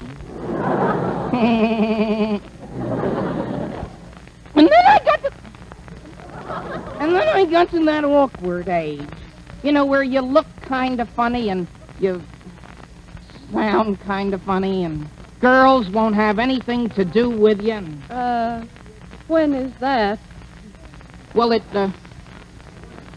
starts when you're around 12. And when is it over? I don't know, but I hope soon. Well, have a good time, Sergeant. Have a good time, everyone. Thank you. Well, this is a magnificent place, you know. That ain't news, McCall. Look at those girls. Yes, but besides that, who do you suppose just handed me a donut? Charles Boyer. Charles Boyer? You mean the movie star? What'd he say to you, McCall? Well, he said, hello, soldier. How about a donut, eh? Go on. Don't be bashful. They're fresh from the Casbah. I bring them down myself. Up there, I'm called Pepe Le Moco, the king of the Casbah. Down here, I am Charles, the king of the donut. Go ahead, take two. Boyer, huh? Did you see anybody else, huh? I did. I went back in the kitchen. Well, how'd you get in the kitchen? Well, I asked somebody how to get someplace, and I got in the wrong door. Well, go on. Who did you see? Well, standing by the stove was a fellow in an apron. It was Herbert Marshall. We started talking, and we got on the subject of hamburgers. I asked him what his personal opinion of hamburgers was, and he said, "Thank you very much. Many people ask my opinion of hamburgers. Ladies and gentlemen, it's more than an opinion, it's an adoration. But hamburgers throw themselves away in this frantic desperation to do something. And in the end, does anyone love hamburgers? Do they love anyone? No. But do I love them? Why, you silly little things, of course I love them. What a question. All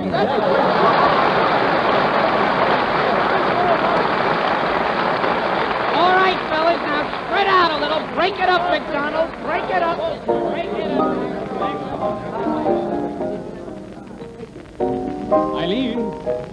Eileen? Oh, hello, Sergeant Oxford.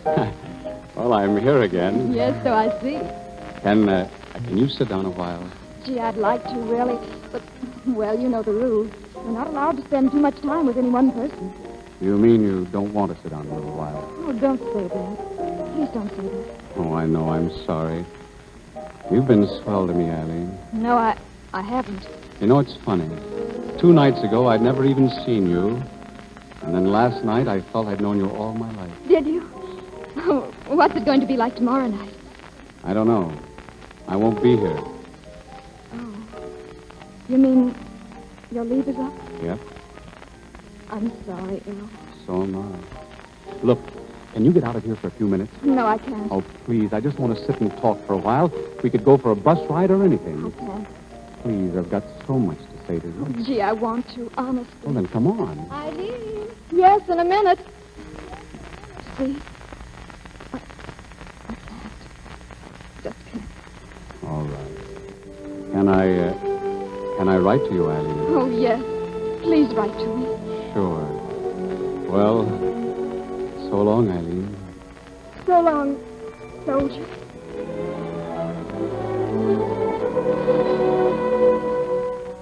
Old Mr. Absent-Minded, that's me. Just as forgetful as I can be.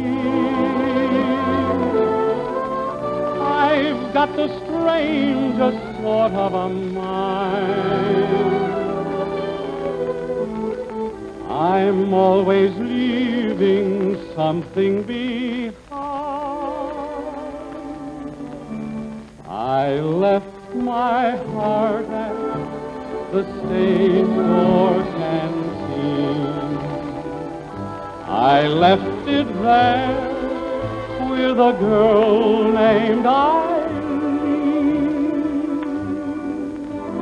I kept her serving donuts till all she had were gone. I sat there dunking donuts till she caught on.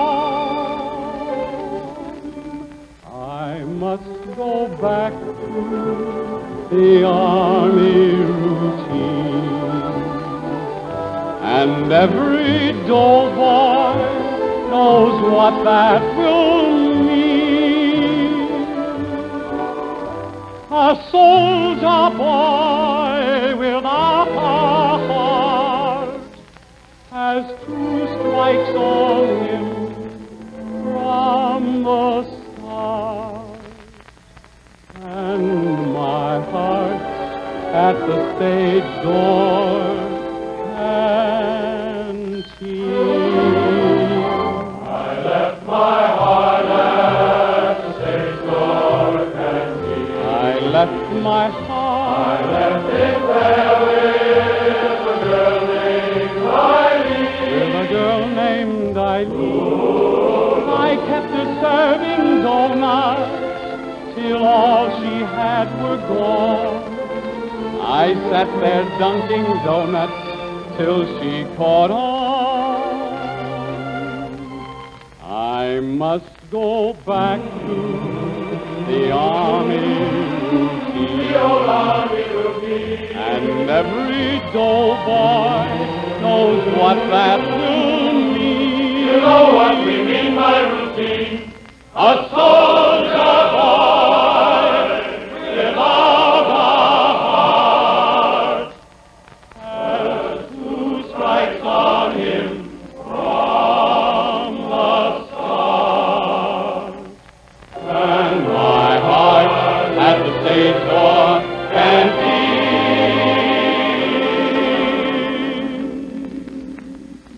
My heart at the stage door.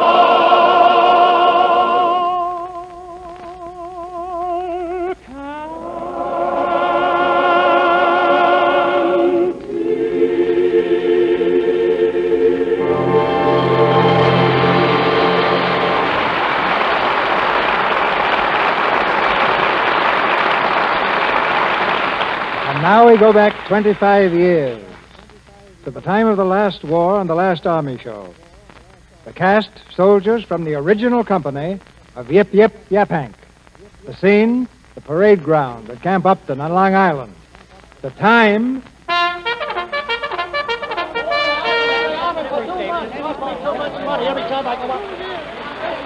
on, you mutt! Roll call! Roll call! Line up there and shut up! Shut up! Adam! Here! Alex! O'Neill! Yo! Gillen! Hey! Riano! Hey! McDonald! Hey! Burns! Wait! Herman! Hey! Futsa! Yo! Berlin! Berlin! Where is that guy? Oh, Sergeant Murphy. Irving said he was tired and could the Army get along without him today? Oh, he did he? Corporal Spencer, take over. I'll show that Berlin guy. I'll drag him out by the seat of his pants.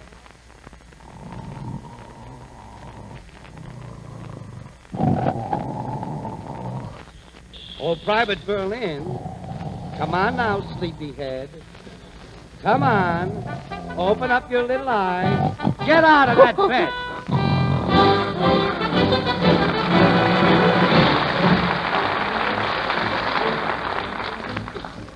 I've been a soldier quite a while, and I would like to stay. The life is simply wonderful. The army food is great. I sleep with 97 others in a wooden hut. I love them all, they all love me. It's very lovely, but oh, how I hate to get up in the morning.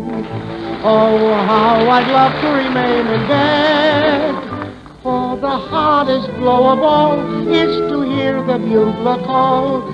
You gotta get up, you gotta get up, you gotta get up this morning. Someday I'm going to murder the bugler. Someday they're going to find him dead.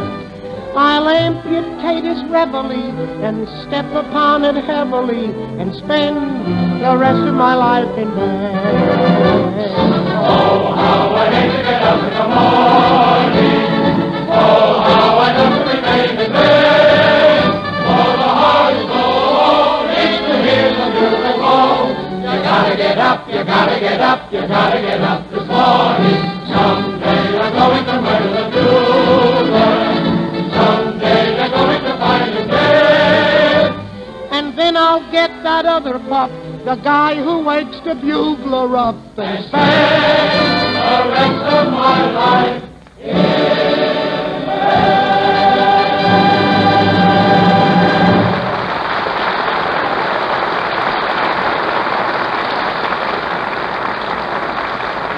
Just a minute, Irving, just a minute. You're not through yet. Ladies and gentlemen, Mr. Berlin told me the other day that he was going to write a new song, especially for tonight's performance. And he's been as good as his word. Irving, I wish you'd tell our audience the story behind this song. All right, Cecil. Some of us were sitting around talking the other night about Mr. Goebbels' latest speech, which was broadcast in Germany the day before. I began to wonder what the German people's reaction to his whining must be, and it gave me an idea for a song. Fire when ready, Irving. Shoot.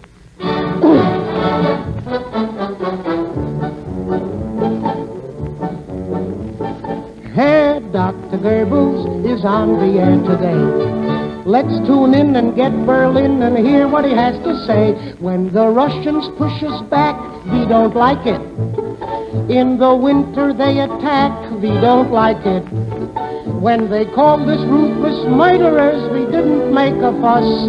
But now they're invading, they can't do that to us. Casablanca's full of Yanks, we don't like it. They've got ships and planes and tanks, we don't like it. While we're winning as we should, Hitler speaks and that is good. But when Hitler don't make speeches, we don't like it. When the RAF begin, we don't like it. When they fly above Berlin, we don't like it. When they showered us with paper, why we didn't make a fuss. But bombs with explosives, they can't do that to us. Every cupboard here is bare, we don't like it. And we've got no clothes to wear, we don't like it. Hermann Goering had to speak in the same suit twice last week. And when Goering can't change costumes, we don't like it. When the German troops retreat, we don't like it. When the Allied nations meet, we don't like it. When they made us look like Donald Ducks, we didn't make a fuss. But bombs with explosives? In Japan, our hands are tied. We don't like it. Mussolini's on our side. We don't like it.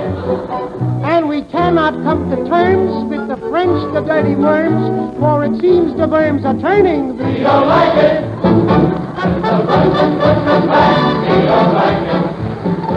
In the winter they attack, we don't like it. When they call us ruthless murderers, we didn't make a fuss. But now they're invading. And the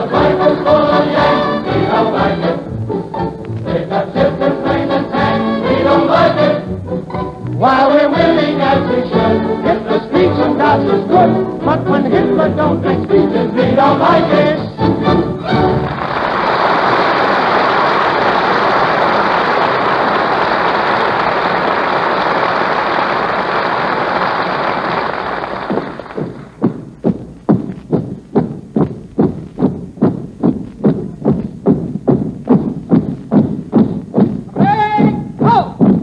Right pace. Hand salute. Two. Parade. Hess. Company formed awaiting further orders, sir. Dismiss the men, but keep them in camp. No leaves. Inform all officers and men to be ready on 3 hours' notice. Are we moving out, sir? Officers and men, 3 hours' notice. Yes, sir. The United States Army routes Japs at New Guinea. American forces made a landing today at points along the northwest coast of Africa. Yanks bomb Germany. Yanks drive Japs from Guadalcanal. Once again, the youth of America has left its native shores to fight against tyranny overseas. Once again, the U.S. Army has launched a battle against the same forces of hate and oppression which menaced our civilization a quarter of a century ago. In Africa they stand, in England, in Greenland, in Australia, in China, and on the islands of the Pacific. The fighting men of America. And this time they'll stay until the job is done, until the smoke of the last battle is cleared away, and the war and the peace have been won forever.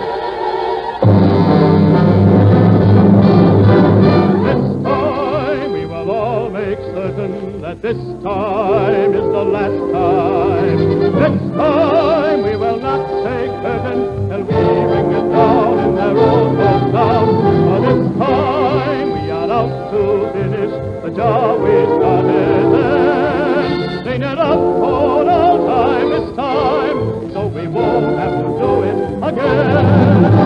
This time we will all make certain that this time is the last time.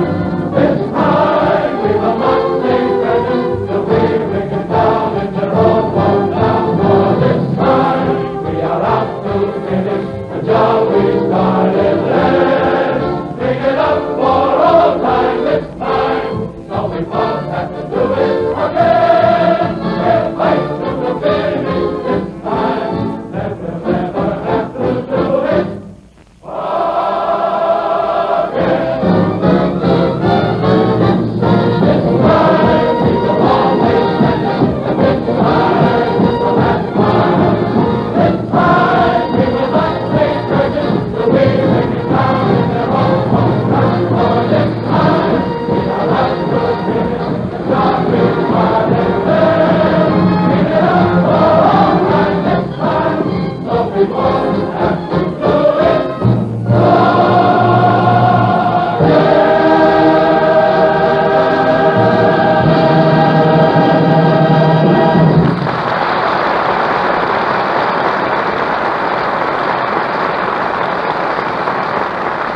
The States Army has a job to do. It's done right. And that's increasingly evident all over the world today. To the 200 and more boys who are contributing to this evening's performance, I'd like to express the thanks of the millions in our audience and the thanks of Lever Brothers Company, the makers of Lux Toilet Soap and Lux Flakes. Many hundreds of their employees who have taken a leave of absence to fight for their country can say tonight, this is our army, too. And they know there's a place waiting for them when the day of fighting is over. And right now, we have a place at this microphone for Irving Berlin. Thank you, Cecil. You remember I asked you whether it would be possible to talk to Washington tonight, and you promised to arrange it? The line is ready when you are, Irving. I'll ask our engineer to set it up now. Ray, line to Washington, please. I'd like to speak to Major General Irving J. Phillipson. He's the head of Army Emergency Relief. Ready with General Phillipson in Washington, Mr. Berlin. General Phillipson, this is Irving Berlin. I'm talking to you from the stage of the Lux Radio Theater in Hollywood, and I'd like to give you a brief report on This is the Army. The show opened in New York July 4th and closed in San Francisco a week ago. Before we left New York, we gave Army Emergency Relief a check for $500,000. In Boston, we turned over another $500,000. Our next payment to you will bring the total earnings of This is the Army to date to $1,951,000.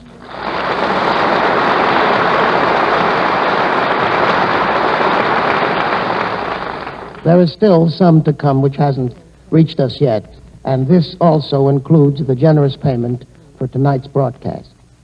This week we start making the motion picture, and as you know, the Warner Brothers have agreed to turn over all the profits of the picture to Army Emergency Relief. And a very conservative estimate is that we will get anywhere from $3 to $5 million more.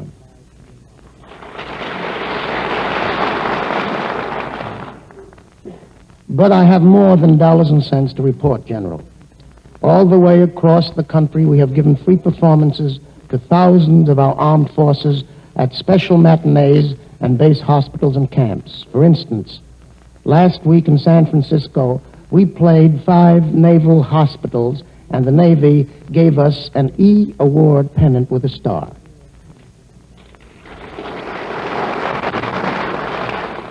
Sir, we are very proud of this record. Thank you, Mr. DeMille, and thank you, Irving. No word of mine can adequately express the admiration and heartfelt gratitude I feel toward Mr. Berlin and the sterling group of soldiers who make up the cast of This Is the Army. And as for you, Irving Berlin, I want to thank you in the name of the Army for your contribution of over a year of your time, your talent, your songs, and even paying your own expenses to further the cause of Army Emergency Relief. We can all be proud of this record. The money has been collected for a great cause and is being spent for a great good. Aside from the inspiration and financial support which have come to Army Emergency Relief through the matchless genius and unselfish efforts of Mr. Berlin, above and beyond even that, I feel that This Is the Army has provided a spiritual uplift with gaiety and melody to our home front and drawn the attention of millions to the function and needs of Army Emergency Relief. The show has demonstrated once again the amazing talent available only in the Army of the United States of today.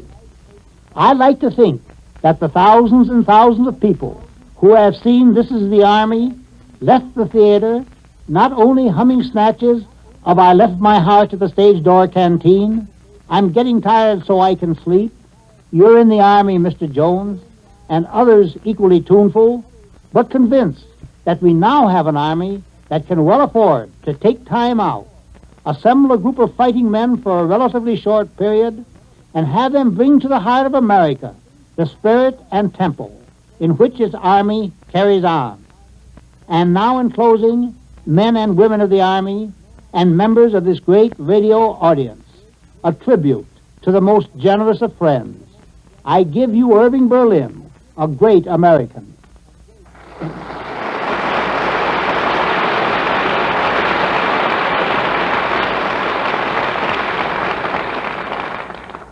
Thank you, sir. And now, Cecil, our job is done. Good night, and thank you for the reception you've given us here. Good night, Irving. Good night. You've made history with This Is the Army. Ladies and gentlemen, next week, the Lux Radio Theater presents the Columbia screenplay, The Lady Is Willing. And our stars are George Brent and Kay Francis. As most of you know, Kay Francis has just come back from North Africa, where she brought a little glamour to the front lines. This is her first appearance as an actress since her return. But we'll also hear about some of her North African adventures, too, when Kay co-stars with George Brent here next Monday night.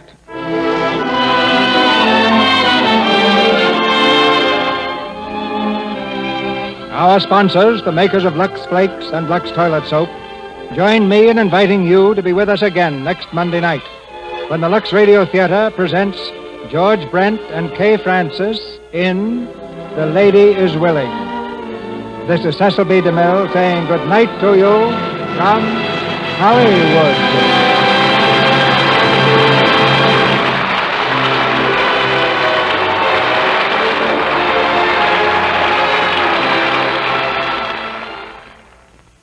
Do you feel like this every morning?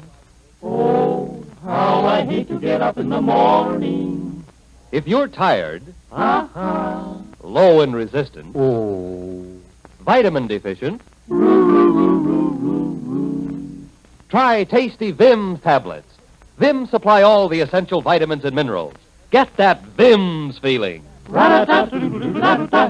Remember, VI for vitamins, double MS for minerals. Vim's! This is the Columbia Broadcasting System.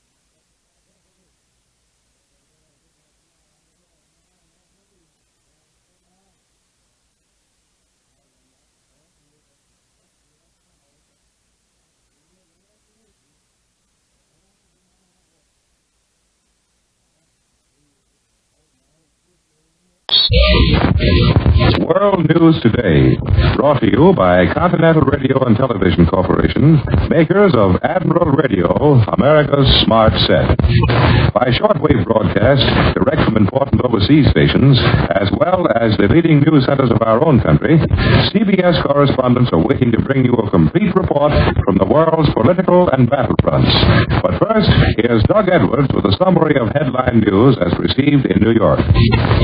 Here are the latest developments. The Navy has announced the loss of America's largest submarine. Red Army troops have widened their gains in the Dnieper Basin and at other points on the Eastern Front. Allied bombers have blasted Japanese airdromes and harbor installations in the Solomons and New Britain. The British 8th Army is pushing on toward the Marat Line, but there have been new Axis gains in central Tunisia. Now for news direct from French North Africa, Admiral Radio takes you to CBS Algiers. Charles Collingwood reporting. This is Charles Collingwood in North Africa. The Germans have already dented our North Tunisian line. After we beat off an attack on the Kasserine Pass day before yesterday, the Germans attacked again yesterday, and this time they took the pass.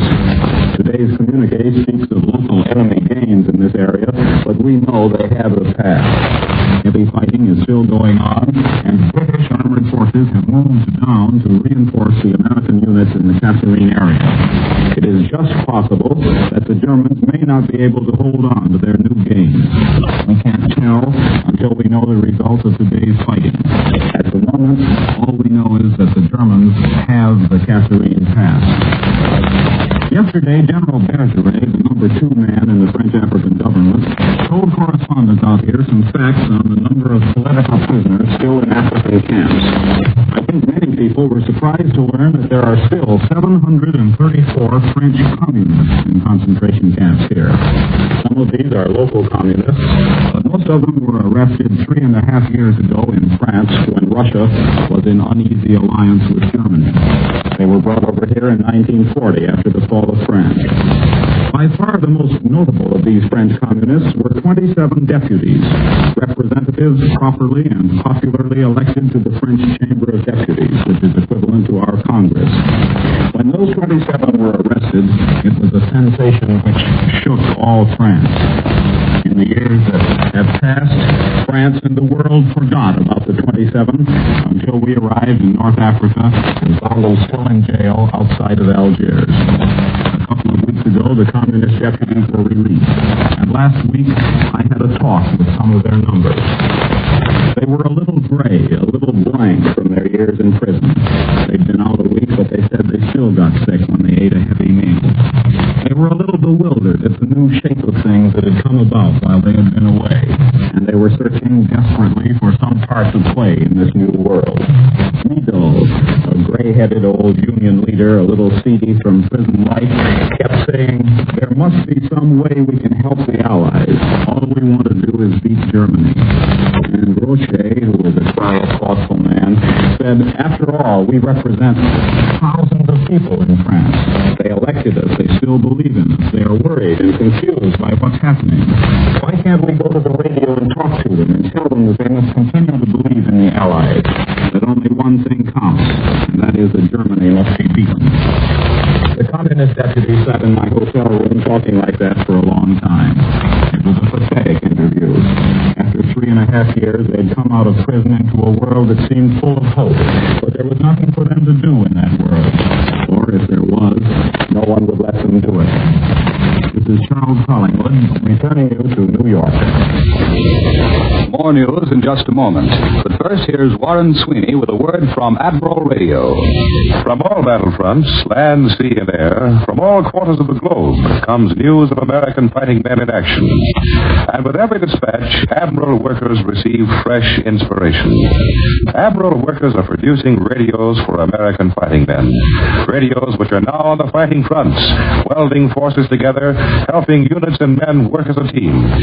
Perhaps, at this instant, a Navy flyer with an Admiral-built radio in his plane is on patrol duty.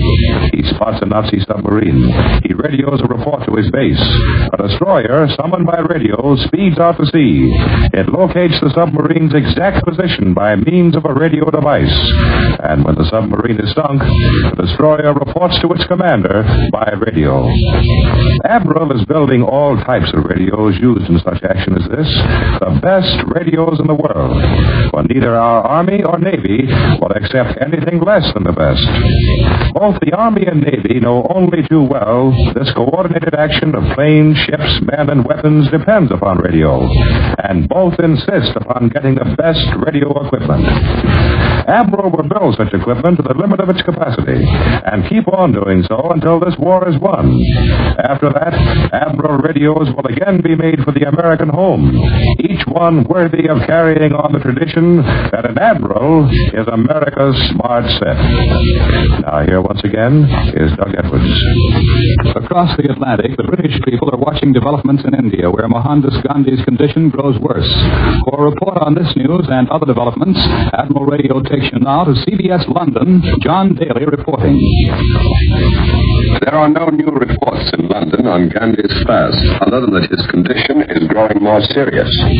Britain's weekend celebration of the 25th birthday of the Russian Red Army reached its high point this afternoon when British Foreign Secretary Anthony Eden addressed an enthusiastic audience packed into Albert Hall. Eden paid high tribute to the gallant Russian armies and said that never in its long history had the German army suffered a disaster like that at Stalingrad. At the beginning of his speech, he had a surprise, a message to the British people from Stalin. Stalin, on behalf of the armed forces of the Soviet Union, thanked the citizens of Great Britain for the celebration. Its effect, he said, would be to strengthen confidence in Russia that the moment is near when the combined armies of Britain and Russia, by joint operations, will smash the common enemy. The allusion to joint operations leaves little doubt that Stalin does not consider the North African diversion enough, but he is not alone in that. The Casablanca conferences between Roosevelt and Churchill brought a promise that Europe would be invaded soon. And here in England, the people are not worried about the present reverses in Tunisia because they have any doubts as to the final outcome there, but because they're afraid the upsetting of the timetable in Tunisia will hold back the planned invasion of the European continent. Although we may have to wait for a land offensive against Europe, the Allied air offensive against Europe is well on its way right now. I have just returned from a bomber station of the United States Army 8th Air Force, a station from which flying fortresses fly across the English Channel to bomb Nazi sub-bases and industrial centers by daylight. It's a dirty, nasty job, and we're losing planes and men. I talked to an American squadron leader at that bombing station who had lost one of his planes in a raid over Europe, and he had something he wanted me to tell you. He received a brave, pathetic letter from the mother of one of the boys on a fortress that was lost. She gave her boy for the cause of freedom because it was necessary. But, she said, I have been told that the British have taken all our good planes and given us old, inferior ships to use. Was my boy in one of those old ships? That squadron leader told me to tell you to rack that up as another piece of dirty Nazi propaganda. He told me to tell you that they are flying American planes, the best that you at home build. But he said they needed more of them, and it was up to you to see that they got them. This is John Daly in London. I return you now to CBS, New York. The Russians celebrated the 21st anniversary of the Red Army today by rolling on unhalted toward the Dnieper River. Moscow's latest bulletin places Russian forces in the river basin within 34 miles of Dnipropetrovsk and Poltava. And all along the 500-mile front from Oryol to Krasnodar, the Red Armies report victories which have left almost 2,000 dead Germans on the battlefields. Yesterday's capture of the important rail junctions of Pavlograd and Krasnograd disrupts all direct German communications between Kharkov and the Donetsk Basin regions to the south. In the Donetsk area, the Russians continue to mop up remaining German troops. The Red Army reports the capture of a number of villages west of Rostov and southwest of Voroshilovgrad, and the Russians claim they repelled Nazi counterattacks in the Krasnoarmeysk region. Soviet forces advancing from Krasnograd have stormed more towns, killing 400 Germans and capturing supplies. To the north, on the Oryol front, midway between Moscow and Kharkov, the Russians report gains despite strong enemy resistance. At one point, German automatic riflemen seized a town, but Red troops surrounded the enemy and wiped out every man. On the fighting in the Caucasus, the Russians report the capture of a district center 17 miles west of Krasnodar. The German version of the fighting on the eastern front is vague as usual. The Nazis say they repelled attacks in the area of Rezhev, the strong German base 130 miles northwest of Moscow. And the enemy communique said Russian pressure slackened at several points between Oryol and the Azov Sea because of a break in the weather and heavy losses. Meantime, Moscow and other Russian cities rang with speeches and jubilation in celebration of the Red Army's anniversary. Patriotic slogans are displayed everywhere.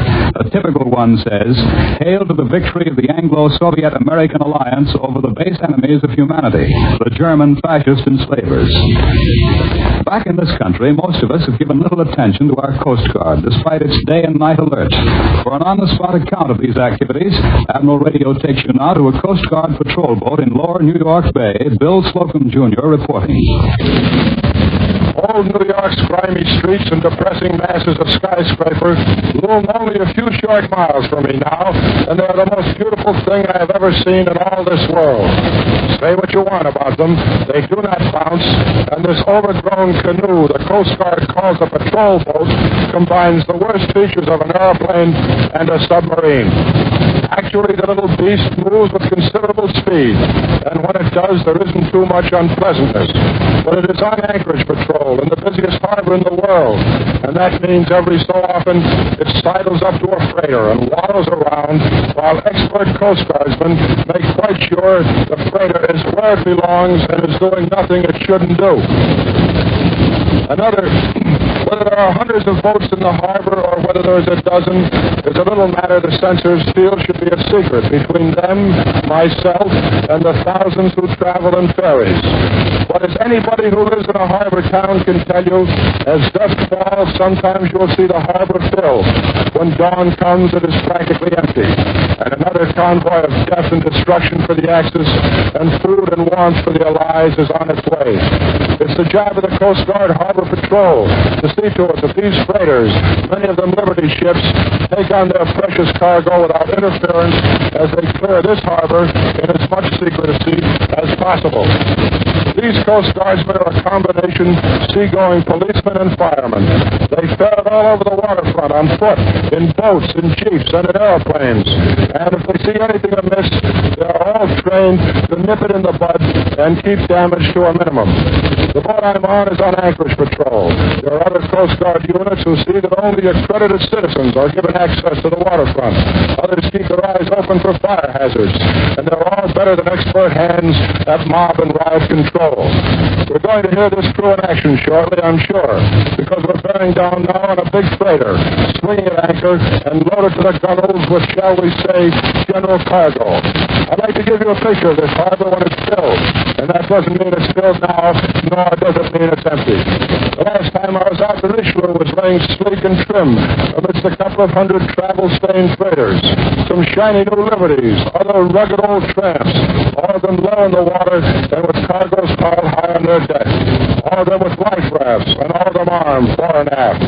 There's plenty of opportunity for a little high-class sabotage in this harbor, but that sabotage problem is the Coast Guard's, and to the naked eye, it looks like the saboteur is having a pretty bad season.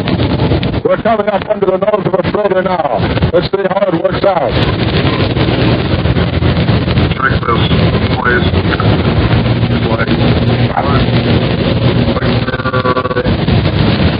Whoa. affirmative. Our captain is hailing the boat through a loudspeaker. In a minute, we will hear an answer from that boat. That's the right voice. He's alongside now. We'll hear an answer in just 1 second now as the captain speaks through the loudspeaker. I don't know whether you can hear it or not. Here he is now. Ahoy, the vessel! Is the master aboard? Over to you. We're going to move you to a new berth. Stand by to get underway at 16:30. The pilot will be aboard at 1600. Your hoist is the same. Sounds simple, doesn't it? And remember, no boat gets in this harbor without military scrutiny, and the Coast Guard's been asking those questions, already knew the answers. He just wanted to make sure the boys aboard the boat knew them, too. I return you now to CBS in New York and Doug Edwards. Across the Pacific, our land, sea, and air forces continue their battle against the Japanese. For news from this war zone, Admiral Radio takes you now to CBS Honolulu, Webley Edwards reporting.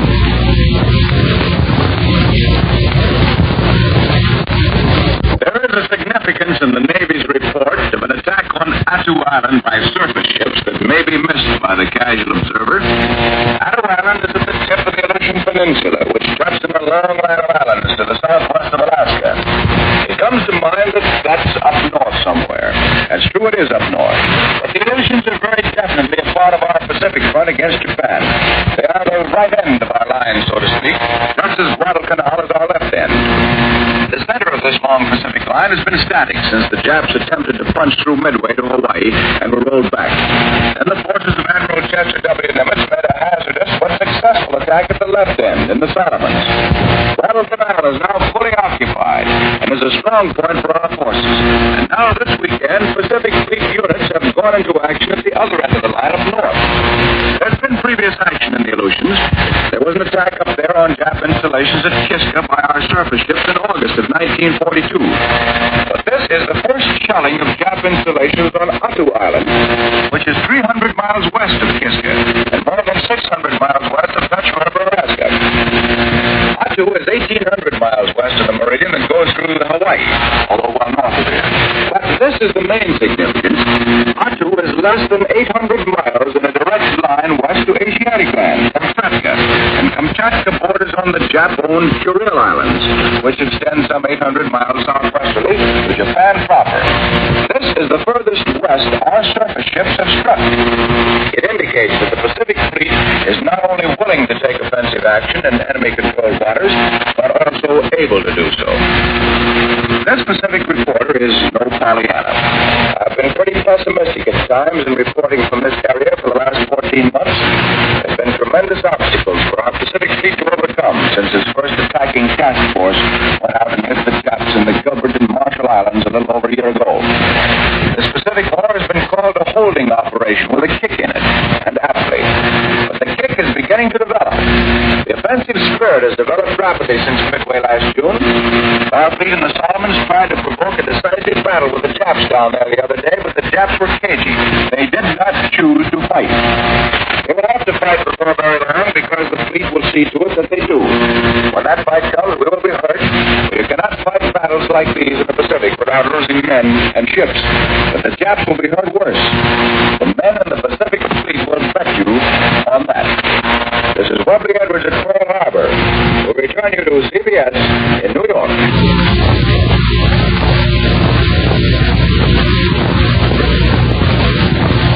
In this country, the Navy has announced the loss of our largest submarine, and the nation is awaiting the OPA announcement of point values for rationed foods.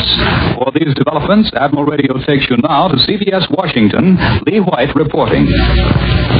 The 2,700-ton mine-laying submarine Argonaut, the largest of our fleet and possibly the largest in the world, has failed to return from patrol operations and is therefore presumably lost. A Navy communique says next of kin have been notified. The same communique also identifies the destroyer mentioned in communique number 282 as having been sunk in the Solomons on February 1st. She was the 2,100-ton De Haven, commissioned only last September, the Navy says, and she was sunk by Japanese dive bombers. It's hard to visualize the fact that the De Haven, one of our newest and fastest destroyers, weighed 800 tons less than the missing submarine. Loss of life on the destroyer is believed to have been small, but if the Argonaut's really lost, she doubtless went down with all her normal complement of between 90 and 100 men. In the Solomons, our planes are still attacking the airdromes at Munda and Vila, and in the Aleutians, our surface vessels have sunk a Japanese freighter. At 7 o'clock tonight, the Office of Price Administration will answer one of the questions uppermost in the minds of American housewives.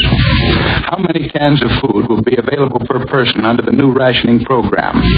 I know, but reporters have been pledged to silence until tonight, when the OPA will announce the number of points per month each person will be entitled to, and the respective value in points of some 200 processed foods, canned, frozen, and bottled. Until a week from tomorrow, none of these foods will be legally available for sale. Meanwhile, all Americans will be expected to register for ration book number 2.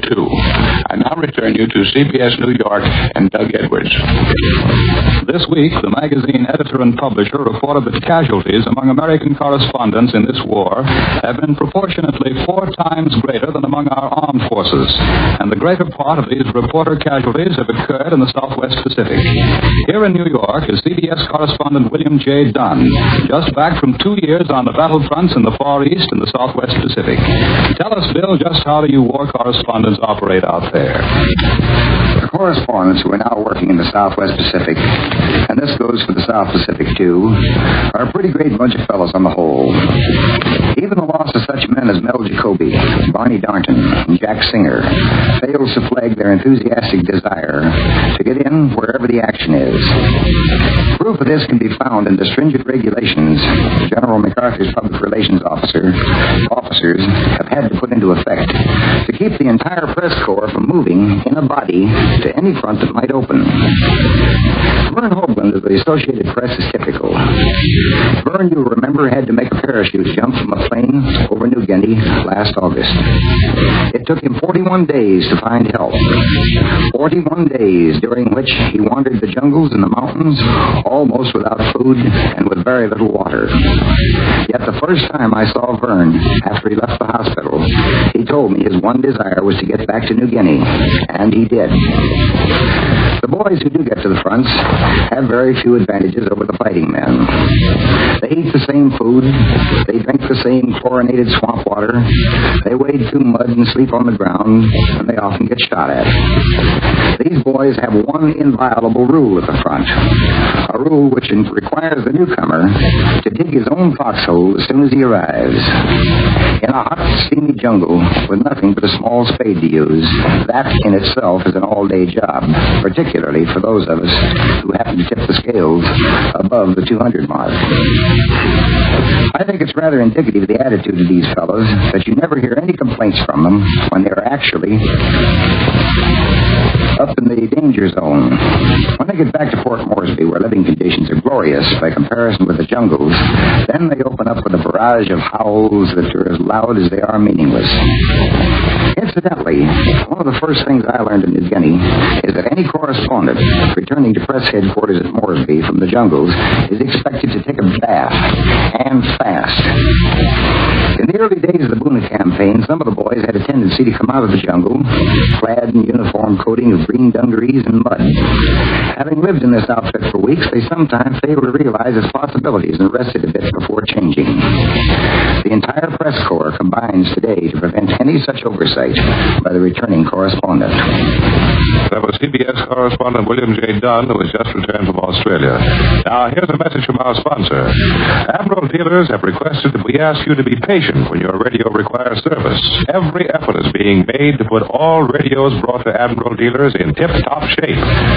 But doing so sometimes takes a little longer these days. Certain parts, including tubes, are difficult to obtain, and often this means a radio out of action for a few days. There is a method by which you can usually avoid such delays, however. Tell your Admiral dealer to put your name on his list. Have him check your radio twice a year regularly. Such checkups enable him to to tell in advance whether or not the vital parts of your set are holding up. If he sees one which can't last much longer, he'll start looking for a replacement immediately, and probably have it in time so that your radio stays in continuous action without missing a single day or a single favorite program. Admiral dealers have the backing of the entire Admiral organization, and Admiral in peacetime is the world's largest manufacturer of radio phonograph combinations with automatic record changers. So tomorrow, first thing, call your Admiral dealer. Ask him to check your radio twice a year regularly. You'll be glad you did. 2 hand grenades will blow a Nazi machine gun crew to kingdom come. And 2 hand grenades can be bought for 8 25-cent war stamps. Let's fill every space in those stamp books again this month. Buy war stamps in addition to your 10% payroll allotment. Give American fighters the extras they need. Give yourself the extra war bond you want to own. World News Today is brought to you each Sunday at this hour by Continental Radio and Television Corporation, makers of Admiral Radio, America's smart set. Be sure to listen again next Sunday when Admiral brings you World News Today by shortwave, direct from the leading news centers of the world. Warren Sweeney speaking. This is the Columbia Broadcasting System. This is the WBBM Theater Wrigley Building, Chicago.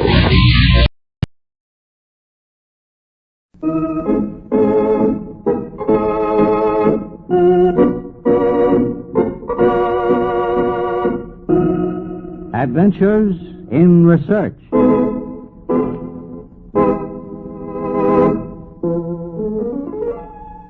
A great philosopher died in the year 1292. No one marked the day of his passing. He had lived to a disillusioned old age, seeing none of his dreams come true. And so he passed into oblivion. But later he stood in the minds of man as little less than a god. What manner of man was he who said, "A little groping toward the light, and then the night"? What manner of man was Roger Bacon? This is Paul Shannon bringing you another transcribed story of science, produced as a public service in cooperation with the Westinghouse Research Laboratories. And today telling you the story of one of science's earliest contributors, the fragments of the story of a man named Roger Bacon. Yes, here's the tablet. Right here, all right. Now, this is the site where he lived. It says... Oh, I can barely make it out. The great philosopher Roger Bacon, born in the year of our Lord 1214, who, by experimental method, extended the realm of science and, after a long life of untiring activity, fell asleep 1292 in the year of our Lord. The tablet at Oxford gives only a glimpse of what Roger Bacon bequeathed to us. 1292 is a long time back to find the measure of a man. 7 centuries of dust obscure him in his gray prison cell where he died, and his passing was not marked. And the gray dust of time obscured the books he wrote, if indeed they were ever written. Then from out the ashes of forgotten fame sprung a legend. The centuries changed and dissolved.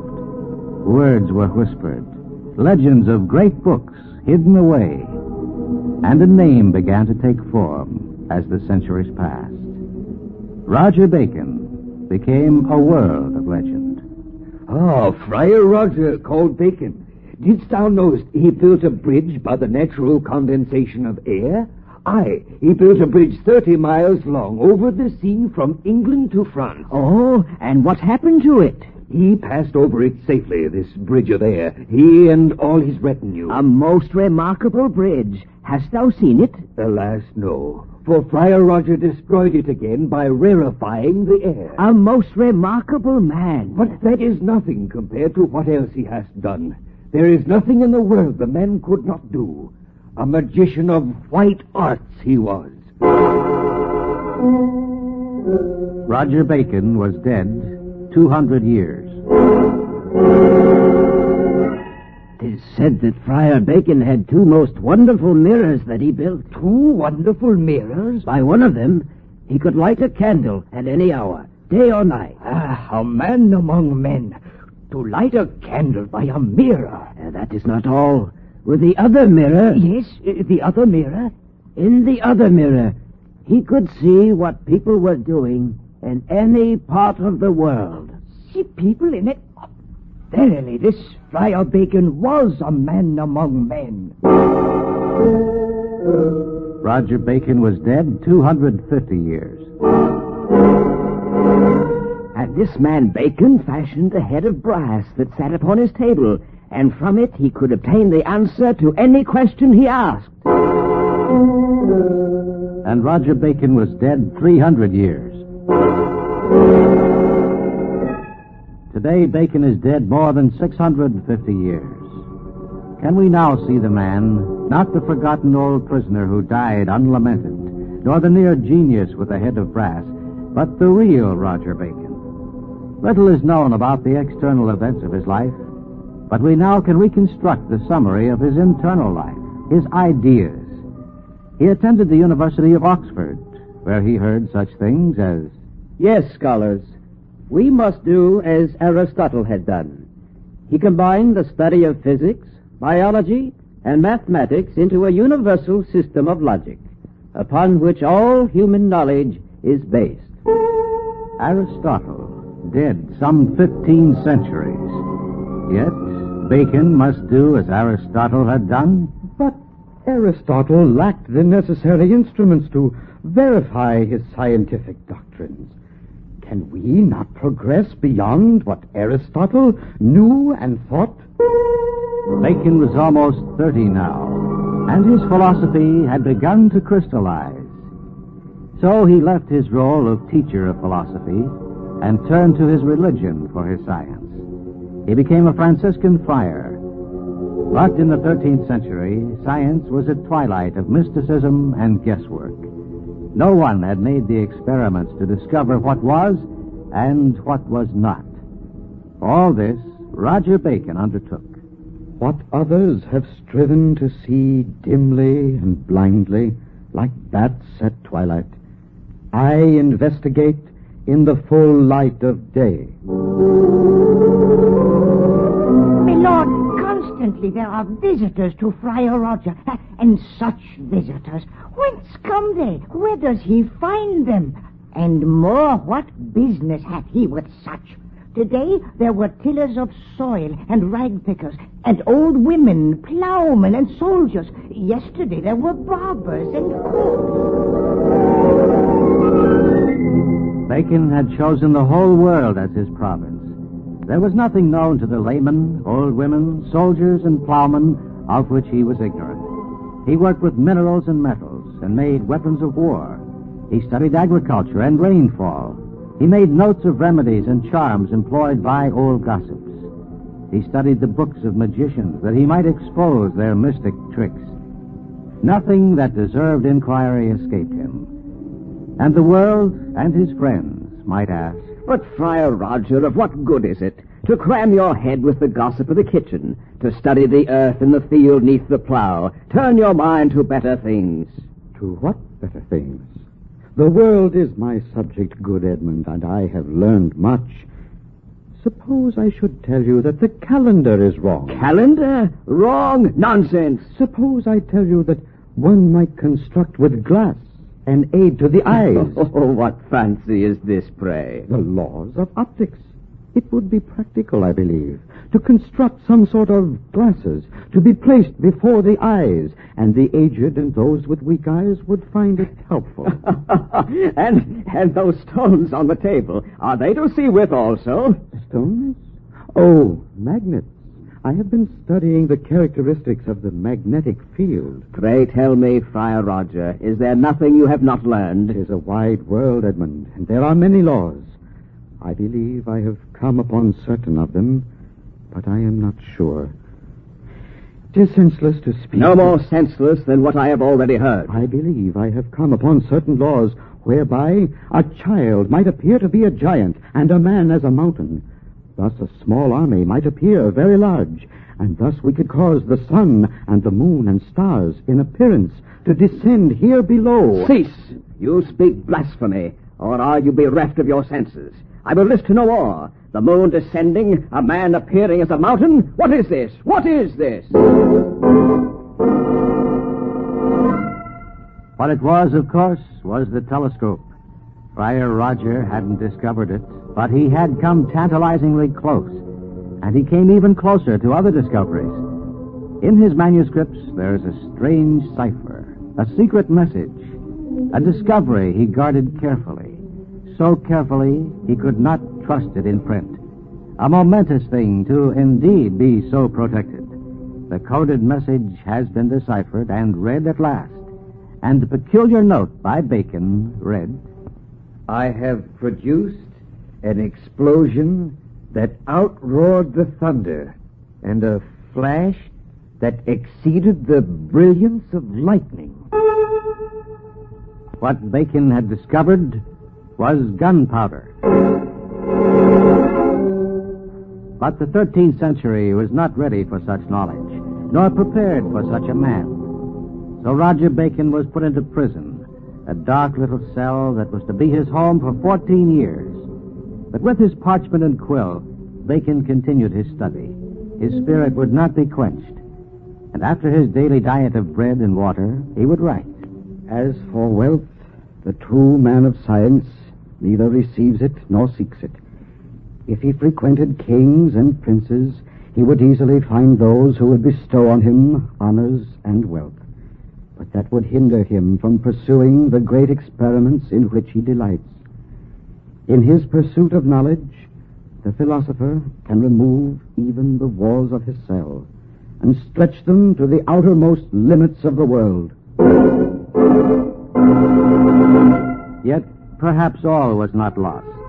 Perhaps some men of the 13th century would listen. The Pope wrote to Bacon, I request that you declare through your writing what remedies seem to you fitting for dealing with these matters. Here at last, an attentive ear to what Bacon had learned. He wrote his manuscript and entrusted it to a friend. But the road to Rome was long and hard. The Pope died within a year. The manuscript never reached him. There were wars and great battles, and the manuscript fell into oblivion, not to be seen again until 1733, 450 years after it had been written. Yet we cannot say, poor Roger Bacon, as did his few friends who visited him in his lowly cell. Do not waste pity on me. The real prisoners of life are not those like unto me, whose bodies are locked behind bars of iron, but those whose minds are chained. I pity the jailers. May God release them from the shackles of their ignorance. He busied himself with his pen, writing his notes in code, ciphers of gunpowder and poison gas. And as the light began to fail, he gathered his friends and pupils around him in the dark gray of the prison room and spoke to them. And his eyes grew luminous, and his voice took on dreamlike intensity. I believe that humanity shall accept as an axiom for its conduct the principle for which I have laid down my life, the right to investigate. It is the credo of free men, this opportunity to try, the privilege to be wrong, the courage to experiment anew.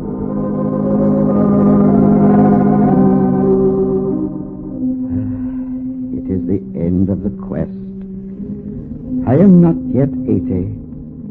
A whole lifetime spent trying to catch a fleeting glimpse of the truth. What have I accomplished in the years allotted? Yea, I have only glanced at the title page of God's manuscript. And now, 'tis almost time to close the book. Life is a little groping toward the light. And then the night.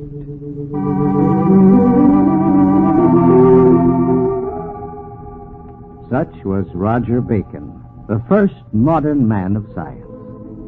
He did not cause a great stir in his own world. His ideas were not accepted. He lived to a disillusioned old age. He failed to see any of his dreams come true. And when he died, no one noted the day of his passing. Yet he left a heritage for you, for me, for all mankind that followed him. His was indeed a monumental adventure in research. And that's today's Adventures in Research, produced in cooperation with the Westinghouse Research Laboratories. These programs are broadcast to Armed Forces personnel overseas through the facilities of the Armed Forces Radio Service. Join us again next week for another transcribed story of science on Adventures in Research.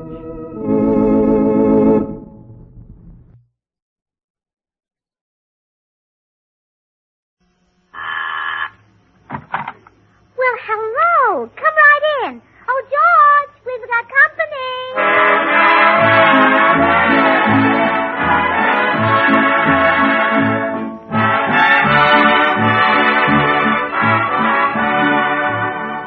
This is Bill Goodwin speaking for Lever Brothers, makers of Swan, the new white floating soap.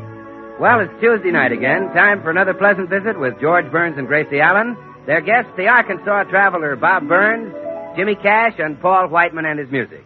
And now meet the people who live in the Burns house, George and Gracie.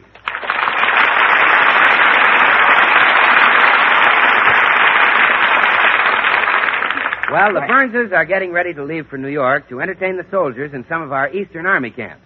Right now, they're in the middle of packing, and suitcases are scattered everywhere. In fact, George hasn't seen so many bags since the last meeting of the Beverly Hills Uplift Society.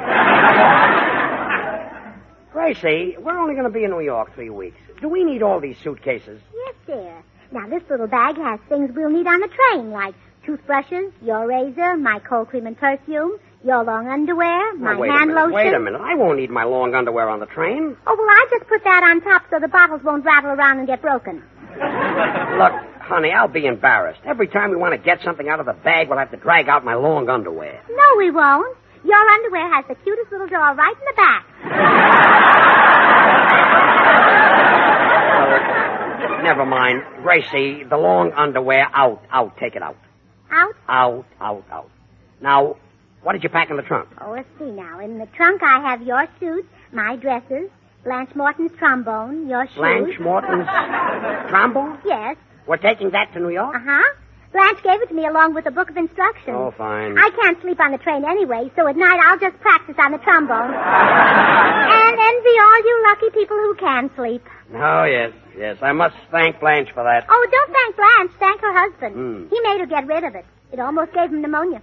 How could a trombone give pneumonia? Well, Blanche likes to practice in bed, and when she stretches it out, it keeps pushing the covers off him.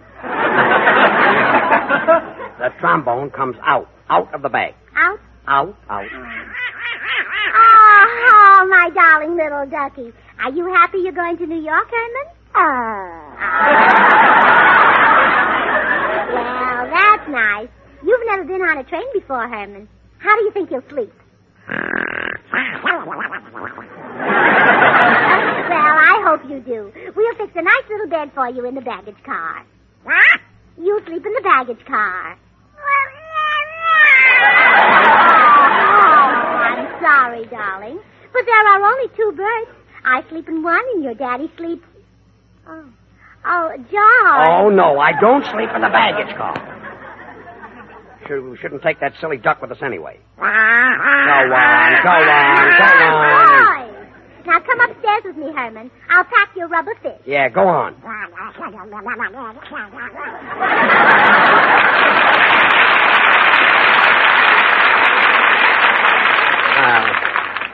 I'd like to see that Don Duck ride in the dining car, under a blanket of wild rice and sweet potatoes. Hiya, George. Boy, the suitcase is heavy. Phew, say, what have you got in there? Well, just a pair of socks. That's a pair of socks? Well, that's all the clothes. Then there's 489 bars of Swan, the new white floating soap. It's purer than the finest Castiles, the regular Suds and Whiz, George. Bill, I'm sure they have Swan soap in New York. Oh, well, you see, I'm leaving most of it in Missouri. Missouri? Well, you see, Missouri is the show-me state, so I've arranged to show 'em. When we get to Kansas City, we'll be met by 6 beautiful girls carrying 6 beautiful dishpans of warm water. Oh, no. Now, quick as a flash, I drop a bar of Swan into each pan. And I invite the passers-by to step up and wash their dishes. Oh, yes. Everybody in Kansas City carries dirty dishes with them. Well, now, George... Can't walk down the street without bumping into a fellow with a casserole on his head. George... You feel naked unless you've got a soup plate under your arm. Well, you see, George, I've arranged for that. Ben Barth, who runs the cafe across from the station, is sending the dishpans and the dishes. So then we show him how great Swan is for washing the dishes. Show him how it suds faster than other white floating soaps. And tell him that since Swan is purer than the finest Castiles, it's kind to your hands. So it's great for every soap and water job in the house. Look, the demonstration is out. We won't have time to get off the train in Kansas City. Oh, George. Gee, Ben Barth will bring all those pans down from his cafe. You don't want old Ben to be left there holding his pans up. Bill, you're not taking 489 bars of Swan to New York. Well, okay, George. Oh, listen, I've got it. We'll break them all in 2 and you can take half. Swan breaks in 2 with an easy twist of the wrist, you know. So you can use half in the kitchen for dishes and cleaning and the other half in the bathroom for your hands and face. Look, Bill. Oh, hello, Bill. Oh, will you drop by and pick up Tootsie Sagwell's suitcases? She's all packed. Tootsie, is she going with us? Oh, sure. When she heard that we were going around to army camps to entertain the soldiers, you couldn't hold Tootsie back. I wonder what those soldiers will think when they see Tootsie. They'll think Sherman was right. See you later. Well, this trip is getting more and more uninteresting. Well, that's probably Bill again with more soap. You talk to him, dear. Good morning, Mrs. Burns. Oh, good morning, Mr. Postman. How are you feeling today? Solid, Mrs. Burns, solid. My doll and I went to the Palladium last night to frolic with the rest of the cats.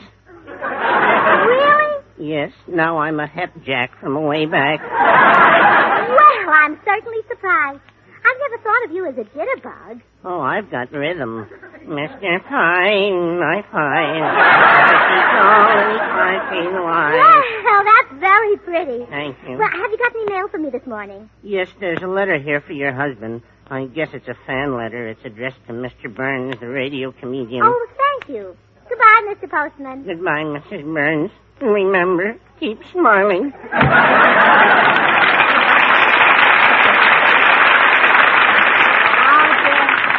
George will be thrilled to get a fan letter. I was when I got my first one. Oh, George! I guess he's busy. I'll open it and see what it says. Van Buren, Arkansas. Dear Mr. Burns, I have sold an egg and a pound of butter from the farm, and it bring me enough money to come to California. When I get there, we will be married. A 20-year engagement is long enough. Yours very true, Zelda Swineley. Zelda, engaged? Why? The nerve of that George Burns. All the time he's been married to me, he's been going steady. Why, if I thought for 1 minute... Well, sweetheart, we're all set for New York, honey. Everything is packed. Don't you honey me, you wolf. Huh? What? Yeah, I know all about you and Zelda Swineley. Zelda Swineley? I never heard of her. Oh, how can you lie like that? I have a letter from her right here. She says she's coming to California to marry you. To marry me? Zelda Swineley? Oh, let me tell you something, George Burns. You are a beast. If I had to do over again, I wouldn't marry you if my life depended on it. You're the worst husband in the whole world. And if that Zelda Swineley thinks I'm going to give you up without a fight, she's crazy.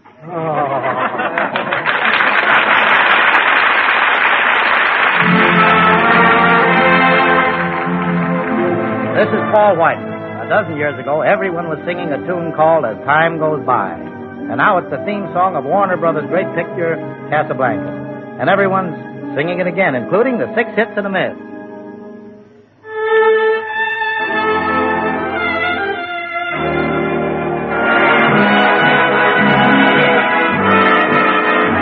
You must remember this, a kiss is still a kiss, a sigh is just a sigh. The fundamental things apply as time goes by. And when two lovers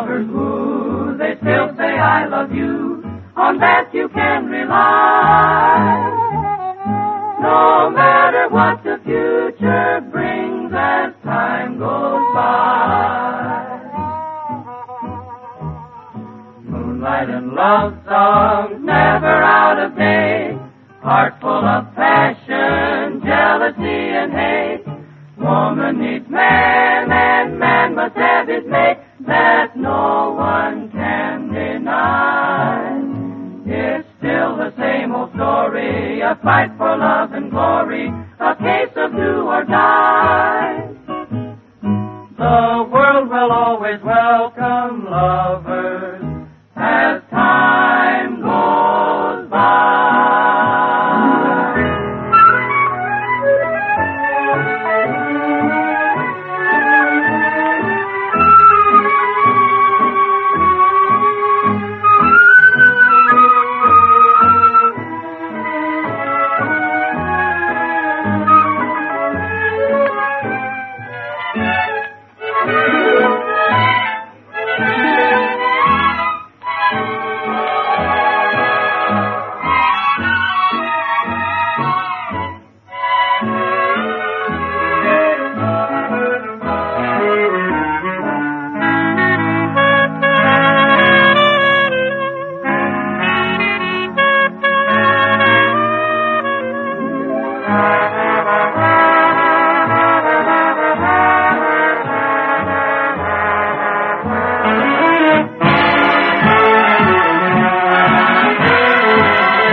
Gracie, won't you listen? I'm telling you for the 50th time, I don't know any Zelda Swinley. You do too. I don't. You do too. I don't. You do too. Gracie, I give you my word of honor. I swear I don't know Zelda Swinley. Honest? Honest. You do too. Oh. Gracie, I'm telling you. No use, George. We've come to the parting of the ways. I'm leaving your bread and beard, or whatever they call it. Gracie, if you No, only... George, no. This is the end. I'm going up to my room. Oh, by the way, here's the letter from your girlfriend. I opened it by mistake. Goodbye, George. Gracie, will you please? Well, say, wait a minute. This letter is postmarked Van Buren, Arkansas. This is Bob Burns. Gracie! Oh, Gracie! Oh, she wouldn't believe me anyway. I'm going over and get that Bob Burns and have him straighten this out.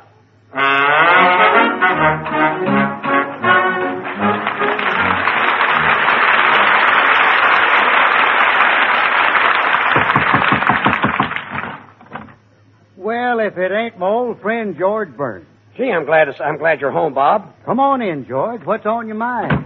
Well, I'm in trouble, Bob. Gracie thinks another woman wants to marry me. Oh, doggone if that ain't the funniest thing I ever heard. Now, if that was me the gal was after. It is you. Huh? Yeah, she got our names mixed up. She's after you. Oh, now, wait a minute. This is serious. I thought you'd change your tune. Who is this here misguided female, George? Her name is Zelda Swinley. Zelda Swinley? Gosh, I ain't thought of her in years. Oh, then you know her, huh? Yeah. Zelda come from one of the finest families in Van Buren. Her mama was a social climber. She was always holding coming-out parties for Zelda. I remember Zelda come out 3 times, but public opinion always forced her back in. Bob, all I want to know is, were you engaged to Zelda Swinley? Well, now, there was a kind of a romantic custom down home. You know, during huckleberry season, everybody went out picking, and if a fella dropped a huckleberry in a girl's bucket, that meant they was engaged. Well, what I want to know is, Bob... but I was pretty sophisticated in them days, and, well, I was what you might call Van Buren's Adolph Monju. You know, I was the only one in town that ever done much traveling. You see, one cold winter morning, my hands froze while I was milking the cow. And you know, that cow run away and dragged me clean to the outskirts of Little Rock. All the way to Little Rock, huh? Oh, I've traveled all over the country that way. Now, Bob. That's the truth, George. Why, to this day, I don't feel at home on a streetcar unless I'm hanging on 4 straps. Look, Bob, what about Zelda Swineley? Now about Zelda. I figured a man of the world like me didn't have to pay no attention to that romantic custom. So I went right ahead and dropped a huckleberry in her bucket anyhow.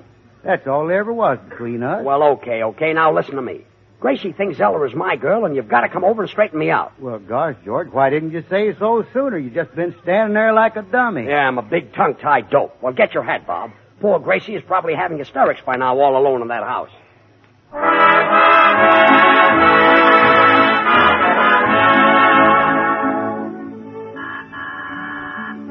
So he's back again, has he?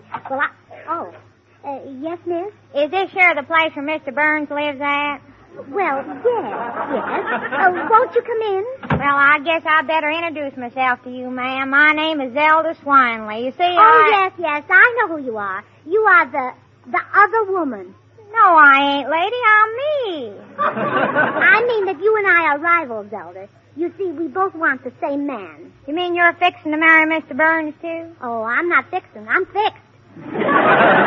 Now, let me get this straight. Are you trying to tell me you're already married to that low-down skunk? Please, Zelda. You're speaking of the skunk I love. Maybe so, ma'am, but I've seen him first. Well, you may have seen him first, but I'm married to him. Won't you give him up, Zelda? No, ma'am. I made up my mind to marry Robin, and you can't talk me out of it. Robin? Well, my husband's name is George. Isn't your husband the fella on the radio they call Bob Burns? Oh, my goodness, no. We're talking about two different people. Oh, I'll certainly have to apologize to George. How could I think that another woman wanted him? Then your husband ain't the Burns I'm marrying? That's right. You're getting the Burns, but not mine. Mine is the good-looking one. Yours is the clever one.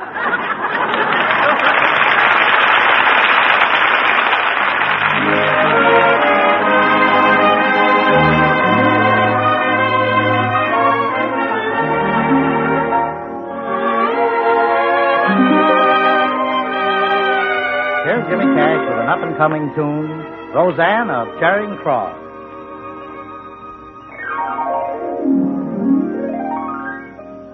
This is a story of London town. Love is the principal theme. All the story revolves around a girl, myself and my dream. Roseanne of Charing Cross, I keep your memory ever bright. Roseanne of Charing Cross, dressed in your uniform of white, there by my lonely bed, a lovely angel stopped and said, that's only thunder overhead, and that's how we met. Roseanne of Charing Cross, the rose you gave me never died. Roseanne of Charing Cross, it knows one day you'll be my bride, and it will live till then, until that happy moment when I know our paths will cross at Charing Cross again.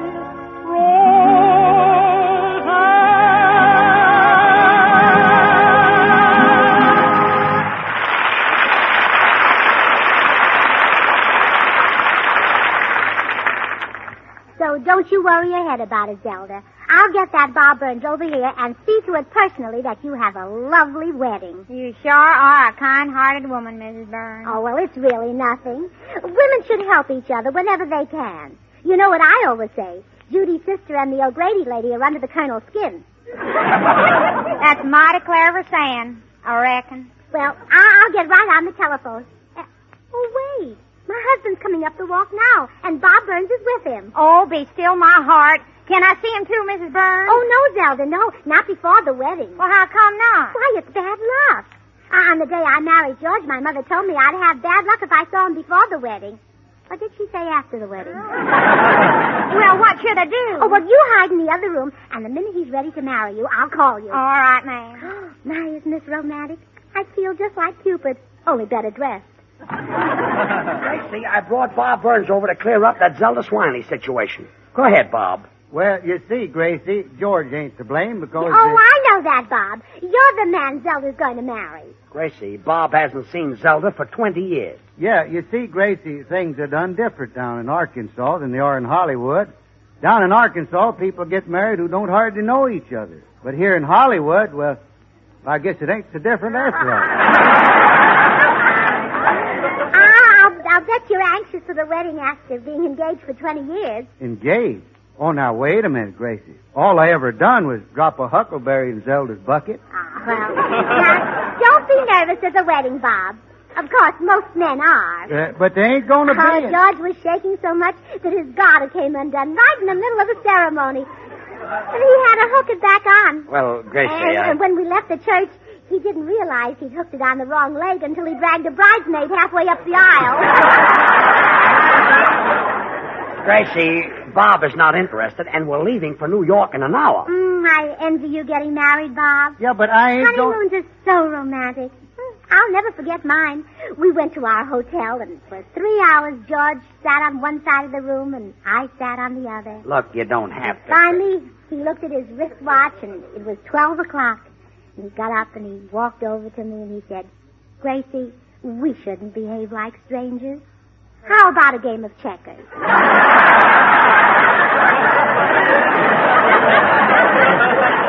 Yeah, that's mighty romantic. Oh, and I want to be the first to give the happy couple a present. You wait here, Bob. I've got something upstairs you adore. George, if they ever ration talk, you got to get Gracie a C card. Yeah, she gets kind of wound up. Yeah, I guess there's only one person in the world can out-talk Gracie. That's my Aunt Gabby Hink. That's my talking aunt. But she has an advantage. She could carry on 2 conversations at once. Well, how could she do that? Well, Aunt Gabby had a loose upper plate that clicked when she talked. You know, George, she could recite the Gettysburg Address while her teeth clicked out. The boy stood on the burning deck in Morristown. Yeah, but here I am talking when this is my chance to get out of here. So long, George. Goodbye, Bob, and thanks for everything. Hello, George. Well, Bob Burns. Hello, Bob. How are you? Fine, Bill. Say, look, I'm in kind of a hurry. Say, I've been wanting to see you, Bob, to talk over old times down in Van Buren. Yeah, well, right now, you see, I got... Well, Bob, do you remember old Hank Borum down there in Van Buren? Bill, remember he lived in a white house, Bob? Yes, sir, that house was as white as a bar of swan, Bob. The new white floating soap that's purer than the finest Castiles. Money can't buy a purer soap. Yeah, but I don't recall him, Bill, but... Bob, you remember Hank Borum. No, Oh, he's married to Nellie Gooch, the crouch stomper from Bixby. Remember? They have 17 children. And they bathe every single one of them with Swan, Bob. Oh, no. Swan is great for bathing babies, you know. It's kind even to a baby's tender skin. So you know it must be great for your hands and face, your tub or shower. Bill, Bob has got to get out of here. Gracie's trying to get him married to a woman from Arkansas. Oh, a woman, huh? Well, let me tell you something about women, Bob. Women have long considered Castile soaps the standard of purity, but Swan is even purer than the finest Castile. Bob, you grab him by the head and I'll grab him by the feet. Hey, let go of me, fella. Let me down. Oh. Hey! Well, that's that. So long, George. Oh, Bob, wait. Well, here we go again. Look, Bob, I said I was going to give you and Zelda a wedding present, and I am. Here, Bob, and our best wishes to you both. Well, now, Gracie, if that ain't the prettiest present. Yes, sir, I always did want one of those. This one sure is a beauty. What is it? Well, I don't know. Mama gave it to us for our wedding present. Well, thank you, Gracie. Whenever I eat off of it or wear it or whatever you're supposed to do with it, I'll think of you. Say, what are them things rattling around in the bottom of it? Oh, well, just some slices of stale bread. I thought for a few days it might be a toaster. Well, whatever it is, I wouldn't be without it. And now I think I'll be running along. Oh, no, Bob. You can't go until you've said you'll marry Zelda. But, Gracie, I couldn't marry it. Bob, could I speak to you a minute? Well, sure, George. Pardon us, Gracie. Look, Bob, that Zelda is in Arkansas, and you'll never see her. Now, if you want to get out of here, you better tell Gracie you'll marry her. Well, I guess you're right. Okay, it's a deal. Swell. Hey, Gracie, I guess I've been acting kind of silly. My love for Zelda was buried so deep in my heart I didn't know it was there, but George just brought it out with a kind of a verbal Alka-Seltzer. Oh, really? How wonderful. Why, I'd marry little Zelda right now if she was here. Well, she is. Oh, Zelda. I'm coming, ma'am. Doggone that huckleberry. Zelda, Mr. Burns agreed to marry you. Aren't you happy? I don't know. I never dreamed that 20 years would change Robert Burns from a nice-looking young feller until this here broken-down critter. Oh, no. No, Zelda, that isn't Robin. That's my husband.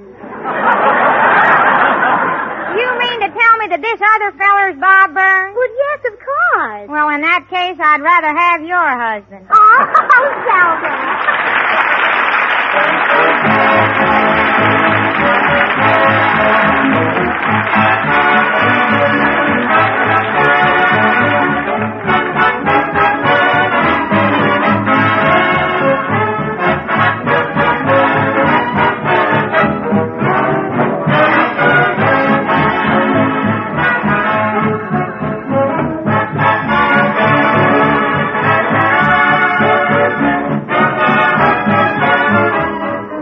George and Gracie will be right back, so I'm just going to remind you women how tremendously important it is to save your waste kitchen fats. You should be able to collect at least a tablespoonful of waste fats and grease drippings every day from your baking, roasting, and frying. Now put it into a clean, smooth-topped can, and when you've got a pound, take it to your butcher's. Within 21 days, your waste fats will start going into munitions. Remember, when you throw away 1 tablespoonful of waste fat, you're throwing away 2 rounds of anti-aircraft ammunition. So don't help Hitler. Save your waste kitchen fats. Well, here they are, George, Gracie, and Paul Whiteman. Well, kids, thrilled about going to New York? You bet, Paul, and we're especially thrilled about the concert you're going to give at Carnegie Hall March 16th. Oh, and we're especially thrilled because I'm going to play the piano in your concert. Gracie, you're not going to do any such thing. The idea is ridiculous. But, George, I wrote a wonderful slogan to advertise my appearance. You wrote a slogan, Gracie? Well, yes. The best tunes of all moved to Carnegie Hall. You wrote that? Yes, I heard it on the radio and I sat right down and wrote it. Gracie, you can't do that slogan. Oh. Well, here's another one. How's this? That concert of Gracie's won't come from Macy's. Gracie, you're not going to play in Carnegie Hall. Oh. Well, I've got another slogan.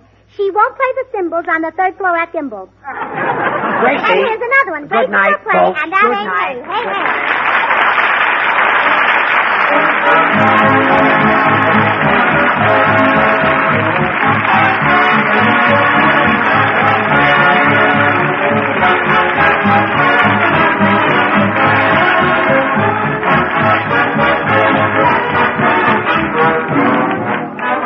The makers of Swan, the new white floating soap, join George and Gracie in inviting you to tune in to your CBS station again next week, same time, when we'll be in New York with our special guest, the lovely Madeline Carroll.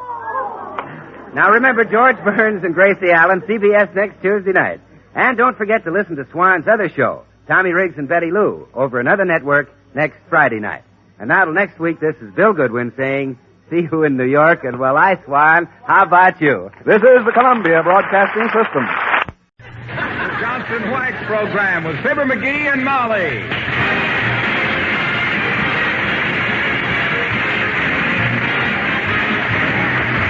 The makers of Johnson's Wax and Johnson's Self-Polishing Glow Coats present Fibber, McGee, and Molly, written by Don Quinn, with music by the King's Men and Billy Mills Orchestra.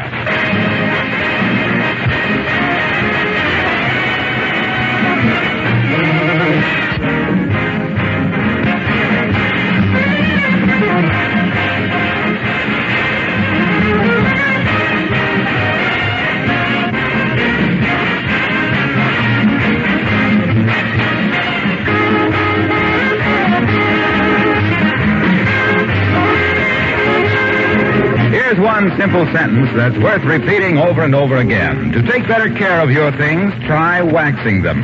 With replacements more and more difficult, it's just downright common sense to make things last. Keep them clean, protect them against wear. Dust and dirt, you know, wear things out more than anything else. That's why I say take better care of your things by waxing them. Give your floors, furniture, and woodwork a protective shield of genuine Johnson's wax. Protect all wood, leather, and enamel surfaces with this same wax polish. Every application of Johnson's wax gives not only protection, but brings out the natural beauty of the finish.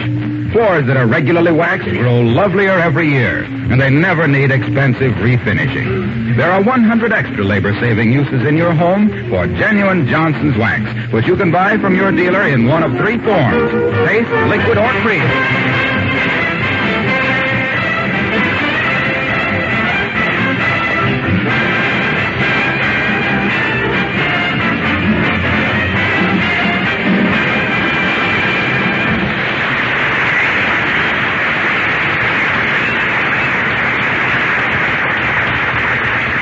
Poker is pretty much of a man's game.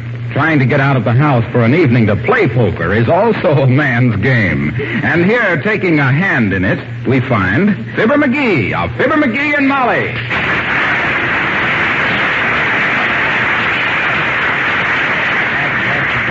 These doggone executive meetings. I don't know why they have to ring me in on all of them. Well, why don't you just refuse to go, dearie? Oh, I couldn't do that.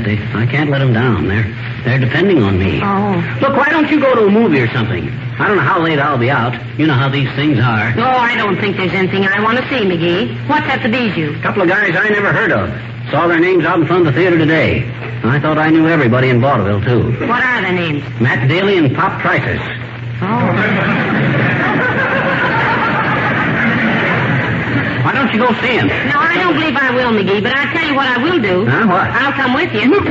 You can go into your own meeting, and I'll sit outside in the lobby with a magazine and wait for you. No, no, that won't do. This meeting might last till way after midnight. As a matter of fact, I think it will. What's the meeting about? Oh, what's it about? Why, it's the war effort. Oh. We'll probably discuss stuff like labor problems. A lot of the members of the Elks are businessmen and factory owners, and they all want to see if they can get some good hands. To work. In the factories and stuff. Yeah. Everybody's going to lay his cards on the table. We're going to try and see that everybody gets a square deal. Well, now, isn't that grand? I'm proud of you, dearie, for wanting to do your bit. Oh, shucks. It's nothing that any red-blooded American boy wouldn't do. I don't know if we can do some good. Well, I wouldn't gamble on it. What you mean, gamble? Well, I mean, these meetings are liable to be so much talk and so little action. Oh, we'll get some action, all right. I'll lay a bet on that. Good for you. I'll just stay home here. Hey, maybe this is somebody that'll stay and spend the evening with you. Come in. Hi, mister. Hi, Miss McGee. Oh, hi, sis. Hello, little girl. I haven't got time to stand and talk to you now, sis. I got to go out to a meeting. Oh, my daddy's going out, too. He says he's going to do some research. Research? Mm-hmm. He says he's finally going to find out if it's scientifically possible to fill an inside straight. What's an inside straight, mister? Well, of course I... Why, that's a poker hand, little girl.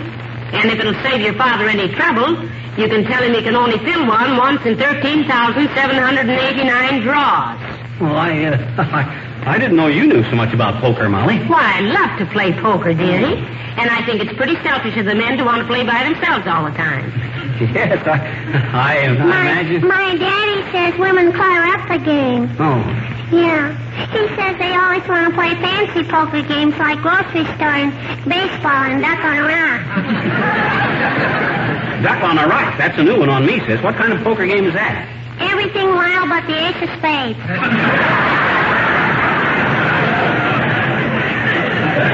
For a kid your age, sis, you really get around.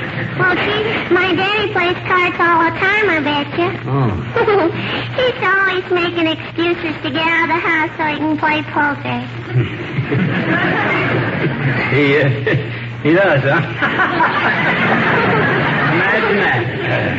I think that's ridiculous. Now, if a man wants to go out once in a while to play cards with his men friends, why doesn't he just say so? You mean that, Molly? Well, of course I do. That doesn't apply to you, though, dearie, because you always lose your shirt. Oh, I don't know. My daddy does, too, I bet you. My mama says we're going to have the doors in our house made bigger on account of my daddy's always coming home in a barrel. Are you going to see my daddy tonight, mister? Who, me? Why? No. Mr. McGee is going to an executives meeting at the Elks Club, little girl. Yes, I'm Yeah, one of but the... my daddy said... Never mind what your daddy said. I got too much to do to waste my time. Hey, where are you going, Molly? Well, I've got a cake in the oven, McGee. Now you leave whenever you like. I'll be all right, dearie. Okay, I'll let you know before I go. Now, look here, sis. You better run along because I'm pretty busy. I got an important meeting tonight. Okay, mister. But I thought my daddy said you were going to be one of the... Please, sis. Never mind what your daddy says. I guess I know what I'm going to do tonight. Now, you run along. You talk too much. Okay. But if you want to stop at our house on your way to the meeting and bring your stuff, my daddy will give you a lift, I bet you. Give me a lift with what stuff? I don't know, mister. Some dirty clothes, I guess. Doggone it, why should I stop by your house with some old clothes? Mister, all I know is what my daddy said. What did he say? He said he was looking forward to taking you to the cleaners.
Oh, for goodness sakes, McGee, stop fidgeting. Well, gee whiz, doggone it. I hate to go out to a meeting and leave you here all alone. I feel like a deserter. Well, don't be like that. Maybe your meeting will break up early. I don't think so. We got a lot of important things to consider tonight. For instance, you know that cat that they keep around the Elks Club to catch mice? Yes? Well, she's been getting pretty thin lately. Ain't been fed properly. Oh. Yeah. And it takes a big special meeting of grown men to sit around arguing about who's going to feed the kitty. Yes, it does. See? I'll get it. Hello? Oh, hello, Abigail, darling. Yes. No, he's going out to a committee meeting at the Elks Club tonight. No, I was just going to stay home. What? Oh, yes. Yes, come on over and we'll talk. Yes, goodbye, Abigail. What's that old bass fiddle unstrung about? Well, she just wanted to know what I was doing this evening. She might come over a little later. Oh, that's swell. You girls can have a fine old time chinning. With your one chin and Uppy's three, you can have a four-way conversation. For goodness sakes, will you stop fretting about what I'm doing, going to do this evening? Well, I know, Molly, but I... You got me all fussed here. Yeah. I've been by myself before, Yeah, I dearie. know, but... I won't play with matches. I won't put beans in my ears. I won't mark up the wallpaper. Now stop worrying. Well, gee whiz, it's just that I feel kind of guilty running out on you like this. Heavenly days, if you have to go to a meeting, you have to go, that's all. Besides, if I... Come in. Hello there, kids. Hey, you know anything about weddings? Well, we had one once, if that makes us experts, old-timer. What was it you wanted to know, Mr. Oldtimer? Me and Bessie are settling off one of these days, daughter, and we want to do it right. Who's supposed to pay for what? Well, the groom buys the bride's bouquet and the presents for the best man and the ushers. Ushers? What do you think we're getting married at a movie? I see where this is going to be an informal wedding. And you're picking a bum time for it, too, old-timer. What you mean, Johnny? Who's going to spend 3 ration coupons just so they can throw rice at a couple of chumps? Who's tying any of their old shoes on the back of an automobile with no gasoline in it? Don't let him discourage you, Mr. Oldtimer. You and Bessie go ahead and get married.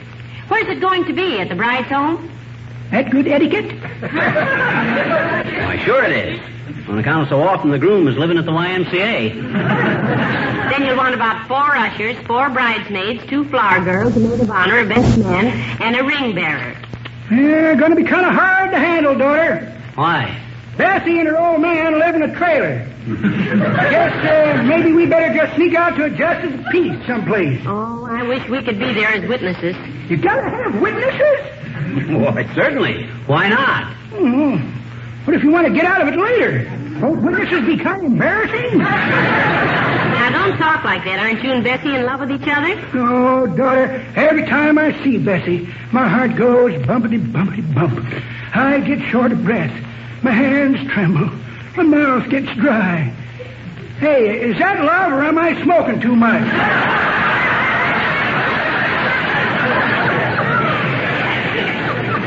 Well, they're both expensive habits. Hey, what does this Bessie look like, old-timer? Have you got a snapshot of her we could see? Sure have, kids. Got a Lulu right here. Bessie's sunbathing behind the trailer. Here, take a look. That's Bessie on the left. Trailer's on the right. Say, this picture's so faint I can't make it out, Mr. Oldtimer. Yeah, it ain't very good at that, daughter. Must have been overexposed when I developed it. Oh, you do your own developing. Where's your dark room? My what? Your dark room. Don't you have a dark room to develop your pictures in? No. Too much trouble, daughter. I get the same effect by blindfolding myself. Well, much obliged, kids. I'll let you know when a happy day comes. Here comes the groom. Here comes the groom. Hold up, folks.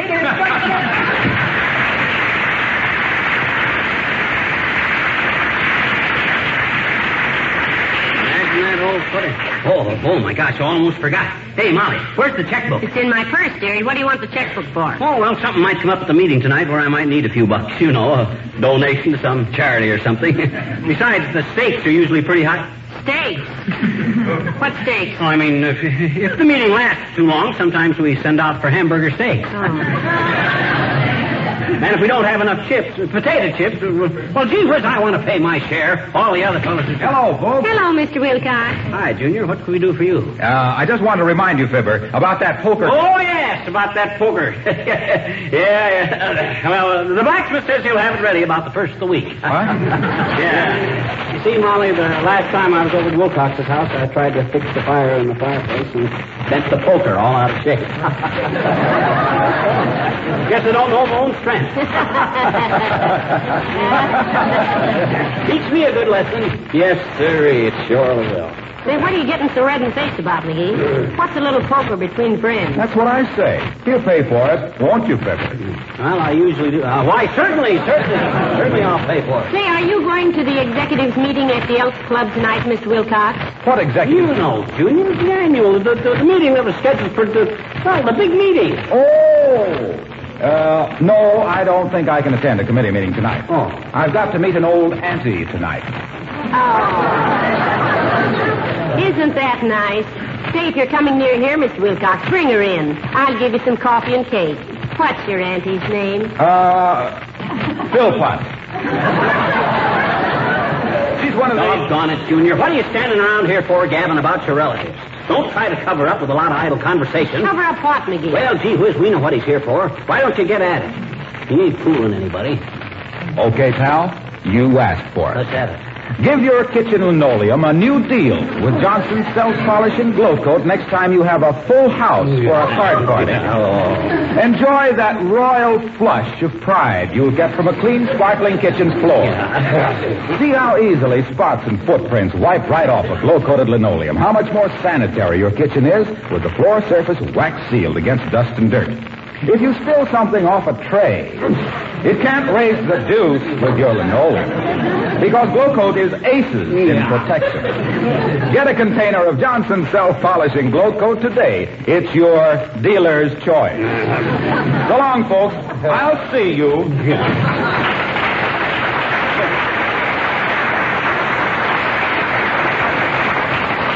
McGee, you're making like a leap. What's the matter? Oh, I get so mad at that guy. Don't you know what he was trying to do? Trying to get my goat with all them card terms just because I bent his cheap old poker. Oh, don't be so sensitive. You're as thin-skinned as a toy balloon. Now, you run along to your meeting. I've got some mending to do. I wish you'd get somebody to come over and stay a while or go to a movie or something. Gee whiz, McGee, don't be so silly. Why are you so anxious to have me do something tonight? Well, it ain't fair for me to have for me to go out and maybe stay so late and all. I just thought that maybe... Heavenly days, who on earth is that now? McGee. Uh-oh. It's that Spanish girl that moved in down the street. The one that her brother is a pilot from South America. Oh, she's sweet. Yeah. Come in. Ay, buenas tardes, mis queridos amigos. Do you memorize me? Hi, sis. Sure, we memorize, or you bet we remember you. Well, it's nice to see you again. How's your brother? My brother? Oh, he's sitting down on top of the world, gracias. They have made him a captain now, and he is very proud to be so rank. You mean proud of his rank, sis? Oh, see. I still make one or two little mistakes with my English. But my honker says I am learning very fastly. Your what? My honker. I have a special honker for English. Honker? Oh, you mean tutor, sis? Oh. Tutor. He also tuts my brother Carlos. Now, look, dearie, I don't think we even know each other's names. I'm Mrs. McGee, and this is my husband, Mr. McGee. Ay, tengo tantísimo gusto en conocerles a ustedes dos que son tan simpáticos. My name is Moreno, Rosita Moreno. Oh, I'm glad to know you, sis. You married? No, senor. Many times I have been proposed at, but never am I marrying somebody until I have my head over my healing love. It is a serious thing for a girl to go from singlehood to marriedhood. Yes, it certainly is, dearie. In marriage, it's a case of look before you leap and then walk around if you have time. But what was it we could do for you? You mean, why are you visiting me in your house? Well, I am just murdering some time until Carlos is coming home. So I think I will butt myself in on those very nice people down the street. Oh, I hope you're not bothering me. Sis, you drop in any time and practice your new English. I might pick up a little Spanish at the same time. I'm pretty good at languages. Overseas in the last war, I learned to parlez-vous French like a native. Yeah, like a native Hawaiian. Hey, you must bring your brother over sometime, too, Miss Marino. Oh, please call me Rosita. With friends, if it is foolish to stand on formaldehyde. Formality, Rosita. Oh, sí, formality. Gracias. Yeah, well, how do you say you're welcome in Spanish? De nada. De nada. That's it. See how quick I pick it up, Molly? Oh, you're wonderful, McGee. You ought to be appointed our next ambassador to Peru, Indiana. Now, don't forget, Rosita, you and your brother come over any time. Oh, muchas gracias, señora. I will tell Carlos, and he will be very delightful. To know I have been making good friends with close neighbors, he will keep himself out of it good. You know what? Maybe I mean he will hand himself a good kick. No, I don't think you mean that. He will give himself a pat on the back with his foot.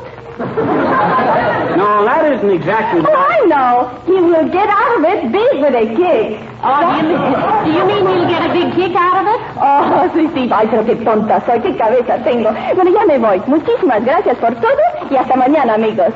Come again? Thank you. I will.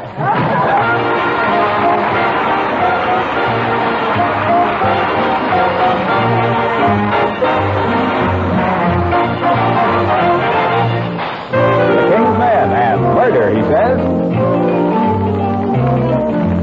Boy and girl used to bill and coo back in 1892. Billing and cooing is corny today. Boy meets girl and right away he says murder, he says. When they meet, she says murder, she says. Beat your feet, they say murder. Is that the language of love? She says solid, she says, meaning his arm. Solid, he says, meaning her charm. Solid, they say, is that the language of love? He says, chick, chick, you torture me, zoot. Are we living? Shoot me the snoot for a kiss. She says, dig, dig, the jump the old picker is giving. What kind of a ransom is this? Hep, hep. He says, murder. When he holds her tight, she says, murder. When he says, good night. Now, if they keep it up in that impossible tone, he'll bring on nobody's murder but their own. Long ago, the lovesick beau made his plea on bended knee.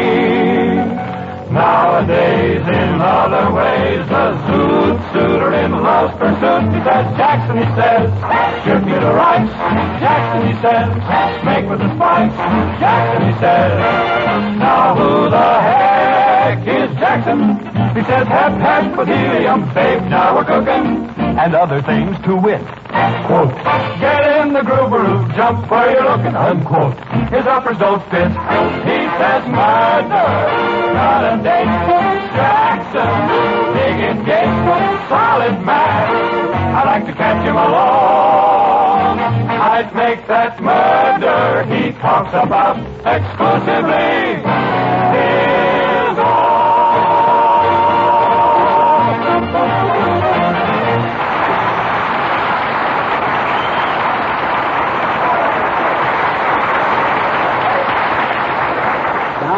I guess I better be leaving any minute now. Fine, run along, dearie. You sure you don't want to go to a movie or something? McGee, for the 10,000th time, I tell you, I'll be perfectly happy. Now get along to your old committee meeting. You won't worry if I'm kind of late. No, but you've aged 10 years worrying about whether I'd worry or not.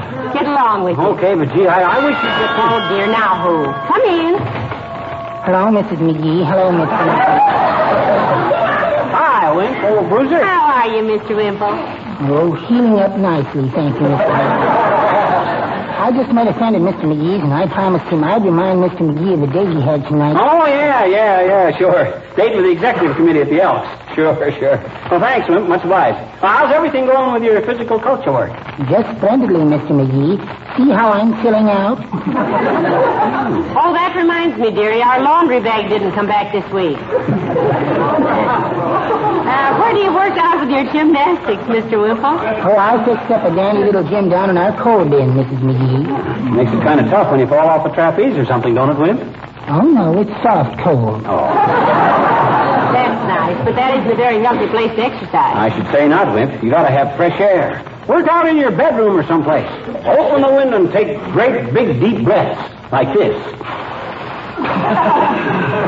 No, I couldn't. You couldn't take deep breaths? I couldn't open the window. But I will very soon now. I'm getting stronger every day. Last week, I only weighed 78 pounds, and guess what I weigh now? I could never guess. 77. I'm just burning off the fat. And see how much straighter I'm standing? Sweetie Face is teaching me to keep my shoulders back. How's she teaching you? Oh, she throws me down on my face, puts her knee in my back, and pulls up on my shoulders. Heavenly days. Hey, you can get a busted clavicle that way, Wimp. Oh, no. I always think before the bone actually breaks. Doesn't your wife take it easy when you faint? Oh, yes, indeed. This morning when I came to, there she was, standing over me, wringing her hands. Oh, and what did you say? I couldn't say anything. She had my neck between them. Goodness sakes, Mr. Wimple, I don't know how you stand it. Didn't you ever think of leaving? Oh, yes, I had, Mrs. McGee. One summer I spent every afternoon sitting on a curbstone out in front, hoping some gypsies would steal me. They never did. Well, I've got to be going now. Where to, Wimp? I've got to meet Sweetie Face down at the feed store. Oh, is she buying feed? No, she's just getting weighed. Well, goodbye now.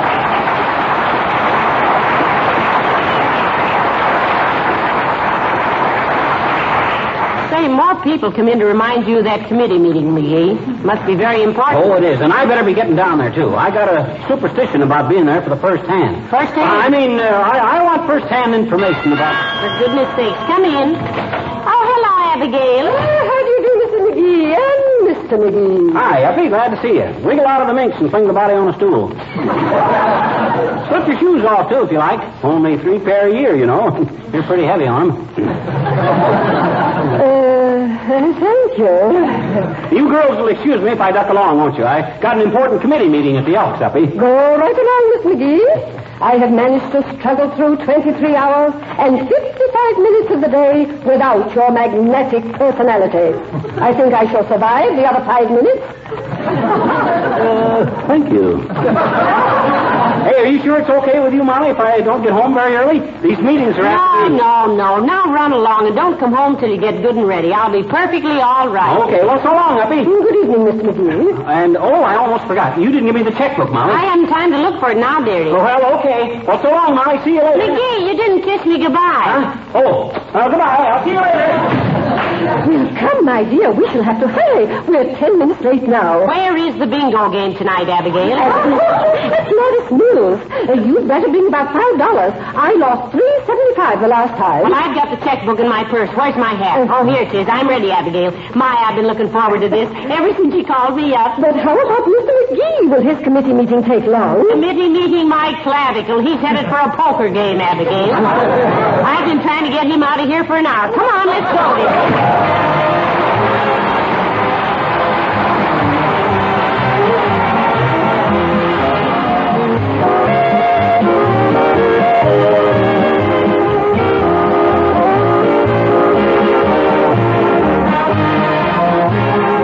I made an interesting discovery last week. I was talking with two ladies about their housekeeping. You know how easy it is for me to keep changing the subject until we finally get around to Johnson's wax or self-polishing glow coat.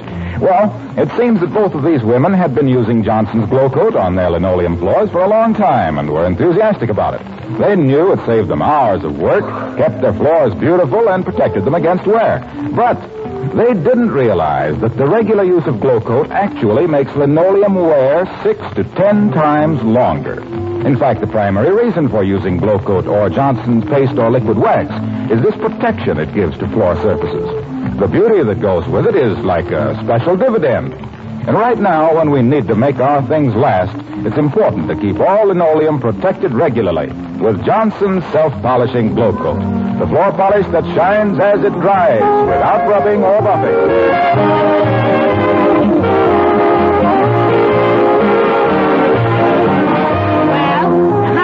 At the Elks, dearie. Oh, very, very good. I hope you didn't have too dull an evening with Uppy yourself. Well, to tell the truth, we went out to a bingo game. Huh? I lost $2.60. You did? Mm-hmm.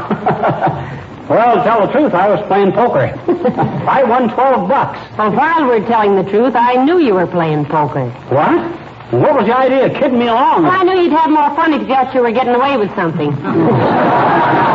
I wish I'd have gone with you. Huh? Abigail just sits there with no expression whatsoever. Poker face? I was tempted to once or twice. Good night. Good night, all.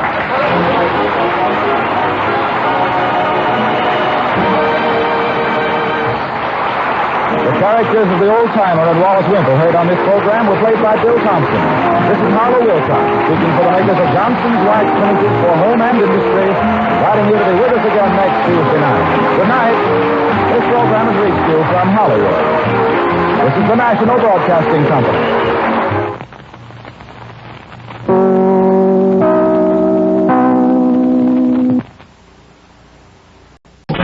Lights out. Everybody.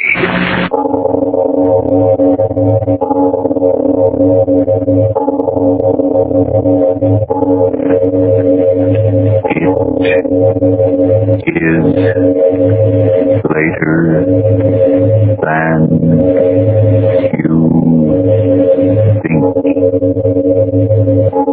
Lights Out brings you stories of the supernatural and the supernormal, dramatizing the fantasies and the mysteries of the unknown. We tell you this frankly, so if you wish to avoid the excitement and tension of these imaginative plays, we urge you calmly, but sincerely, to turn off your radio now.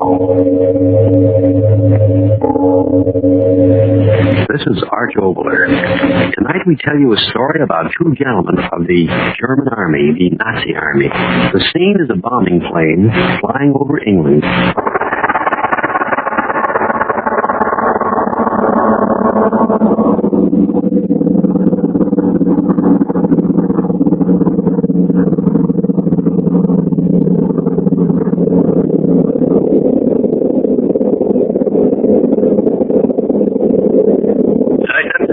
Hauptmann, you are ready? Fertig, Herr Hauptmann. No, speak English now. We are almost there. And remember, from the moment your feet touch that blasted English soil, only English.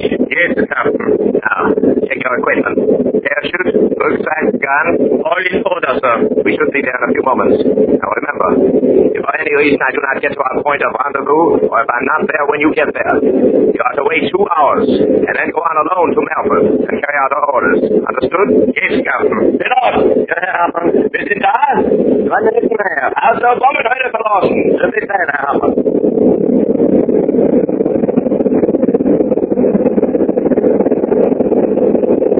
Go. Bomb hatch is open. It's time to go. Over. One thing more, Lieutenant. Yes, Captain. I was ordered to tell you this just before we jump. If you are successful in your part of this mission, the General wishes me to inform you that the Führer himself will reward you. Now jump. Heil Hitler. Heil Hitler! Pilot, I'm going! Ich bin Hartmann. Danke! Heil Hitler!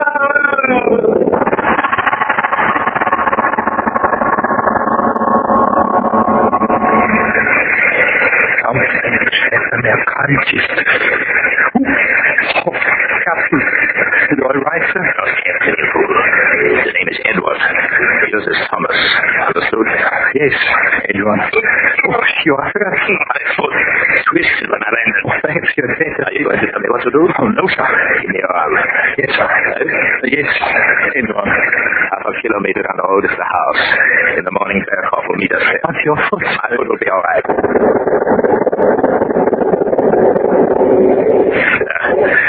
Infernal English climate.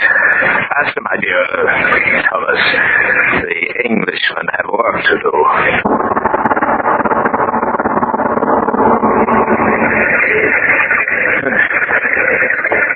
You see, my dear Thomas, you should never doubt what intelligence gives you. 10, 11, 12 steps. So, now the key. You have not lost the key? Oh, no, sir. I have it here. Get the door open. Infernal rain. Open it. It is locked, sir. Let me in. What's the matter with you? It is open. In quickly.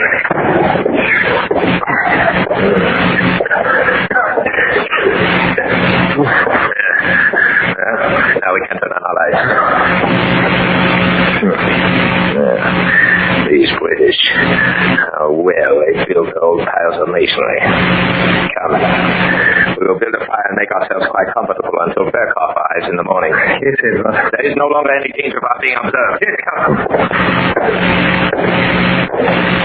Captain. What? I thought I heard... You heard what? Laughter. Infernal flashlight. Give me yours. Yes, Captain. Now, walk on. This house is empty for years. You should know by now that our military intelligence makes no mistakes. Yes, Captain. Captain. I heard. Go to the right. Remember your orders, Thomas. Yes, Edward.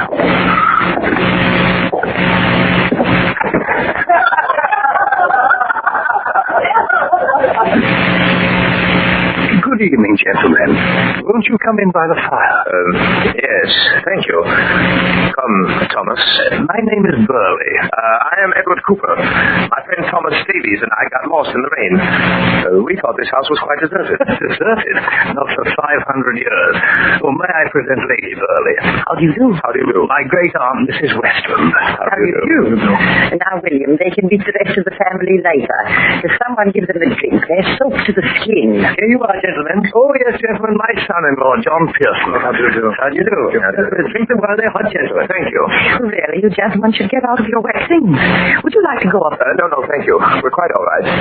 But confused. Confused? Yes. Mr. Davies and I were told on good authority that this property hadn't been occupied for the past 25 years. My dear man, where do you think you are? Milford Towers. Good heavens, young man, you are lost. You certainly are. Milford Towers, that's 2 miles north of here. You're at Dorset Manor. We just took the wrong turn somewhere. Milford Towers, Mr. Carver. Cooper. Mr. Cooper, why in the world were you going to Melford Towers on a night like this? Please forgive our inquisitiveness, Mr. Cooper, but after all, Melford Towers is quite deserted, you know. Yes, we know. What do you mean, sir? Oh, Mr. Davies here and I started quite early. Lost ourselves completely. It got dark and, well, here we are. Yes. John. Yes, sir, we didn't. Ring up the constable. Yes, of course. Wait a minute. Why the constable? Well, it's quite obvious. Of course. Ring up the constable, John. No, put up your hands, all of you. I say now. What is he going to do with the gun? What is he going to do with the gun? That old woman, keep quiet. This old woman. Lieutenant kind of chance name it. Emergency chosen. I said to keep your hands up. German, William. German spies. Not spies, old woman. German soldiers. You're in civilian clothing. German soldiers, Englishmen. Soldiers. Soldiers to rescue a soldier. William, what are they talking about? How long did you think we would permit you to keep our great Rudolf Hess in prison? Rudolf Hess! What are you? Shut your mouth. How dare you? You do not know you. Quiet, all of you. I don't know. Into the next intimate strike. Alice? Order. Quickly. Go. All of you. Do as he says. What do you want me to shoot? The next room, quickly. Well, I suppose.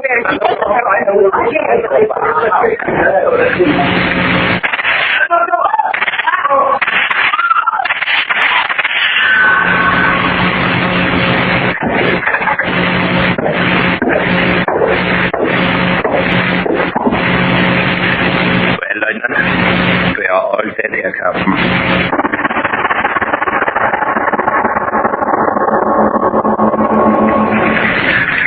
No more wood. The room is warm enough. Yes, Captain. Now then, where was I? Oh, yes. Aircraft will bring an automobile. We will then proceed to this point on a map. There are a few hand grenades in the right place, and Herr Hess will be with us. Then we will... Lieutenant, didn't I just tell you no more wood on the fire? It's warm enough. Yes, Captain. Is it still raining out there? Oh, yes, Captain. Infernal climate. Yes, Captain. Yet, the weather is fortunate. We'll come here on a night such as this. Oh. Yes, Captain. No matter. As soon as it is daylight, we will go. 7 in the morning, Berghoff will be there. We'll meet him. Yes, Captain. Yes, Captain. Yes, Captain. Does none of this mean anything to you? No, never mind. You're a good soldier.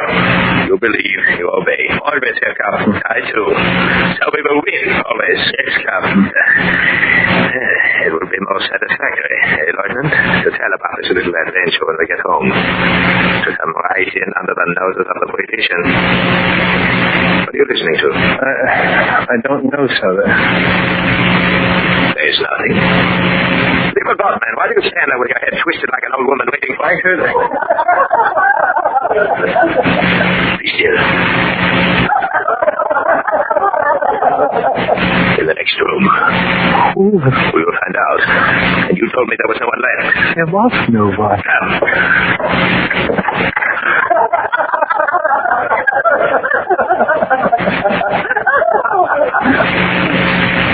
Good evening, gentlemen. Won't you come in by the fire? Hey, hold up then.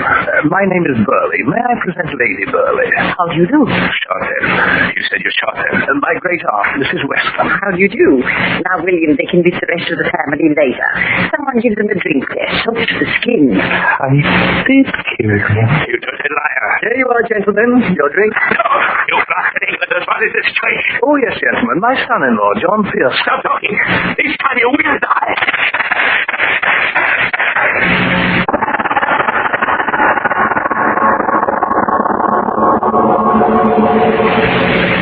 Captain. What? Could you tell me the time, please? 12 minutes after 3. Why? How soon will we go? In the morning. Do you want to get lost again in that infernal woods? No, Captain. What is the matter with you? Nothing, sir. No, I understand. Your dereliction of duty. You think I will report? No. Help me carry out our orders tomorrow. And the fact that you did not shoot those Englanders as I ordered will never reach the ears of Berlin. Anyway, they are dead now. You know that. I know that. It is ended. Okay. It is they. No, I shot them myself. I saw the bodies fall. It is they. I'll show you. You see, they are dead. Good evening, gentlemen. Won't you come in by the fire?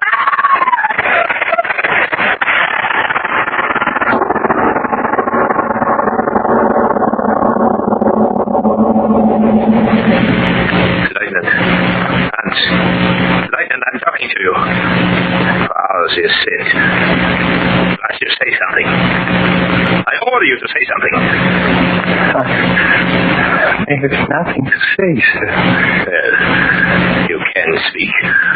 You infernal fool, you. Why are you so afraid? You have your gun, your hand grenade, a knife. Why be afraid? Stop turning your head that way. Listen to me. There's nothing to listen to out there. There's nothing out there. Nothing. If they will do nothing. They are dead. You want to go into that room and see that they are dead? They are dead. No. Why should I have to convince you? 3 times? How often must I tell you? I saw the same thing happen in a campaign in Poland. Poland? Why do you hold on to my words? Yes, in Poland. The first campaign, there were snipers in the village. We wiped out everyone, men, women, children. But the next morning, the vermin were there again. We thought they were there. I didn't see them. Others did and went running through the streets throwing hand grenades. There was an explanation, of course. There's an explanation for everything. The men who thought they saw, were tired. Their eyes played tricks. I heard the doctors in my division talking. They said it was tricks of the mind. Those people are dead. They must be dead. You too are afraid. Lost it is about it, idiot.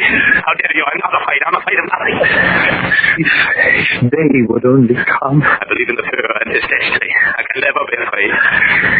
If they laugh again. I'm talking. I order it. They will not. My infernal leg. Swollen. Lieutenant, please. To what? Not to anything. To me. Go in the next room. Look. You questioned an order.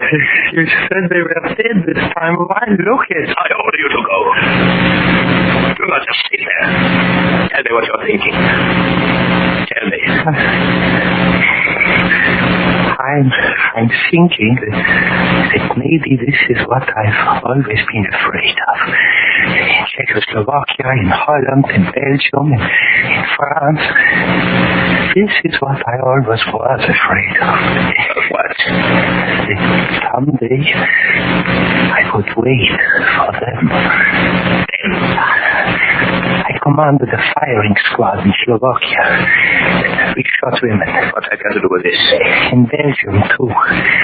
Women. What are you talking about? In Poland, the tank I was in was covered with the blood of the children and women. You blasted fool. You are a soldier of the greater German Reich. I think to myself, why don't I just leave you here and run? You would not care. I think to myself, what is the use? Sooner or later they will come for me. Who will come for you? The dead. Shut your mouth! The dead are dead. We exterminate the vermin for the glory of the great Reich.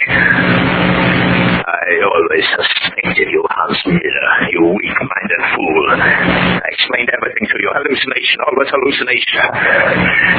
I know what I will do. What? If they laugh again, I know what I will do. Yeah. Grenade. What are you going to do with a hand grenade? I hold it. Take your fingers off the firing pin. No. I order you. No. I am your superior officer. Put that grenade down. No. You maniac. What are you going to do? Sit and wait. For what? If they laugh again, we were wrong. You and I and the Führer. All wrong. And I will pull out the firing pin and we will die. Put down the grenade. If we were wrong, I would rather finish it here, now, than wait again. You crazy? No. The gun, put it down or I will pull the pin. All right. I'll leave you here. I will go. My leg. You see, he will stay with me and wait. Hans, in the Führer's name, be careful. That firing pin is loose if you pull it. Do not be afraid. If they do not laugh again until it is dawn, I will believe what you said. That it was hallucination. Yes, it was a hallucination. If they do not laugh again and it is they again, I will believe.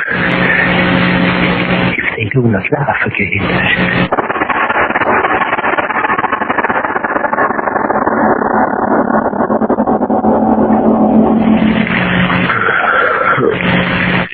Sleep. You can sleep, sir. With you sitting there, grenade in your hand. Hans, listen to me. It is almost dawn. Not yet. It is almost dawn. Nothing has happened. They are dead. So, put down that grenade. Get our things together. And then we will go on to Malthus and meet Verkhoff. When it is dawn. But in a few moments it will be day. I know it. Then wait for those minutes. If they do not laugh again, I will believe. And we will live. They will not laugh again. Never.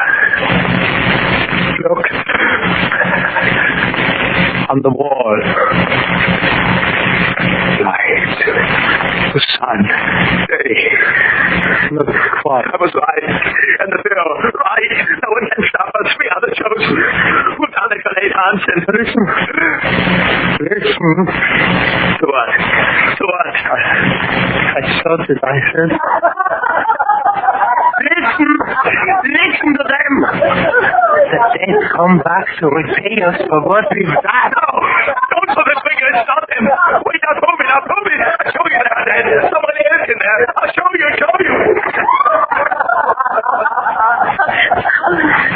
Good evening, gentlemen.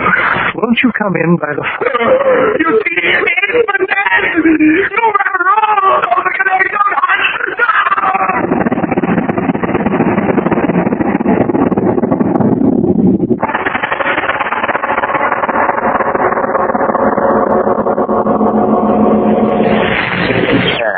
Good morning, Rita. Oh, good morning, Harold. Lovely morning. Aye. Certainly rained last night.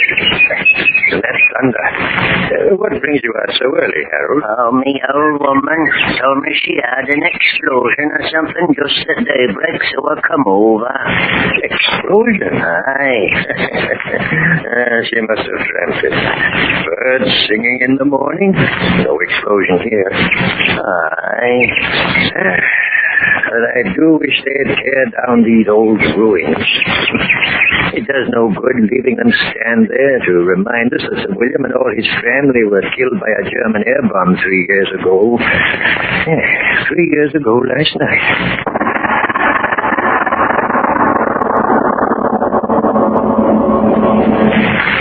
Now, what about miracles, Miss Robler? Well, let's consider a few. We, all of us, are living hourly in a series of miracles. It may seem a far cry from the miracle of heroism to talking about that war stamp book of yours, but there's another little miracle. 8 25-cent stamps, 8 hand grenades. 6 25-cent stamps, 1 winter combat helmet. 30 10-cent stamps, a pair of jungle fighting boots. An anti-tank mine for 15 50-cent stamps. The commando trench knife for 40 10-cent stamps.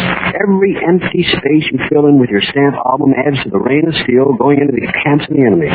Every time you fill your album and turn it into a bomb, well, you turn it into a bomb. You turn the rain of steel into a hurricane. Your way to do more to help beat the Axis is by buying enough stamps to fill the empty spaces in your stamp book. Then turn it in for a war bond. It will bring on that inevitable miracle of a bomb.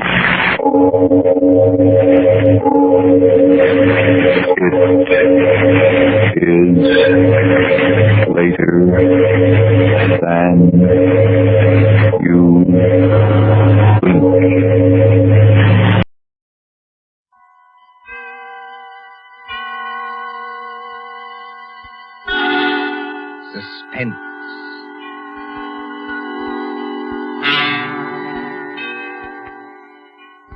This is the Man in Black.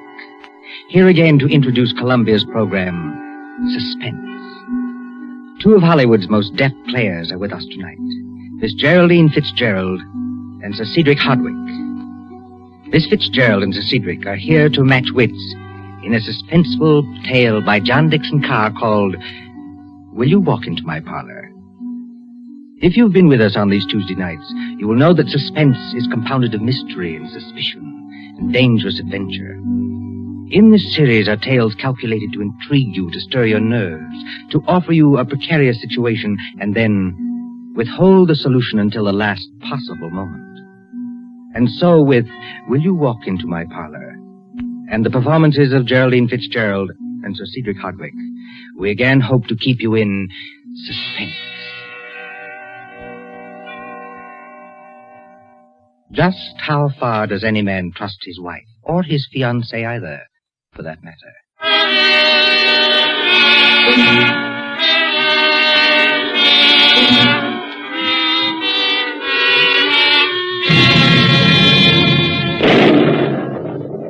An English bazaar, a garden party in the grounds of Leighton Hall in Kent, one fine summer afternoon before the war. Leighton Hall is the home of Major and Mrs. Grant, always ready in the cause of charity.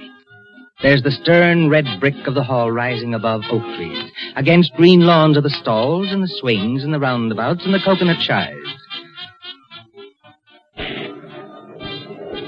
They are not well patronized now, because a summer storm is coming up, and the wind is whipping at the tents, flapping the gaudy banners in a fantastic manner, and sending the spectators hurrying away in search of shelter.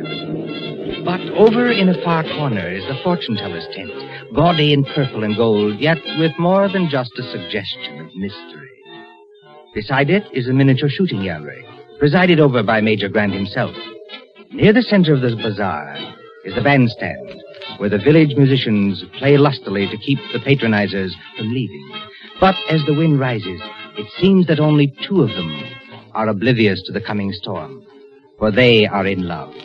The young man is tall, in sport coat and flannels. The young lady in a flowing gown of a startling beauty which suggests a halo, a startling beauty that glows against the gray of the sky and the paint of the tents. She has her hand on his arm for protection. Against what, you ask? Nothing. Just for protection. Philip, darling, I want to get my fortune told before we leave. Mary, the wind, I'm sure, is going to pour any minute. It won't take long. We'll beat the storm. Wait and see. I hate to drag you away from the match, but I do want to visit him. You don't believe in that rubbish, do you, Mary? No, I don't suppose I do. But I never can resist getting my fortune told. Well, I suppose it's a woman's prerogative. And they say this man is awfully good. They say it's marvelous how he can tell you all about yourself. You know that already, don't you? Oh, Phil, darling, please don't be so unimaginative. All right, Mary, I'll be good. Who is the fortune teller, by the way? There's his sign on the tent, the great Omar, palmist and crystal gazer, sees all, knows all. No, I mean, who is he in real life? Friend of the Major's? Maybe the Major could tell us. There he is now. Oh, there, you two. Over here. Oh, Major. Please, Phil, we don't have to go there, do we? Go where? To that shooting range of the Major's. I hate guns. It's right next to the fortune teller's tent, Mary, and we can't insult our host. Coming, Major. Look at the Major. He's beaming all over his face and twisting that white mustache into a corkscrew. I suppose he's heard about us. Mary, my very contrary one. You're not ashamed of being engaged to me, are you? Oh, you know it's nothing like that, Phil. I'm much too much in love with you.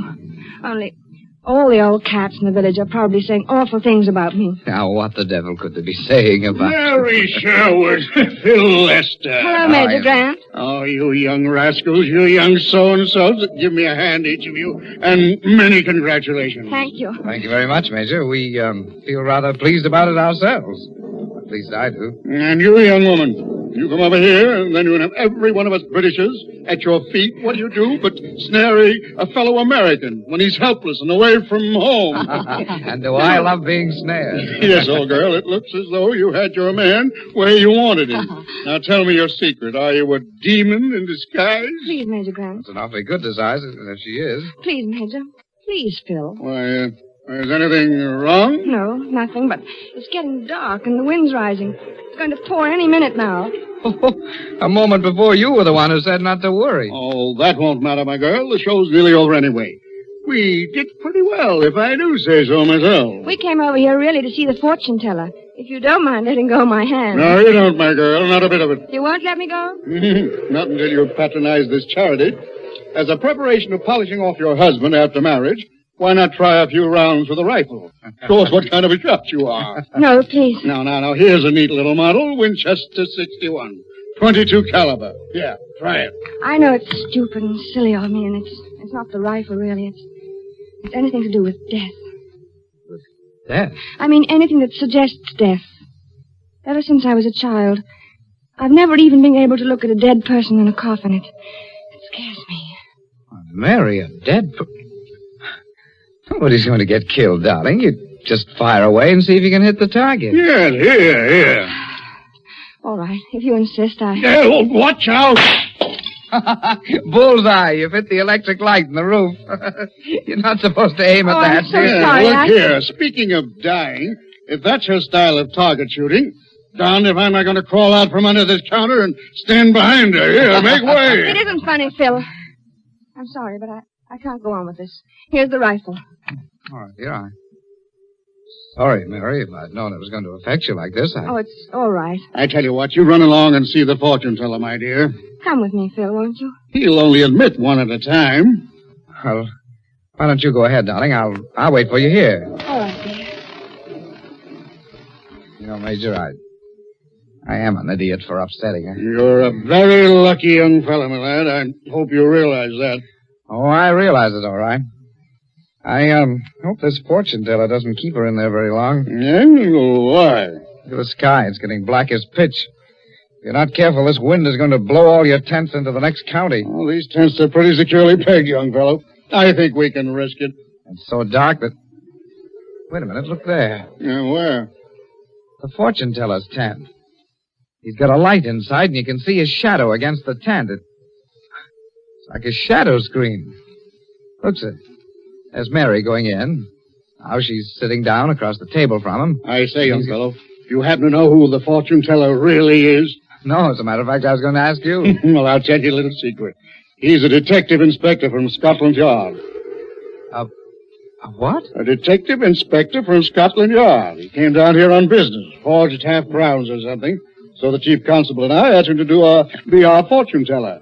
He's one of these glittering-eyed blokes, and in a turban with brown paint on his face. Does he know anything about palmistry? No, but he knows a lot about human nature.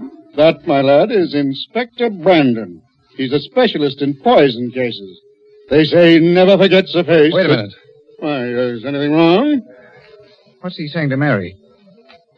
Look at those shadows. Mary's jumped up and backed away from him. He's pointing his finger at her. Now she's backing out of the tent. Look, Major, he's following her. Can you hear what he's saying? Remember, my dear, ashes to ashes and dust to dust. No. Ashes to ashes and dust to dust.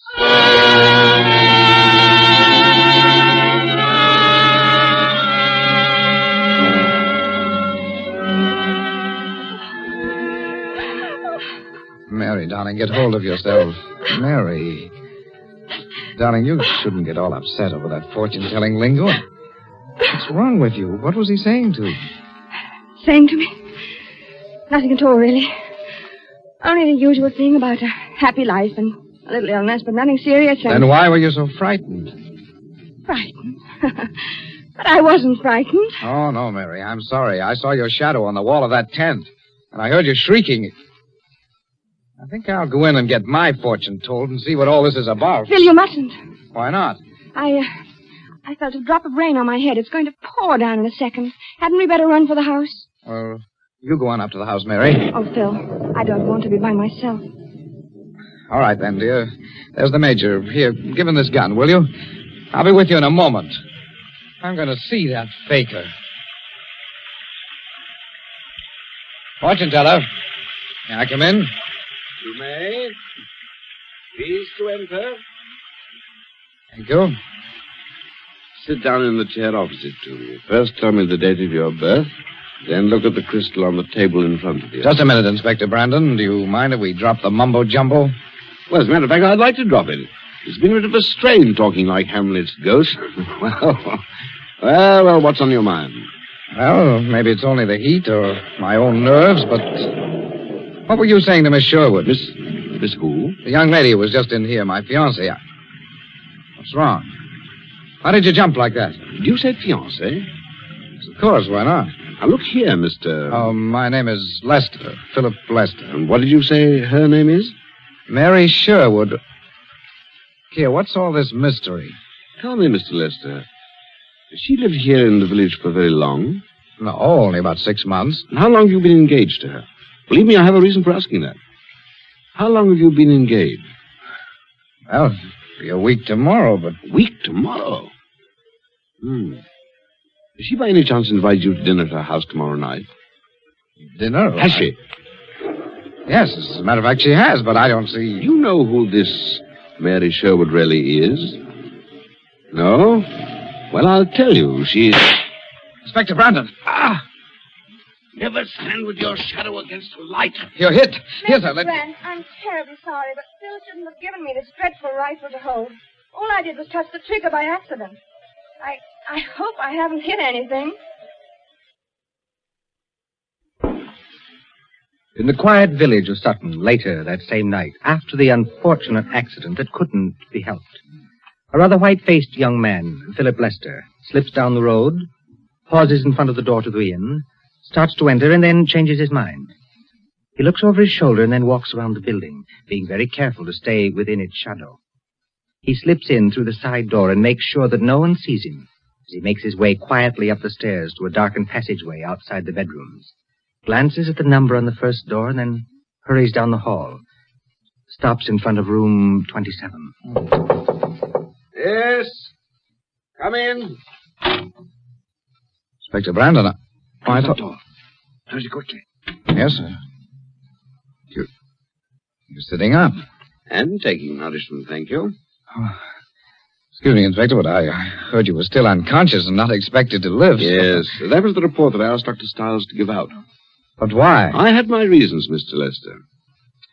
As you can see, fortunately, I was the recipient of only a flesh wound across the left shoulder. It bled a little, but not much. Then, Inspector, poor Mary's nearly frantic. She thinks she's killed you. Let me ring her up and... Stay away from that telephone. Why? Because I want to tell you a few things about Miss Mary Sherwood. In the first place, she isn't a miss. She's had 3 husbands already. What? All of whom died a violent death. By poisoning. What are you trying to tell me? Now, just a moment before you lose your temper. 3 husbands and 1 fiancée whom she didn't bother to marry. First, the fiancé. They made mutual wills in each other's favor. Exactly a week after the engagement, following dinner at her house, this fellow was taken ill. He died before morning in tetanic convulsion.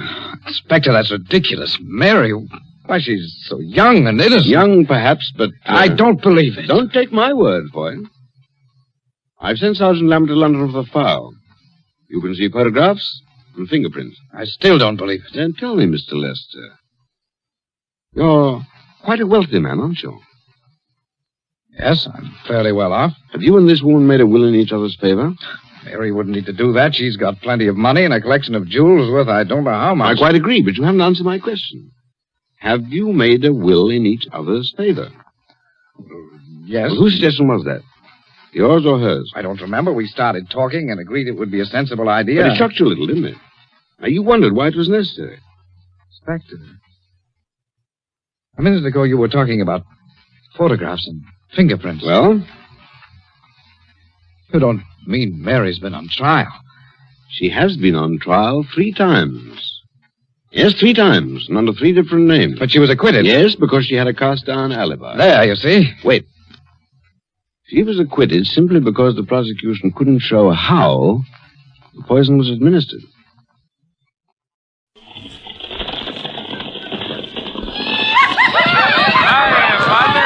Hello, folks. Welcome to the 10-2-4 Ranch. Yes, the 10-2-4 Ranch, starring your radio and screen favorites, Dick Foran, Martha Mears, and the Sons of the Pioneers. Transcribed and brought to you by your Dr. Pepper bottler and the thousands of Dr. Pepper dealers from coast to coast.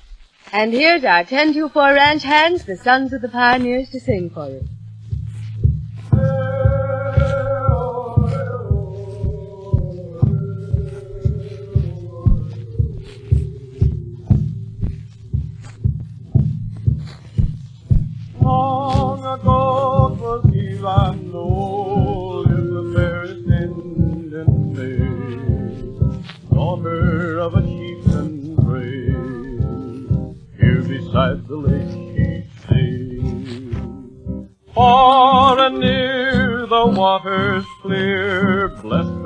from their deep domain. Blessed her with this lovely name. Bethany, it must be she is heaven's daughter. For her eyes and the skies on the lake's clear water. Sunlight plays, dancing rays while the ripples bless her.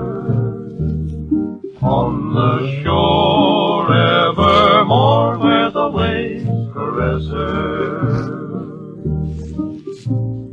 Far along the shimmering shore, the shallow waters clear echo to the lovely voice that she is rolling near. On the while on the sunbeams of her to be gay all the way that beneath their water.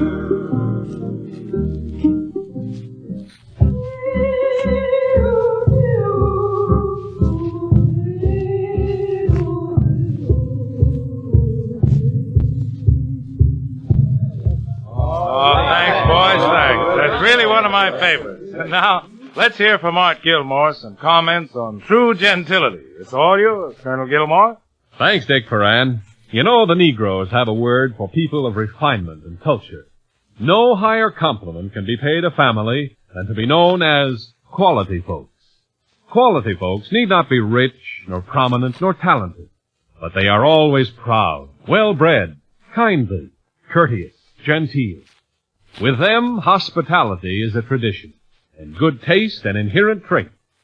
Quality folks know how to make a guest at ease, how to make a simple meal a festive occasion, the serving of a soft drink an event. In such homes, when one drops in casually, it's a favorite custom to serve a really cold, sparkling Dr. Pepper. Among soft drinks, it too is quality folks, wholesome and fine, solid and satisfying. It bespeaks the host's good taste. Yes, Dr. Pepper belongs among the finer things of life. A democratic drink that quality folks serve with pride. Love is a song that never ends. Life may be sweet and fleeting. Hope may yet love's beautiful music comes each day like the dawn. Love is a song that never ends. One simple theme repeating like the voice of a heavenly choir. Love's sweet music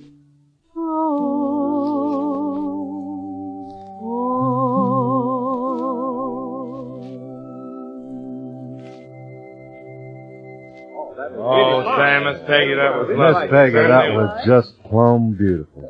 Now let's get Dick to sing a little Spanish ballad I've written. Oh, take it easy now, Foghorn. Don't spring any of those long-winded song titles on me when I'm not looking. Well, Dick, this one's called The Spanish Senorita Put All of Her Eggs in One Basket and Tried to Carry them on the handlebars of her bicycle.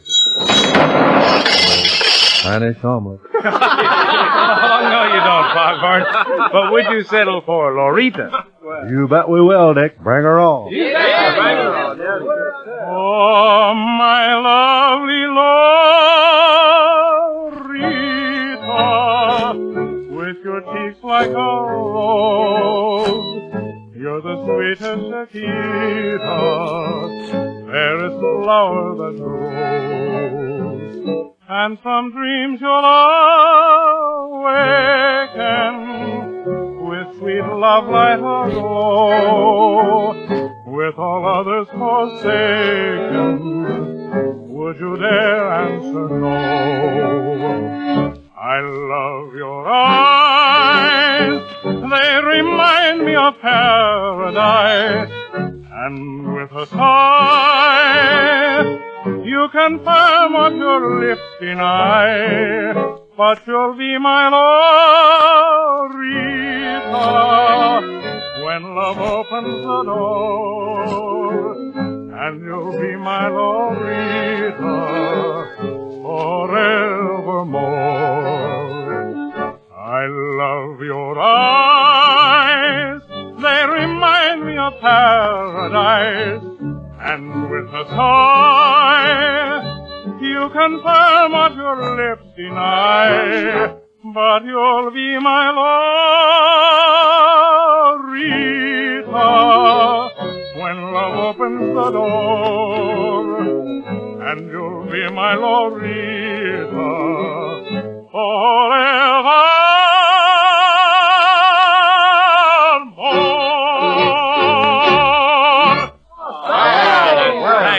Well, all you folks from coast to coast, let's up and drink a little toast. Right ahead, Shakespeare. Yep, so get the Dr. Pepper out. I'll tell you what it's all about. Get it, boy. All right, Shakespeare, let's have the toast. A toast to those who've learned to know their part in this war is on with the show. The folks who entertain the boys and help them trade their blues for joys. There's stage and movie stars and more. There's the radio, like our own 10-4. The shortwave shows and special transcriptions, which the boys write us are the doctor's prescriptions. There's the stage door canteen and Hollywood's too, and traveling shows the whole nation through. Now, I'm just an old codger and I can't do a lot, but there's more to this war than just firing a shot. And one reason our fighting men are all super dupers is because they're backed up by a line of real troopers. Oh, thank you, Shakespeare, thank you. And now, boys, let's hear from you. Keep a moving, Dan, don't you listen to him, Dan. He's the devil, not a man, and he spread the burning sand with water. Oh, Dan, can you see that big green tree where the water's running free and it's waiting there for me and you? All day I laze the barren ways without the taste of water. Water. Oh, Dan and I with throats burnt dry and souls that cry for water.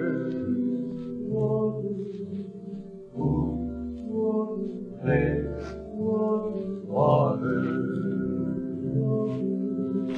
Keep a moving, Dan, don't you listen to him, Dan. He's the devil, not a man, and he spread the burning sand with water. Oh, Dan, can you see that big green tree where the water's running free and it's waiting there for me and you? And we are sore, he's yearning for just one thing more than water. Water. Like me, I guess he'd like to rest where there's no quest for water. Water.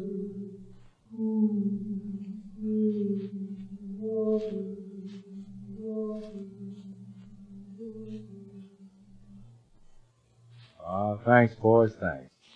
Speaking of cool water, Art Gilmore has a few choice remarks on the same subject. Yes, that song of the thirst-crazed cowboy stirs a vivid picture. Now, you and I have but to step to the water faucet or the soft drink cooler and drink all we want. But do we do it? Well, unfortunately, no.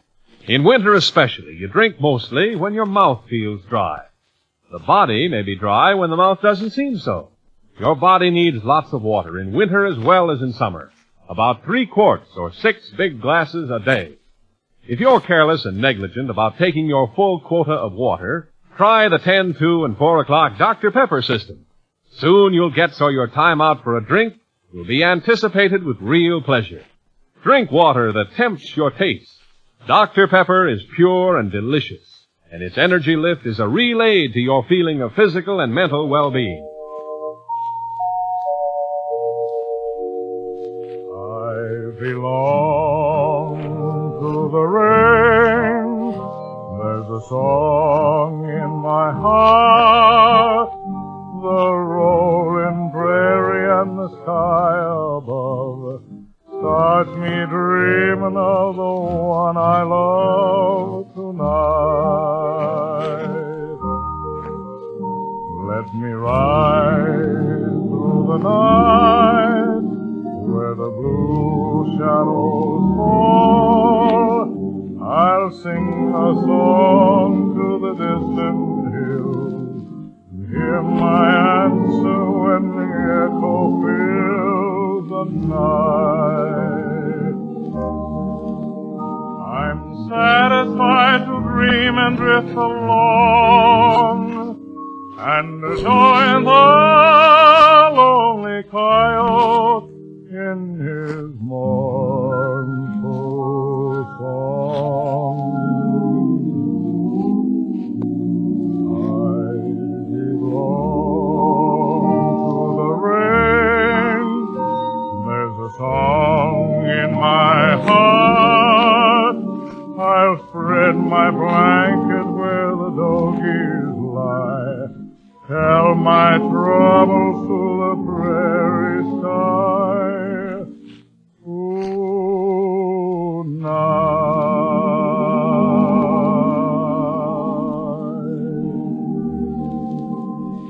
Thanks, boys, thanks. Well, saddle up. Come on, it's time to be riding. Here we go.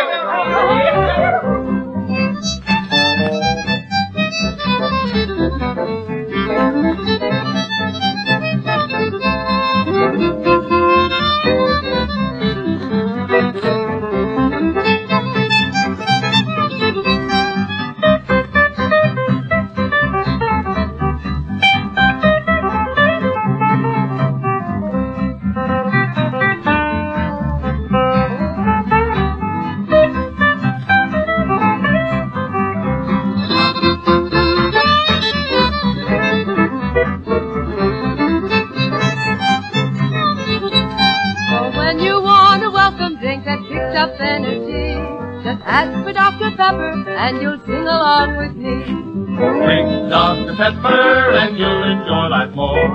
Remember Dr. Pepper, time at 10, 2, and 4. Well, that's all for now, folks, but we'll be seeing you. Dick Foran appears on the 1024 Ranch through the courtesy of Universal Pictures, the Sons of the Pioneers by arrangement with Republic Studios. Martha Mears is Miss Peggy, and this is Art Gilmore wishing you good luck and good going with Dr. Pepper at 10, 2, and 4. And remember to buy all you can of Uncle Sam's war bonds and stamps. Bye.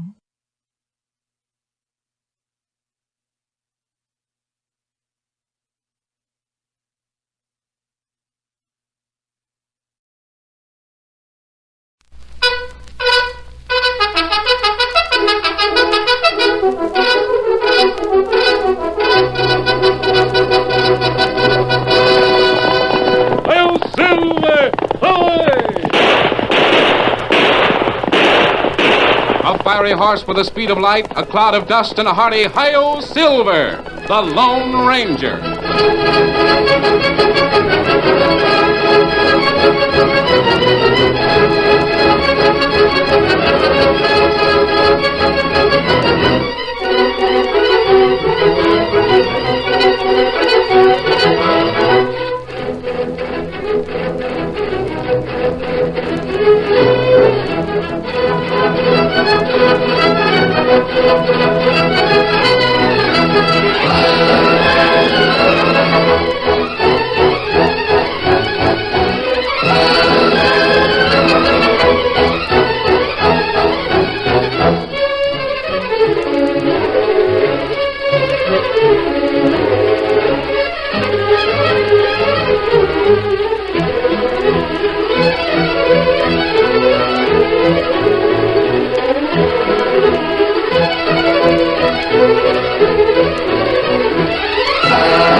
faithful Indian companion Tonto, the masked rider of the plains led the fight for law and order in the early western United States.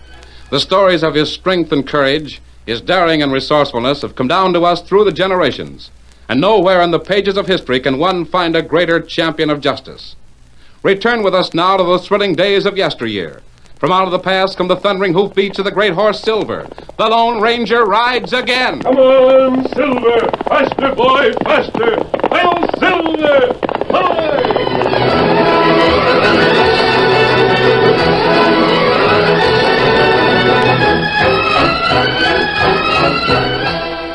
In the center of a corral on Mustang Mag's Texas ranch, a handsome, fiery, silvery white colt plunged and pitched, his nostrils flaring and his hoofs flashing as they caught the rays of the sun. But try as he would, the son of Silver could not dislodge the masked man who sat so expertly in his saddle. For days, the Lone Ranger had been gentling the wild, spirited colt so that Dan Reed, his 14-year-old nephew, could learn to master the horse and claim him for his own. First, the hackamore was slipped over the colt's head. And when he had become accustomed to that, he was introduced to the saddle. Now, he was having his first experience with man, a strange creature who sat astride his back and defied every attempt of the colt to toss him. Suddenly, the horse shook his head and settled quietly on his sturdy feet, and the Lone Ranger guided him to the rail where Tonto and Dan were looking on. Steady, boy. Take the reins, Dan. From now on, you must master him yourself. Golly, if I could only learn to ride like you.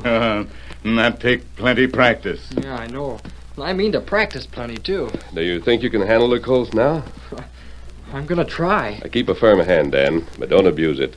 Only a cruel and stupid rider makes his mount submit by yanking on the reins. Yes, sir. He's a spirited horse, Dan. That's right. He's already shown some of the same qualities as Silver. Well, it's up to you to develop those qualities. Gosh, I couldn't want for anything more than to have him be as fine a horse as Silver. Maybe when What is it? I just happened to think. I haven't given him a name. The colt already has a name, Dan. Oh.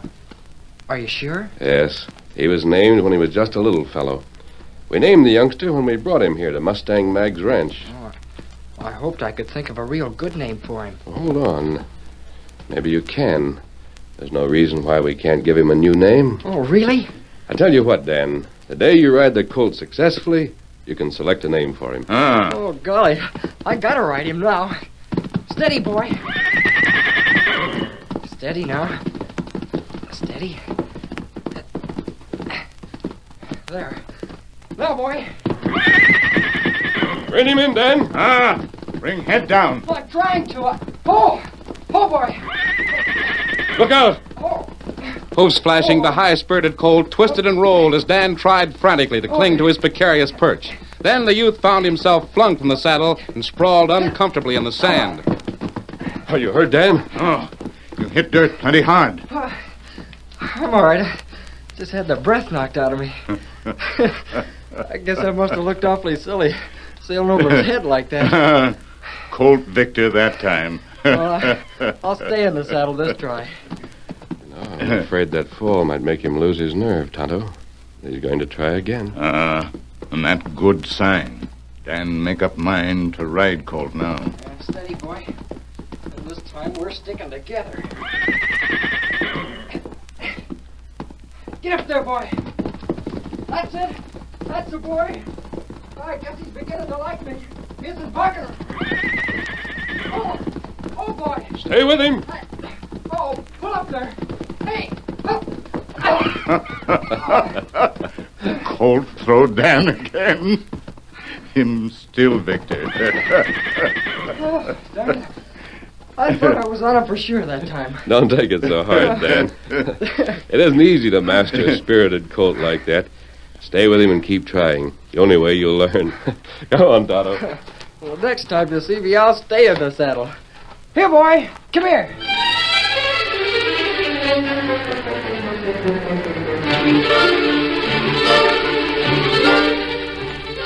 In the nearby town of Trigger Bend, it promised to be another sunny, serene afternoon. Then, suddenly, townfolk were electrified by the sound of shots and the sight of a masked man running from the express office with a flaming gun.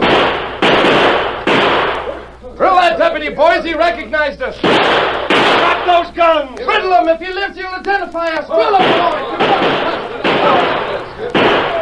You men, cut them off. They're outlaws. They robbed the express office. Shoot them. They're getting away. Drill them down. A single shot echoed ominously in the street, and the deputy staggered, then crumpled to the ground.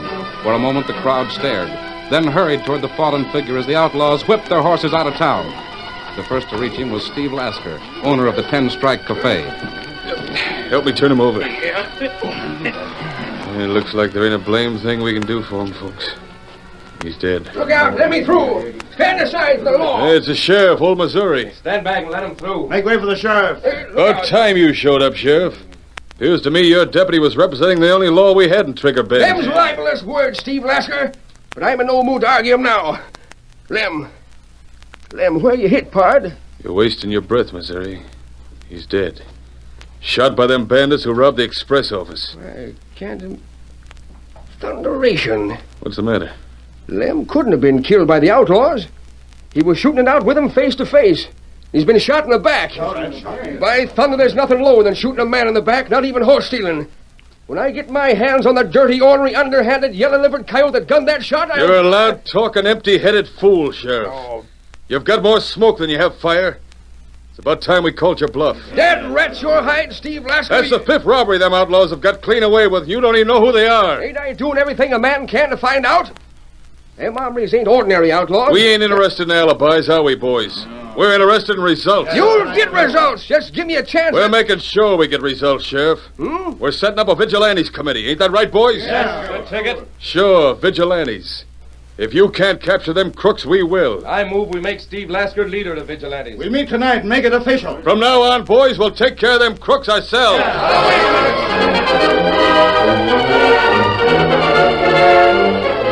Some time later, Steve Lasker sat with a hard-faced gunman named Duke and a youth, Kip Mortimer, in the back room of the 10 Strike Cafe. Well, I can't go on with it, Steve. I'm pulling out. You young coyote. Take it easy, Duke. I didn't bargain for murder. You don't want to pull out, Kip. You made me an outlaw, crook like yourselves. You've been mighty useful, Kip. Your pa being bank president made it possible for us to know where and when the boys could make the richest hauls. You've learned all the information from me you're going to. I'm through.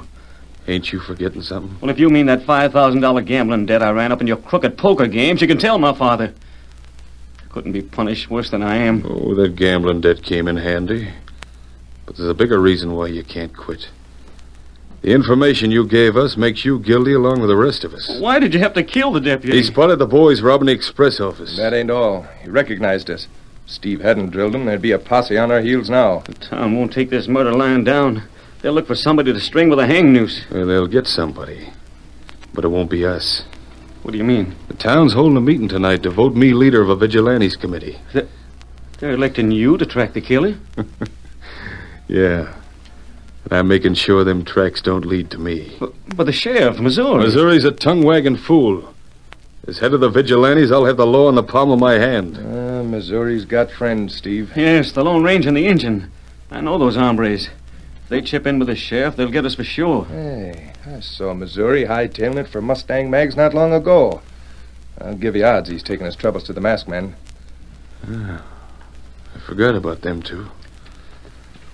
Lone Ranger and your pa are kind of friendly, ain't they, Kip? I guess they are. Sure.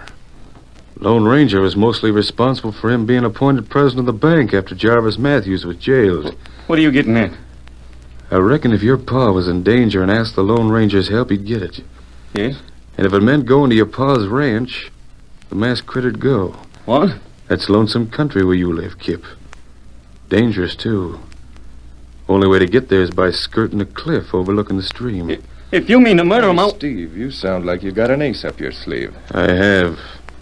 And if it's played right, it'll trump the Lone Ranger for keeps.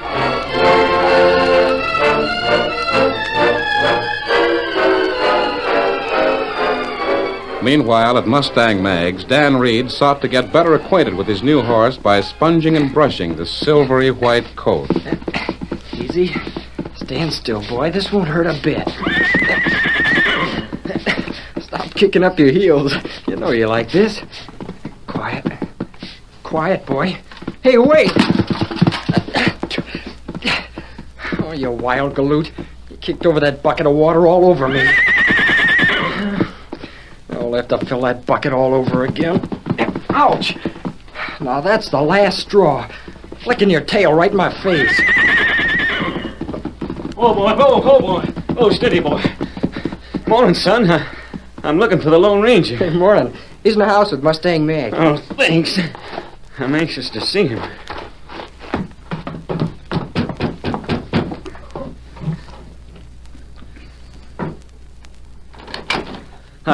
I'm looking for the Lone Ranger. Well, you come to the right place, son. Come on in. Why, it's Kip Mortimer. I haven't seen you in a dog's age. How's your paw? Well, that's why I'm here. He's in trouble. What kind of trouble, Kip? I don't know. He wouldn't tell me. But he needs you right away. I see. He said he was threatened by the outlaws who have been staging all the holdups. By Ginger, I'm going with you. Maybe Mortimer can give me a clue to who them thieving polecats are. I'm going too. No, Dan. Tonto and I'll go alone. Where is your father, Kip? He's home. I'll take you to him. Oh, he's usually at the bank at this time. Oh, he went home early. All right, come on.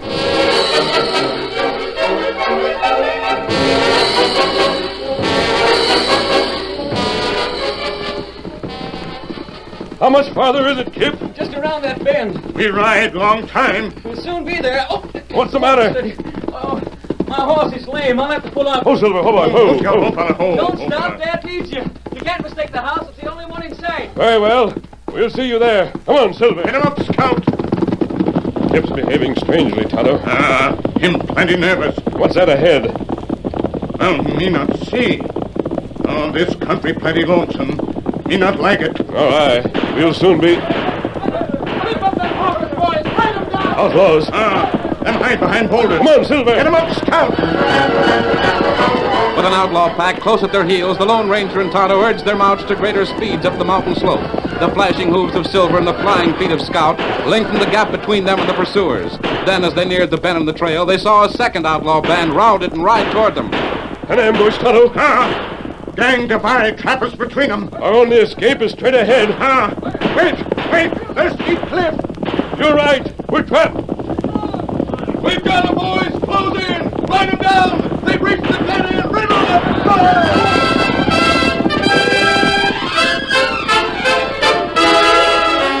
The curtain falls on the first act of our Lone Ranger story. Before the next exciting scenes, please permit us to pause for just a few moments.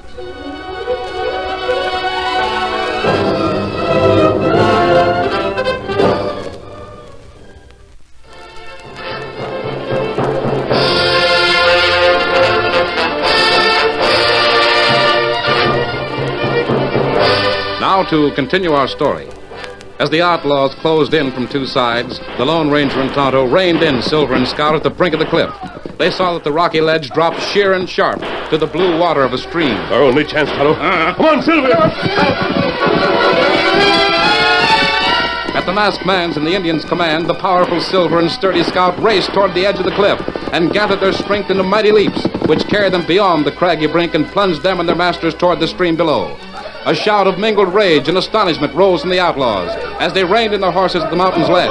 Then they fired scattered, wasted shots at the tiny figures who were swimming strongly to shore.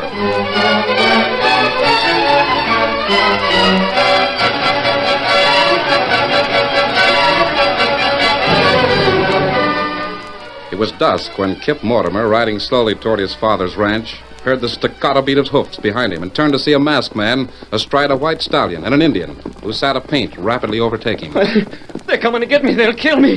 Get up, horse. Get up there. I want you, Kip. No. Get up, horse. Wait up or I'll rope you. Stay where you are. Oh, Silver. I warn you. Let go. Let me go. Get that rope off of me. Wait on this horse, Tonto. He got him. Oh, horse. Oh, there. Oh, Silver. Oh, there. Now we'll talk. Oh, take the rope off me.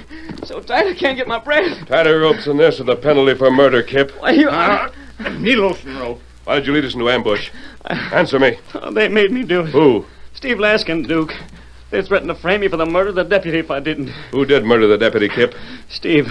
He shot him from behind because the gang was surprised while robbing the express office. I see. Oh, I know I've been all kinds of a fool, but I didn't want to be one of the gang. You gotta believe me. I wish I could, for your father's sake. Oh, it's true. I ran up a large gambling debt in Steve Laskin's cafe. Dad's always been dead set against gambling, and I'd promised I'd never bet. I couldn't pay the debt, and Steve threatened to go to Dad and expose me. Oh. And then he said if I brought him certain information, he'd cancel the debt. What kind of information? Tips as to when certain companies had a lot of cash on hand. He knew I could find out through Dad. He made me a part of his crooked scheme, so I'd have to go along with the gang or go to jail. Outlaw plenty smart. It was smart, all right. And I was dumb. Too dumb to see until too late that Steve was pushing me in a bigger mess than I already was.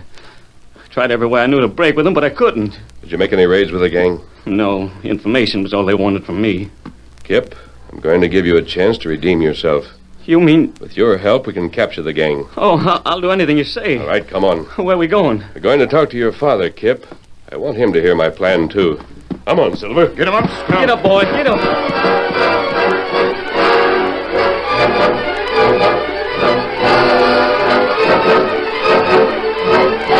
The next day, Kip Mortimer went into the back room of the 10 Strike Cafe. Steve Lasker and Duke were waiting.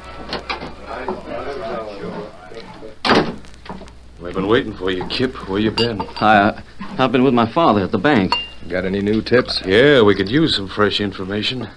Boys are getting restless. They carried away so much cash from the express job yesterday, they're hankering for action again pronto. I got a message for you, Steve. Message? Who from? My father. I don't savvy. Neither do I.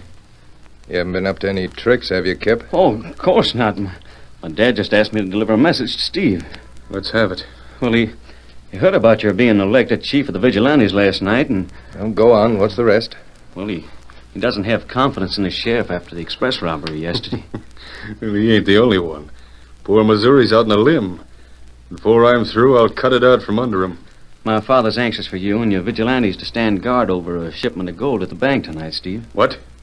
You ain't of a mind to play a practical joke on us, are you, Kip? Oh, no. How much is the gold worth? $30,000. It was just shipped in from the mines today. And your pa wants us to watch over it? Well, yes, he plans to express it to the bank in Powder City tomorrow, where it'll be safer, but with all the robberies that have been in Trigger Bend, he's afraid the outlaws will find out about the bullion tonight. And he's afraid to trust the sheriff to guard it, huh? Well, if that ain't rich. He spills the secret to the outlaws instead. And gets his son to deliver the message. Hey, wait a minute. Huh? If that gold's stolen, your pa will be out $30,000, won't he, Kip? I reckon he will. Do you expect us to believe that you'd let that happen instead of exposing us to your pa and the sheriff? Yeah, what about that? Well, I can't expose you without exposing myself. Sure. Kip's a smart lad. He thinks more of his freedom than his pa's 30,000. Nothing wrong about that, is there, Duke? Well, we won't know till tonight. Could be a trick. Well, just in case, we'll give Kip a chance to change his story. Because we're taking him with us to the bank tonight. And at the first wrong move, we'll drill him. That's the ticket. Oh, my father, he'll recognize me. We'll give you a mask to wear. Go back to your pa and tell him the Vigilantes will take over guard duty after dark tonight. I'll tell him. Don't forget to come back. Putting you in front tonight where we can keep an eye on you. Oh, Kip. Did your dad tell anyone else he was sending for the Vigilantes to watch over the gold? No. Good. Now get out of here.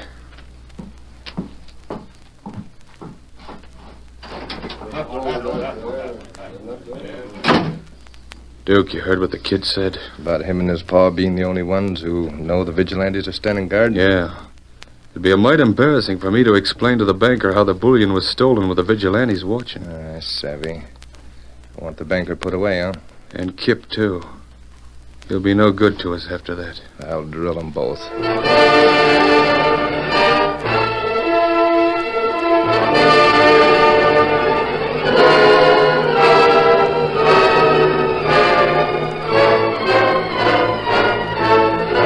There was a bustle of activity at the Lazy J Ranch. Seated importantly at a table in the parlor, while Mustang Mag watched with evident disgust, Missouri swore in his deputies the ranchers and townsmen who filed before him.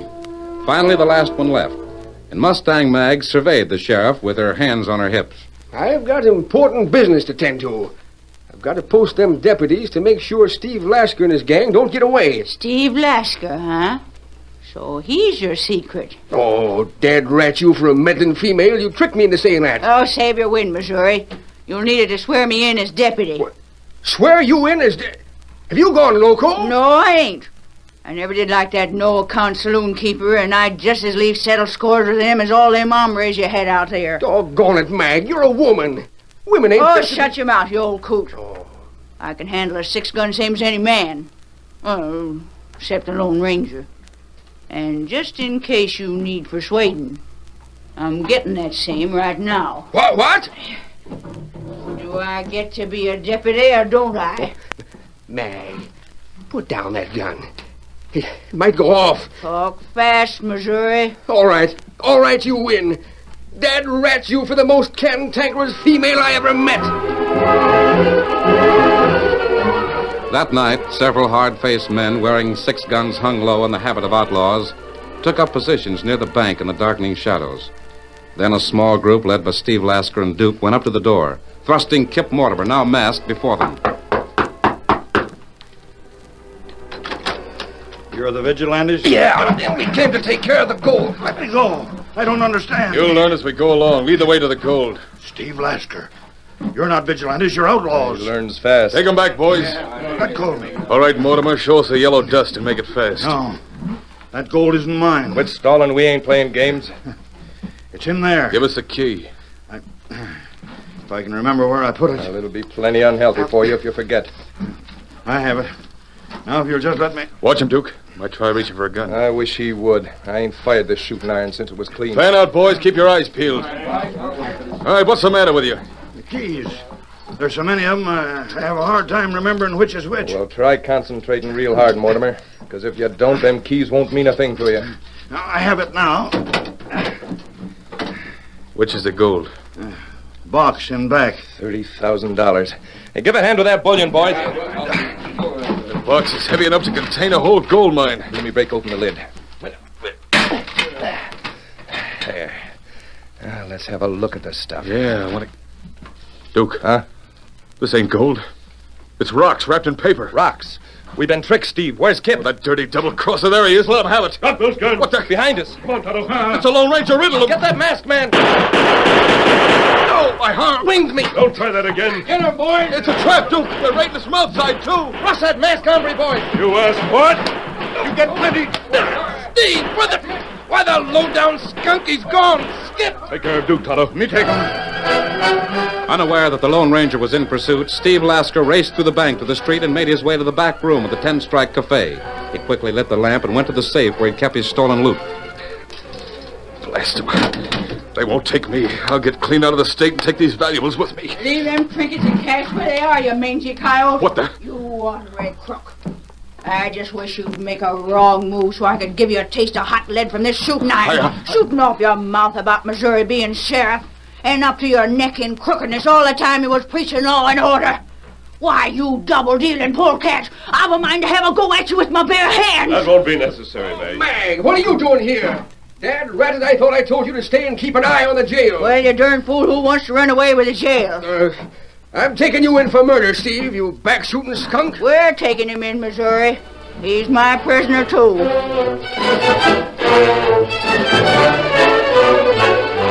Near the corral of the Lazy J Ranch, a masked man and an Indian sat astride their horses and watched a fiery, silvery white colt plunge and pitch with young Dan Reed on his back. For 2 days, the lad had devoted all his attention to his new horse, determined to show the Lone Ranger and Tonto that he could not only stay in the colt's saddle, but control him as well. Now, once again, he was gamely attempting to master the son of silver and prove that he was ready to ride. Stay with him, Dan. You ride fine. I think I'm beginning to get the hang of it. Bring his head down. Rein in. Yeah. God. Toss me again. Colt win again. Him still victor. I'll ride him yet. I'm sure you will, Dan. Come on, Silver. Get him up, Scout. Hail, Silver! Away!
story you have just heard is a copyrighted feature of the Lone Ranger Incorporated.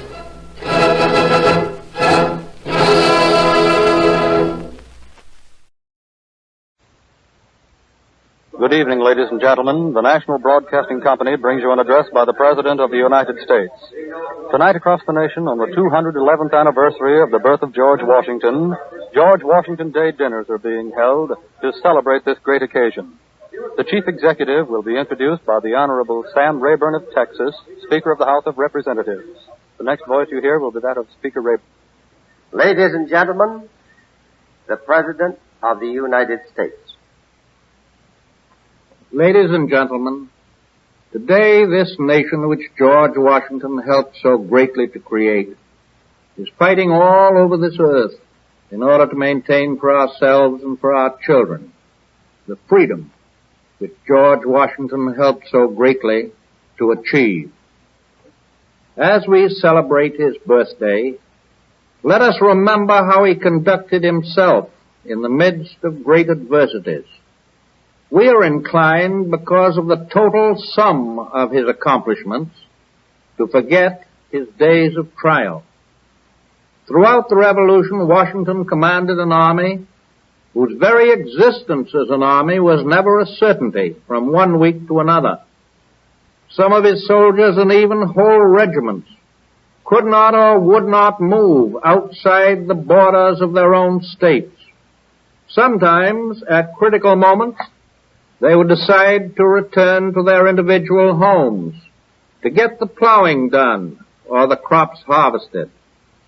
Large numbers of the people of the colonies were either against independence or at least unwilling to make great personal sacrifice toward its attainment.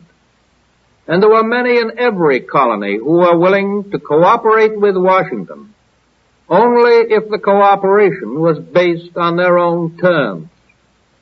Some Americans during the War of the Revolution sneered at the very principles of the Declaration of Independence. It was impractical, they said. It was idealistic to claim that all men are created equal, that they are endowed by their Creator with certain inalienable rights. The skeptics and the cynics of Washington's day did not believe that ordinary men and women have the capacity for freedom and self-government. They said that liberty and equality were idle dreams that could not come true. Just as today there are many Americans who sneer at the determination to attain freedom from want and freedom from fear, on the ground that these are ideals which can never be realized. They say that it is ordained that we must always have poverty and that we must always have war. You know, they are like the people who carp at the 10 Commandments, because some people are in the habit of breaking one or more of them. We Americans of today know that there would have been no successful outcome to the Revolution, even after 8 long years. The Revolution that gave us liberty, had it not been for George Washington's faith, and the fact that that faith overcame the bickerings and confusion and the doubts which the skeptics and cynics provoked. When kind history books tell us of Benedict Arnold, they omit dozens of other Americans who, beyond peradventure of a doubt, were also guilty of treason. We know that it was Washington's simple, steadfast faith that kept him to the essential principles of first things first. His sturdy sense of proportion brought to him and his followers the ability to discount the smaller difficulties and concentrate on the larger objectives. And the objectives of the American Revolution were so large, so unlimited, that today they are among the primary objectives of the entire civilized world. It was Washington's faith, and with it his hope and his charity, which was responsible for the stamina of Valley Forge, responsible for the prayer at Valley Forge. The Americans of Washington's day were at war. We Americans of today are at war. The Americans of Washington's day faced defeat on many occasions. We faced and still face reverses and misfortune. In 1777, the victory over General Burgoyne's army at Saratoga led thousands of Americans to throw their hats in the air, proclaiming that the war was practically won and that they should go back to their peacetime occupation and, shall I say, their peacetime normalcy. Today, the great successes on the Russian front have led thousands of Americans to throw their hats in the air and proclaim that victory is just around the corner. Others among us still believe in the age of miracles. They forget that there is no Joshua in our midst. We cannot count on great walls crumbling and falling down when the trumpets blow and the people shout. It is not enough that we have faith and that we have hope. Washington himself was the exemplification of the other great need. Would that all of us could live our lives and direct our thoughts and control our tongues as did the father of our country in seeking day by day to follow those great verses. Charity suffereth long and is kind. Charity envieth not. Charity vaunteth not itself, is not puffed up, doth not behave itself unseemly, seeketh not her own, is not easily provoked, thinketh no evil, rejoiceth not in iniquity, but rejoiceth in the truth. I think that most of us Americans seek to live up to those precepts, but there are some among us, who have forgotten them.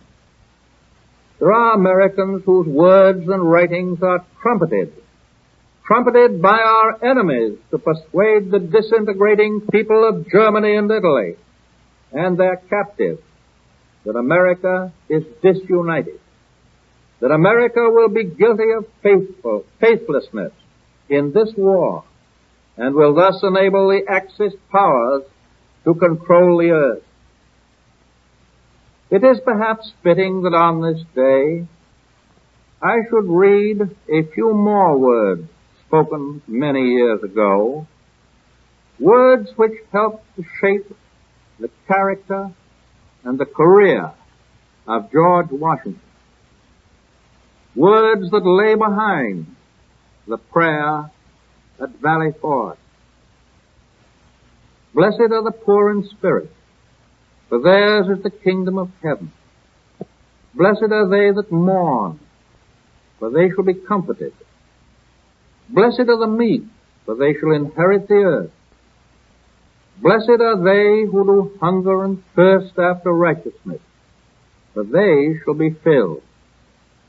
Blessed are the merciful, for they shall obtain mercy. Blessed are the pure in heart, for they shall see God. Blessed are the peacemakers, for they shall be called the children of God. Blessed are they which are persecuted for righteousness' sake, for theirs is the kingdom of heaven. Blessed are ye when men shall revile you and persecute you, and shall say all manner of evil against you falsely for my sake. Rejoice and be exceeding glad, for great is your reward in heaven. For so persecuted they the prophets which were before you. Those are the truths which are the eternal heritage of our civilization. I repeat them to give heart and comfort to all men and women everywhere who fight for freedom. Those troops inspired Washington and the men and women of the 13 colonies. Today, through all the darkness that has descended upon our nation and our world, those troops are a guiding light to all. We shall follow that light as our forefathers did, to the fulfillment of our hopes for victory, for freedom, and for peace. Ladies and gentlemen, you have heard the President of the United States.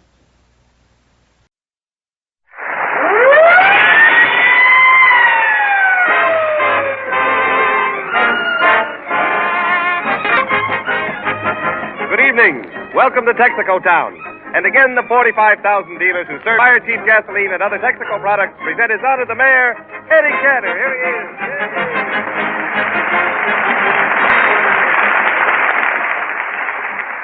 Hello, everybody. Hello, James. Say, Mayor, I called your house a little while ago and they told me you went to the hospital. Don't be alarmed, Jimmy. I only went to visit a friend. Serious? No, you see, he had his girl out riding and it was raining. His car skidded around a corner, smashed a lamppost, broke a fire plug, crashed through a fence, went into a ditch and turned over, and as the girl crawled out of the car, she said, "Boy, that's what I call a kiss." Oh, by the way. Yep. Here's $10 I'm kissing goodbye. Yep. You got me again today with those Yankees. Oh, yes, James, and take a telegram to the Giants, will you? All right, Eddie, what do you want to say? New York Giants, New York City. Yeah? Why don't you get in touch with Rudy Valley's orchestra? Rudy Valley's orchestra? Why? Well, the Giants are having so much trouble with the New York Yankees, they might have a better chance playing the Connecticut Yankees. You know, Eddie. Yep. Eddie, I want to thank you for giving me this part-time job as your secretary. Oh, forget it, Jimmy. It's nothing at all. Well, still, I'm awfully grateful to you because it gives me a chance to run the service station, too. You're a real pal. Jimmy, it's nothing at all. Say, incidentally, Eddie, you didn't tell me how much you're going to pay me. I keep telling you, Jimmy, it's nothing at all. Now, wait a minute. Now, let's discuss it later, James. Yeah. Tonight, we've got it broadcast from station TEX. Say, that's right. Let's take a taxi over there, eh? No, we've got time to walk. Let's walk. Nice night out, isn't it? Sure, swell. You know, I just found out that taxi drivers manufacture our gasoline. What do you mean? Well, they put gasoline in their tanks and step on the starter. Yes? And isn't that what makes the taxi go? Makes the taxi go. You know, Eddie, I love the way you sneak in a mention of the product all the time. Always advertising. Well, advertising is a natural thing, Jimmy. Everybody does it. Do you know that every time you kiss a girl, it's an ad? Oh, that's silly. What kind of advertising is kissing? Mouth-to-mouth advertising. Mouth-to-mouth. And believe me, it gets quick results. Oh, I don't know about that. Look how long you had to advertise for a boy. Over 20 years, and what did it get you? A very good salary, Jimmy. A very good salary. You know, Eddie. What? Eddie, sometimes advertising is misleading. How do you mean? Well, don't forget, the chicken lays the eggs, but the rooster does all the crowing. Well, Jimmy, you're the rooster on this program because you do most of the crowing. Maybe it's because your jokes have been laying the eggs. Well, I may lay an egg now and then, but it certainly helps to feather your nest. You know, Eddie, I still say that there's too much advertising today. Too much? Why? Well, I've got an uncle who's in the cheese business. He never advertises, and he's doing all right. Well, if he's in the cheese business, he doesn't have to advertise. People get wind of it. Now, here, Jimmy, here's the radio station. Eddie, look. What? There's a little boy standing at the microphone. Is that Bobby? No, it's a strange kid. And he's crying. Wait a minute. Come here, Sonny. What's the matter? Wait a minute. Why are you crying? What are you crying for? Listen, Sonny, I wish you'd answer me and stop wasting time. There are millions of people listening in.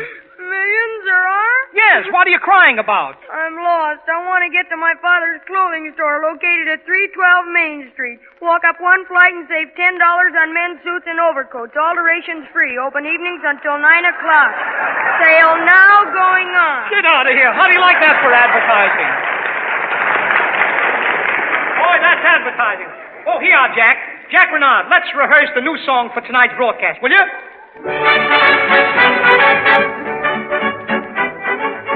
Who's the greatest heart attractor?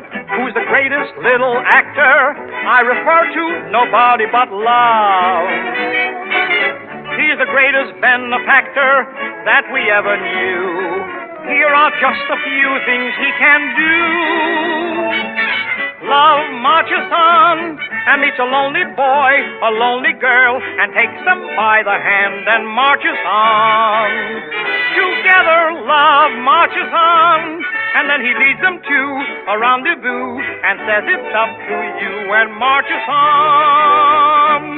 Then on a certain Sunday morning, he even plays their wedding song. When they go honeymooning, he goes right along. Love marches on until he finds a nest that they request and says, I've done my best, and marches on.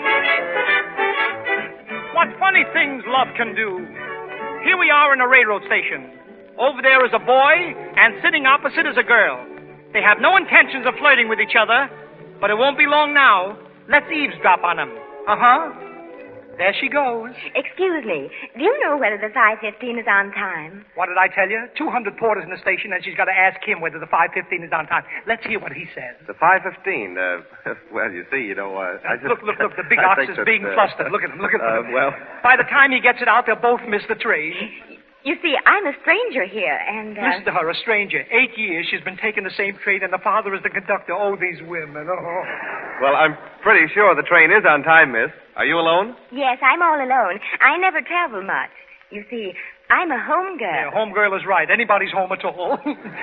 I'll bet 10 to 1 he's going to ask her how far she's going. Well, if I'm not too personal, would you mind telling me how far you're going? What did I tell you? I never saw it to fail. Well, I'm going to visit some relatives in Chicago. Here's your train right here. Let me carry your bags for you. How do you like that? At home, he won't lift up an ashtray for his mother. Now he wants to carry 11 bags. Well, I suppose this is goodbye. Goodbye. Didn't you say you were going to Chicago? Yes. Well, that's where I'm going, too. Oh, if I was near enough, I'd sock him. The big fat head has a ticket to Buffalo in his pocket, and all of a sudden he's going to Chicago. Love marches on.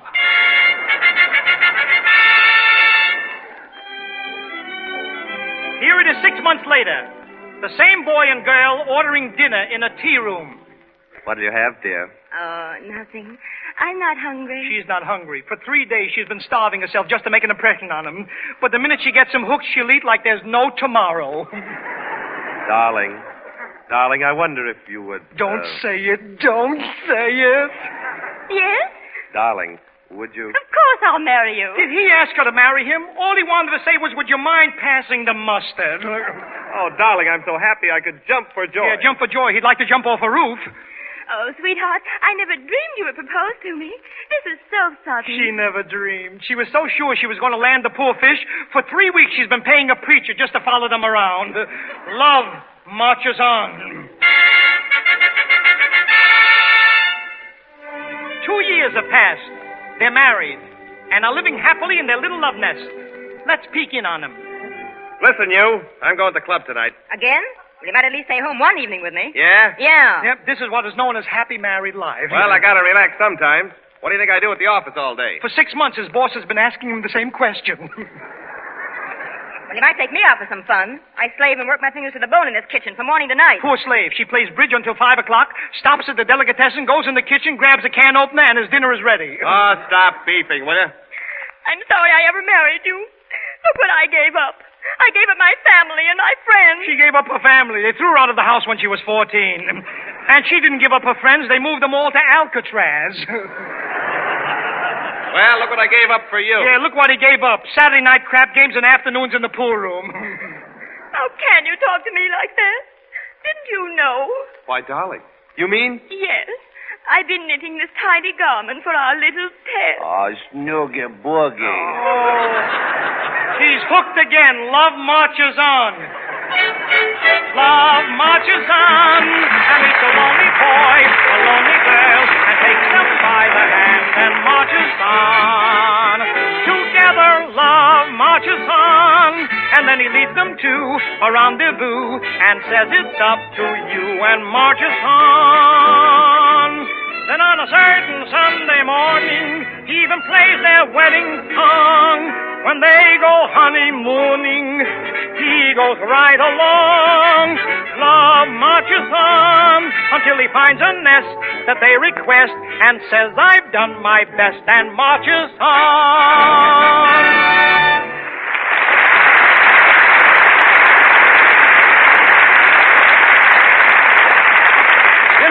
Jimmy, what is this lightning action I hear you talk about? Well, look, Pete. The fastest ball in today's World Series game was Gehrig's timely home run in the third inning. He didn't hesitate a fraction of a second. Met the ball squarely with his bat and practically settled the game for the Yankees. Well, that's lightning action. Fast, effective work. Now, in a car, it's like this. When you drive a car at average cruising speed, 9,000 separate charges of gasoline must explode every single minute. Is that right? Yes. And that calls for lightning action gasoline. For a gasoline that fires instantly, that delivers full power in 1/100th of a second.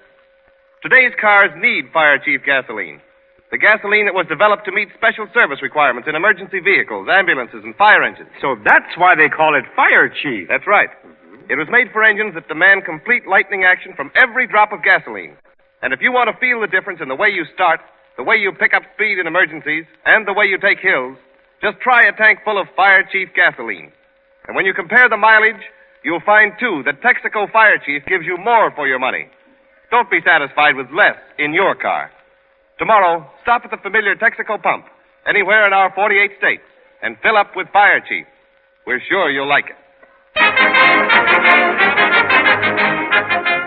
All you folks here in Texaco Park, I want to announce that Jack Renard and his Texaco Orchestra and the Firemen's Glee Club take you on a trip to the accompaniment of... I'm an old cowhand from the Rio Grande. I learned to ride for an empty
Mary? Yes, Mr. Cantor. What's that noise? It's the children, sir. Master Bobby is upstairs with little Deanna. I think they're rehearsing. Rehearsing? Yes, sir. You know, since you took him to see Romeo and Juliet, he's been acting all over the place. He has he? I'll go up there and take a look. Bobby! Forsooth! What scurvy knave knocketh at yon portal? Begone, varlet, or I wouldst fairly call my own man. But wait a minute, what's going on here? Oh, hello, Daddy. Hello, Mayor Cantor. Hello, Deanna. Bobby, what's this I hear about you rehearsing? Well, Daddy, you're always talking to Uncle Jimmy about advertising. Yes? You see, Bobby got an idea to advertise Texaco. We're going to play Romeo and Juliet. Yes, I'll be Romeo and Deanna is Julietto. I'm the star and she's the co-star. Why do you call her the co-star? Well, I figured it takes a co-star to advertise it right. You get it, Mr. Cantor? Texaco star? I get it, honey. Now, who else is in it? Well, I got a part for Jack Renard, but I don't know if he'll like it. Why not? What do you want Renard to play? The balcony.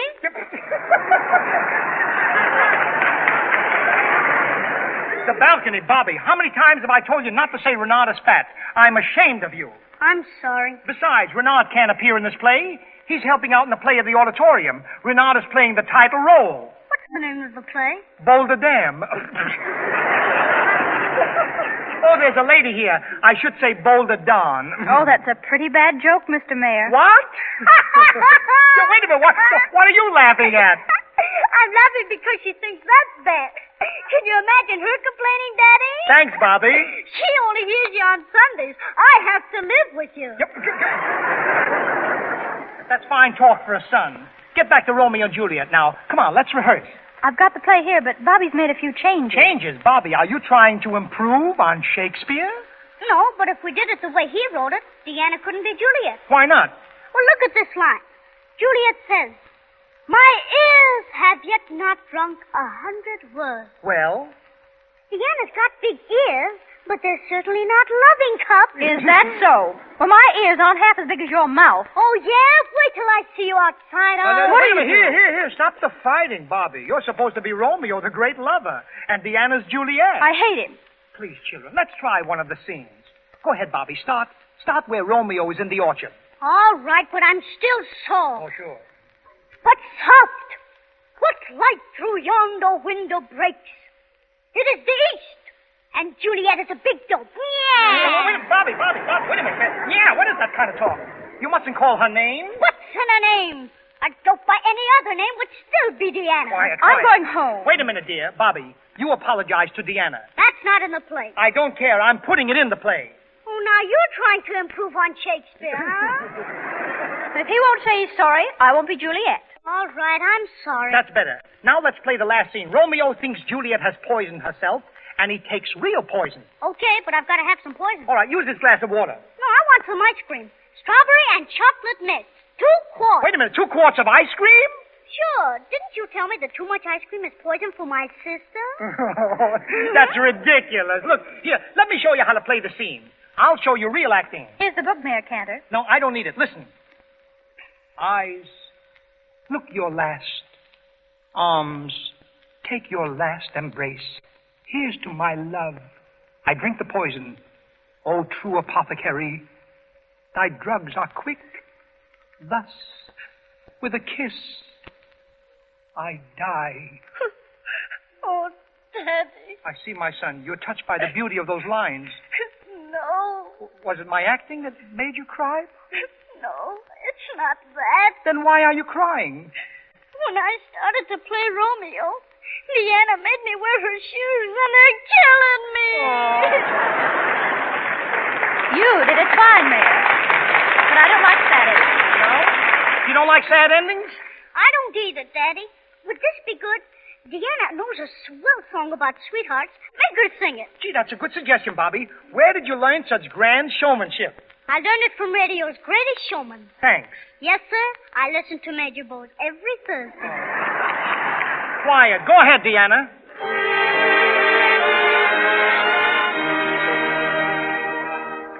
Oh, love is so sweet in the springtime when blossoms are fragrant in May. No years that are coming can bring time to make me forget this day. I love you in life's gray December. The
for a 13-year-old fire chief's daughter, huh? All right, now, Romeo, have you got an answer for your Juliet? You bet I have, Daddy. Let me call you sweetheart. I'm in love with you. Let me hear you whisper that you love me too. Keep the love light glowing in your eyes so true. Let me call you sweetheart.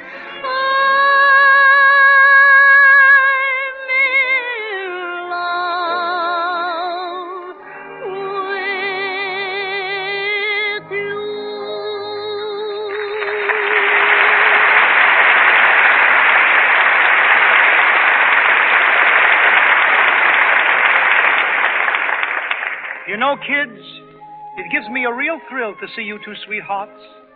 There's nothing more beautiful than youth and love.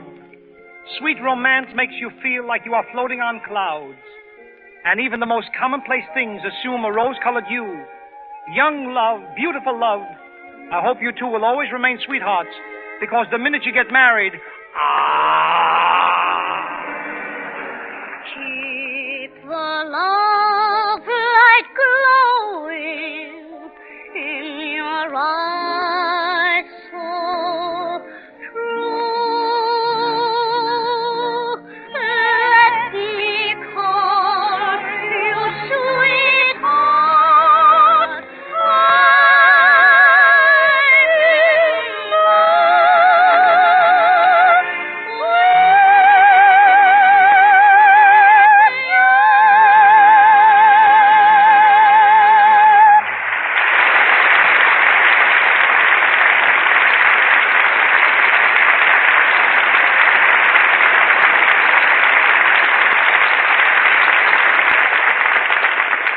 Hello, Jimmy Washington.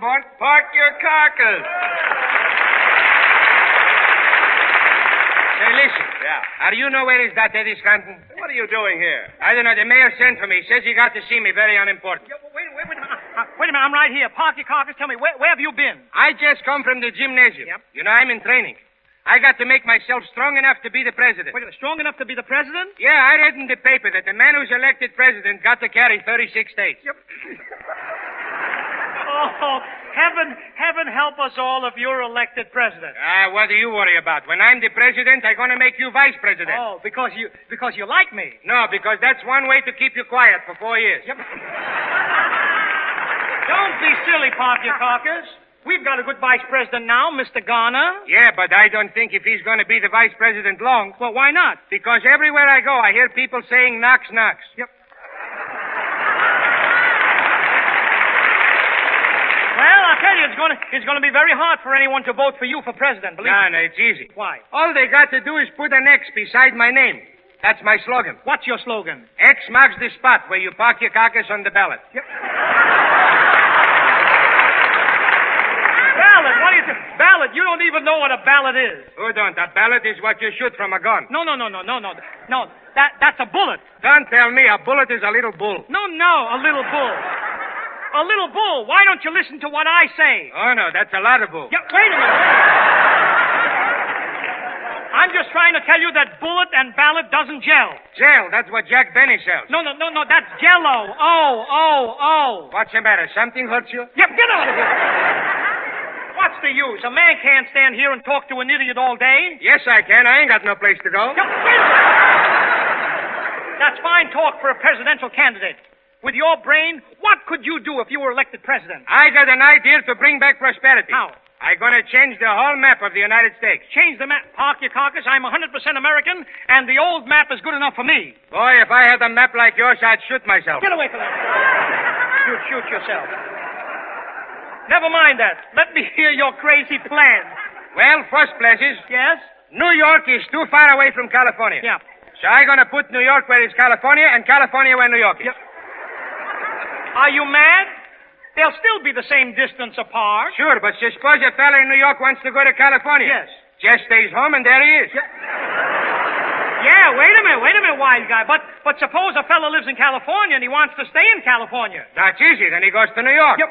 No, think of the railroad fare a man will have to spend in order to stay home. No, with my ideas, there's going to be no railroad fares. How's that? Instead of a man who's going to travel to another state, yep, we're going to bring the state right to him. Wait, let me get this straight. You mean you're thinking of putting a state on wheels and bringing it to a person? Why not? They've been doing it for years. Moving states on wheels? Sure. Don't you never hear of Wheeling, West Virginia?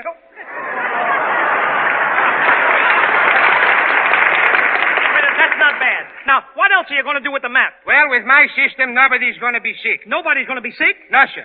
I'm going to move Chicago Ill right over to Baltimore, MD. Yep. So go ahead. Keep on. Go ahead. Well, that's not all. No, what else? I figured out where the names of the states and cities is too long. Yep. We're going to push them all together. You mean you take states like Delaware and Washington, put them together, and make Dela-Wash? You got it, boy.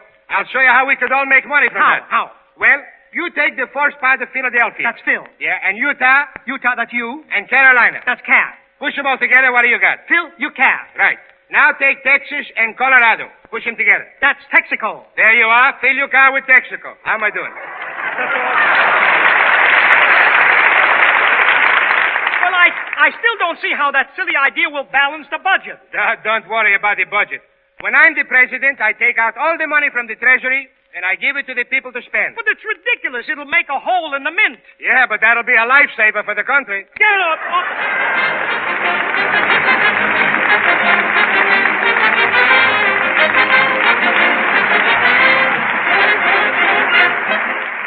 Ladies and gentlemen, Texaco Town has a celebration tonight. 15 years ago, Mayor Cantor introduced a song which became world famous. Tonight he repeats the number, and any of you who remember it are invited to join in.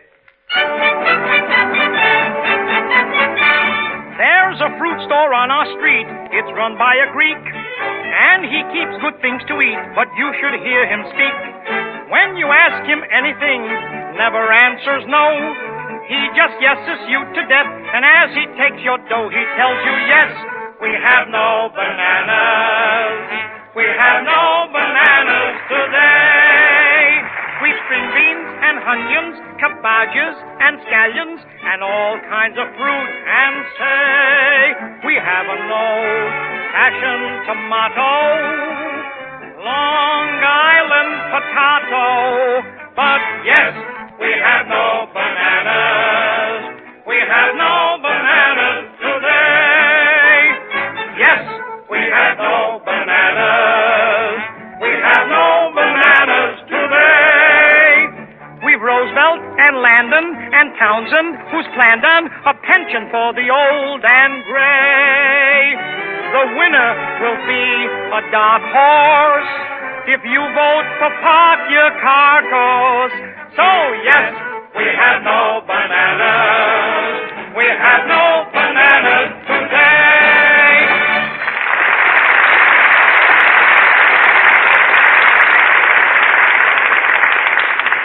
We're glad you came to Texaco Town, and don't forget, during the week, stop in and see the man who makes this program possible.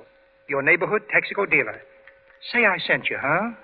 And remember, I love to spend each Sunday with you as friend to friend. I'm sorry it's true. I'm telling you just how I feel. Good night. Eddie Cantor in Texaco Town will come to you again next Sunday evening at the same hour. Included on this program was Selection Sweethearts from Midnight.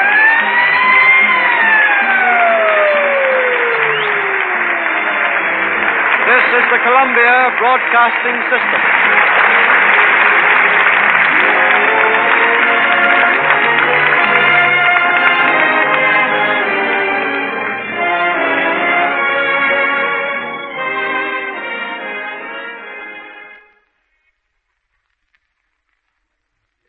p.m. BULOVA, Bulletin Watch Time. WABC, New York.